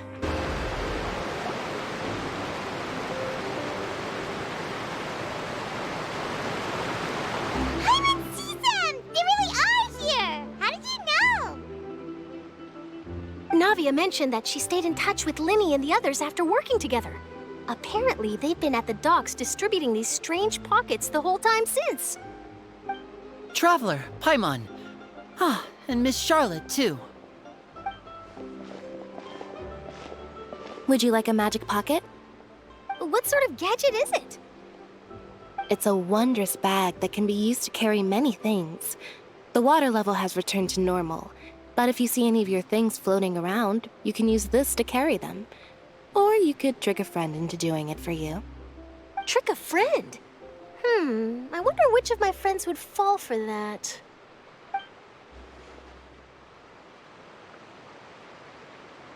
You could just make a friend like Fremine here.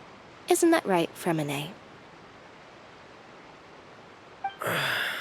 Is this what you meant by, I'll help you make some more friends? To be honest, that sounds pretty sweet. Could I have your contact, please? Sure. Please, write down my address. Lynette sure is working hard to help Fremine socialize. He was the one who proposed doing this. He even wants to assist in our magic shows. Yes, I was planning to first introduce Pear as an assistant, and later Fremine himself. In the future, I think we can leave underwater escape magic to him too. That said, would anyone want to see a diver escape underwater?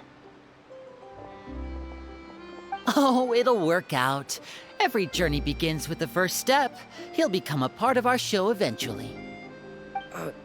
Lynette, could you come over? Miss Charlotte says she wants to take a picture of us. Got it. My, that Charlotte is rather perceptive. She got rid of everyone the moment she realized I had something to say to you. So, how have things been, Traveler? Father says that you did a great deal during the latest events. She's very grateful for your contributions to Fontaine. That's all right. We were more than happy to help. So, what's she doing now? Oh, I guess you haven't heard. Well, after Lady Farina left, Father and Monsieur Neuvillette opened negotiations, during which he gave Fontaine's gnosis to her as a diplomatic gift. A diplomatic gift? A gnosis? Yes, I was quite surprised at first myself. But when I thought it over, there were actually a number of things going for it. It could have been done as an apology for the incident with Lord Child, or as thanks for his help in tying the all-devouring narwhal down. Furthermore, Father did also lend significant aid to Fontaine and Poisson. Well, that's true, but this is a gnosis we're talking about. Doesn't this seem a bit irresponsible? I would agree, but I've also heard that it seems that Monsieur Neuvillette has had a significant change of heart regarding the matter. So there's some reason for this that only Neuvillette knows about? I suspect you'll have to ask him about that yourself. Ah, yes, speaking of which, I did see him strolling around the entrance to the Fortress of Meripede a while back. Isn't he real busy and stuff? Paimon didn't think he'd have the time for that. But back to the topic. The gnosis was given to the knave, right? What about Child? They say that he's returned to Snezhnaya to recover from his wounds. I hear that the recent disaster really did a number on his health. That's true. When you think about it, we've had loads of run-ins with the Fatui. To think we'd be allied with them this time. So shocked by such a simple switching of sides?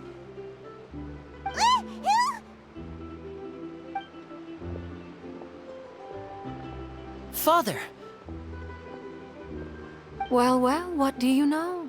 Come to the docks to see how my children are doing and meet the Traveler by chance. Please do not pay my accomplishments in Fontaine too much mind. I would have done them regardless. Are you going to take the gnosis back to Snezhnaya? That is our duty as harbingers, yes. Don't be too preoccupied with sides. The goal of the Fatui concerns not a single place or person, but the entire world. With such a grand goal in mind, it is inevitable that we must wear many masks. Switching my masks is something I've always done. Well, that depends on many things. No one truly knows what the future holds. What good is honesty if you can't rely on it forever? As for you, I very much look forward to our next collaboration. Good things cannot be achieved alone, and you've proved yourselves to be great partners.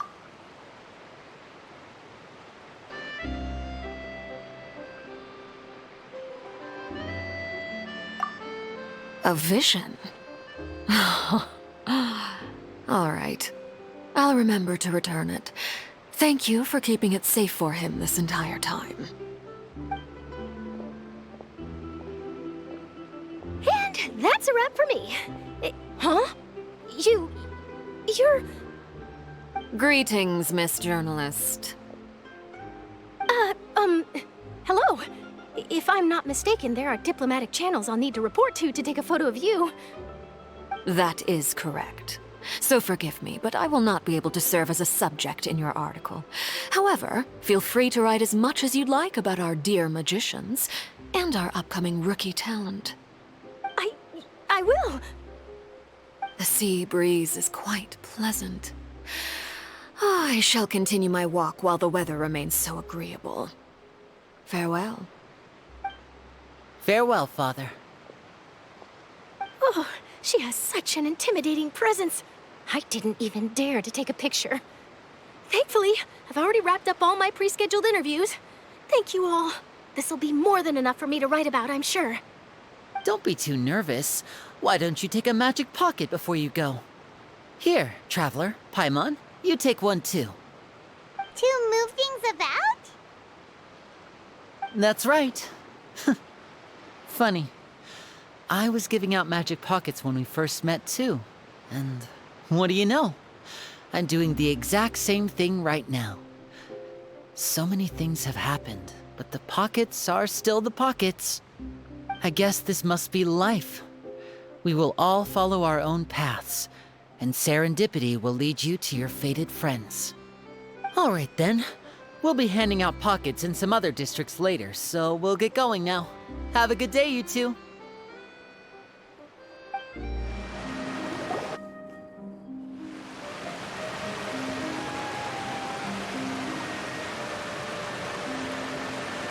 So, you really are here, Neuvillette. I didn't think you were going to have free time this hour of the day. Really? Oh, I suppose you must have met Mr. Linney. He took the time to greet me earlier when he passed this way. In any case, you came at a good time. I was just considering reaching out to you to set up a meeting, so I may explain some things that I haven't had the time to before. Aw, Paimon's glad that you remembered. Thank you for keeping us on your mind, what with you being busy and all. Alright, let's have it then. How was Fontaine actually saved? The whole business is still quite the mystery to us. It is strange how words can often leave a bitter taste in the mouth when it finally comes time to say them out loud.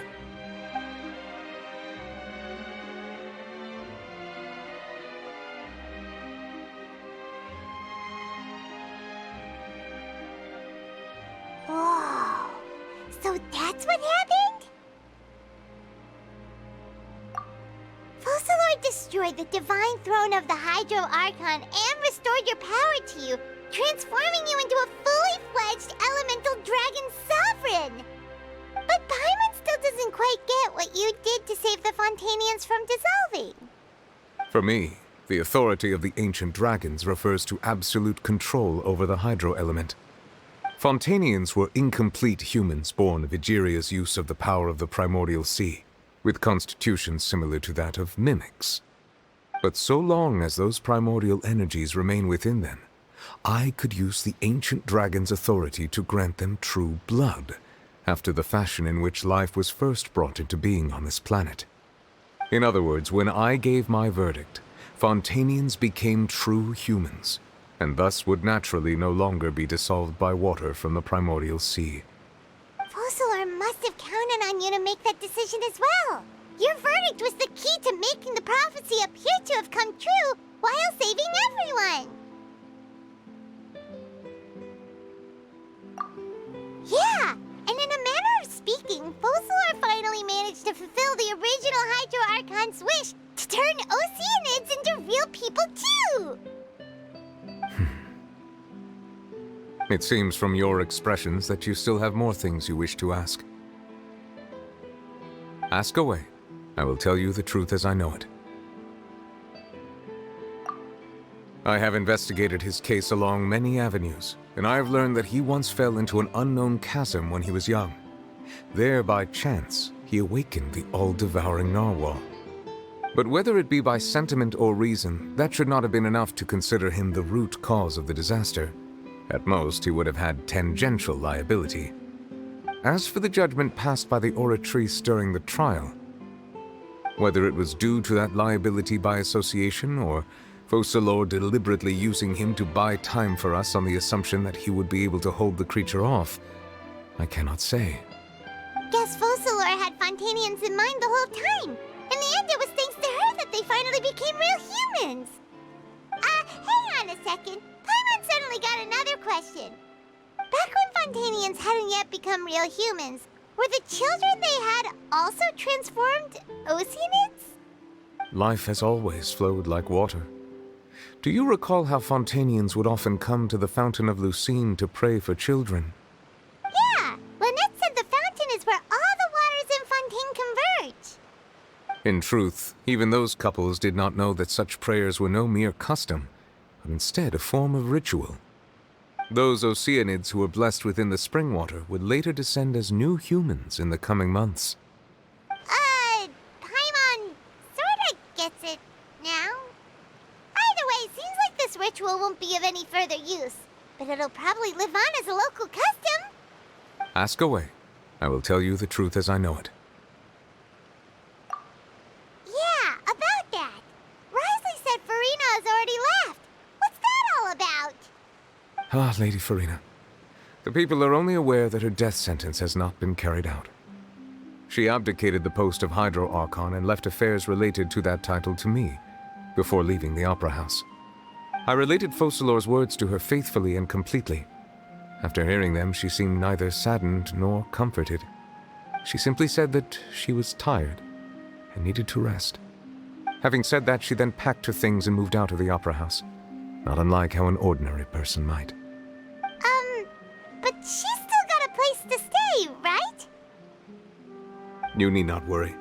I will make arrangements to ensure that she will not want for food, clothing, board, or travel. In truth, I am somewhat happy for her. The wear and tear on her spirit will, of course, take time to heal. But now that she no longer has to play the role of Focalor the Hydro Archon, she can finally lay down her burdens and lead a normal life. What about you then? What are your plans now that you've regained your full powers as the Hydro Dragon? After Focalor passed on, the Oratrice also ceased to function. This matter will directly affect our trials.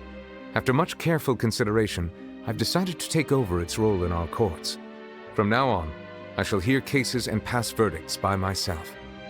Looks like you're still considering stuff from the perspective of the Udex, huh? As an elemental dragon, there are indeed many things that I must do. But this power and this duty, in a manner of speaking, you could say that both were granted to me. As such, before I attend to my other responsibilities, I must first and foremost continue to serve Fontaine as its highest judge. The duty of the Hydro Sovereign and the duty of the Udex shall coexist within my person. Additionally, the Hydro Archon's departure has brought about another problem, which is that the Opera House shall no longer produce indemnitium. That's true. That power was derived from the people's faith in the Hydro Archon, wasn't it? Wait, but the various mechs and machines in the city are all still okay. Where are they getting their energy from? As I am now, I have full command over New Musia, and it can serve as a complete substitute. Another reason why I cannot quite leave Fontaine immediately. Wow. This ancient dragon's authority stuff is really quite useful, huh? Ask away. I will tell you the truth as I know it. Oh, that's right! They say you've given it to the Knave as a diplomatic gift or something! Leaving aside their intentionality, the two Fatui Harbingers have indeed done much for us during this crisis. Their sole remaining goal in Fontaine, at least at this point, would seem to be the Gnosis. The Oratrice has ceased to function. The Hydro Archon's divine throne is now no more, and I do not need the Gnosis's power. As such, it has lost all meaning for Fontaine. If the Fatui have impure designs, then we might as well accede to their request now, and avoid unnecessary conflict. What complicated considerations! Paimon thought you were just giving it to them out of gratitude to the Knave and as an apology to Child. Ask away. I will tell you the truth as I know it. You will soon be heading to Natlan, I presume? I'm afraid that I have little talent as a travel guide, so all I can do is tell you what I know about that land. As far as I'm aware, Natlan can be said to be a nation of dragons. A nation of dragons? You mean like you? No, I suspect that I would not find myself welcome there. Unlike ancient dragons such as myself, the dragons of Natlan have undergone long years of development and evolution. Large numbers of them have entered a form of coexistence with humanity. Natlan is also the nation of war. War ravages those lands like an undying flame. There is one other piece of information I got incidentally from my negotiations with the Knave that I believe may be useful to you. The Harbinger known as the Captain has thrown his hat into the endless ring of war. The Captain. Sounds like a real tough customer. Seriously, everywhere you look, there's a Fatui Harbinger doing their thing. I suggest that you fully prepare yourself before going to Natlan. In the meantime, Fontaine's doors will always be open to you. Ask away. I will tell you the truth as I know it. Hang on a sec. Paimon's still got a question about the Gnosis. When we spoke to Linny earlier, he mentioned that your attitude towards giving away the Gnosis had clearly changed. We guessed that there might be some reason for it that only you were aware of. No wonder the House of the Hearth is the Fatui's intelligence division. They are certainly sharp. So regarding this specific issue, I was just getting ready to share something with you. What is it? In truth, I exchanged some further words with that lady named Skirk after sending you two back to the surface. It went something like this.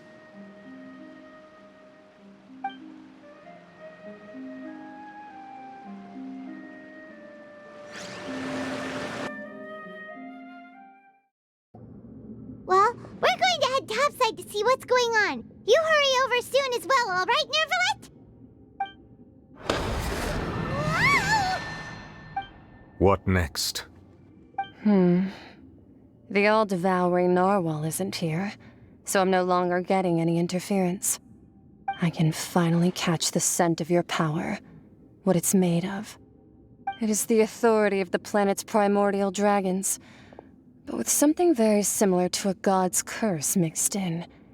It's quite a novel blend. I'm sure I've encountered something like this before. What was it again? I do not know what you speak of. Of course. How could I forget?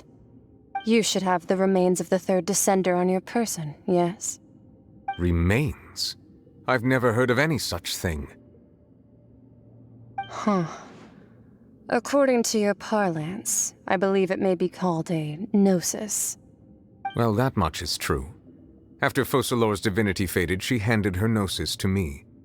But I fear I have never heard of it described in the manner that you just did. I've been training with my master, the Foul, ever since I was young, and I have never returned to the surface since. So most of the information I possess, I got from him. It is only natural for those who are greater than humanity to possess a different sort of common sense, which is why there are so many problems in our attempts to communicate with humans. Regardless, you should probably get rid of objects of misfortune to prevent any disasters from befalling you. To live in itself is a blessing, but once a person dies, the bonds he once had with this world shall all turn to curses. What do you mean by that? No need to fret. These are just my personal thoughts. And my reason for no longer wishing to return to the surface. This third descender you refer to, who are they? And when did they die? Master never mentioned them to me. Perhaps it just wasn't that important for me to know. If you're interested, though, I could ask him. I'll be sure to pass the answer on to you next time. Next time? You believe we will meet again? I do. Wait. I have a disciple of my own, don't I? He can be the messenger then.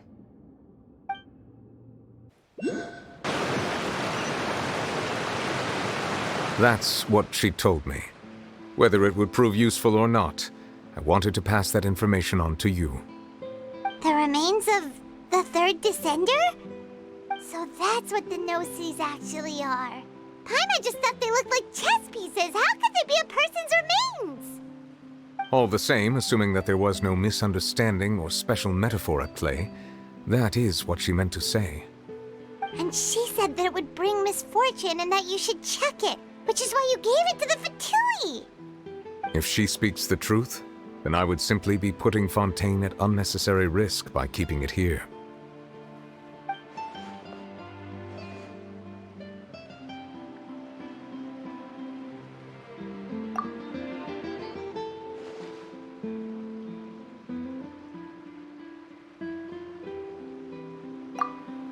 I had guessed that you might already be familiar with this concept, but I did not expect you to be one of them. That means that the Gnosis, which are exceedingly element-compatible and can even enhance elemental abilities, do indeed come from the third descender.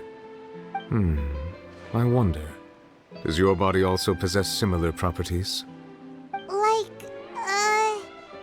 Like being able to use elemental powers without a vision! That does sort of count as special compatibility, right? No, let's not think about this stuff right now. It just feels creepy. Comparing the Traveler to the dead third descender and all. That's what you say, but this topic still feels like bad luck. Once Child recovers, let's get some more answers out of him. Or go look for his master and get the answers that way. I too believe it unwise to make too many blind guesses when information is lacking. The same is true of being at court. All right. Whatever the case, it seems like the crisis here in Fontaine's over for now. Yes. All of Focalor's efforts were for this moment as well. But she sacrificed herself in the end as a god, and she suffered through all those years as a human. Was that really what she wanted? I suppose that would be the mystery of a god's will. I suspect not. But once in a while, I too would guess that if wishes were like the clouds in the sky, they will one day return to the earth as raindrops. Life flows like water, and rain is the final answer. The water levels may sometimes tilt one way or another, but the rain falls fairly upon all. And what, ultimately, is the difference between the rains that fall upon all of us?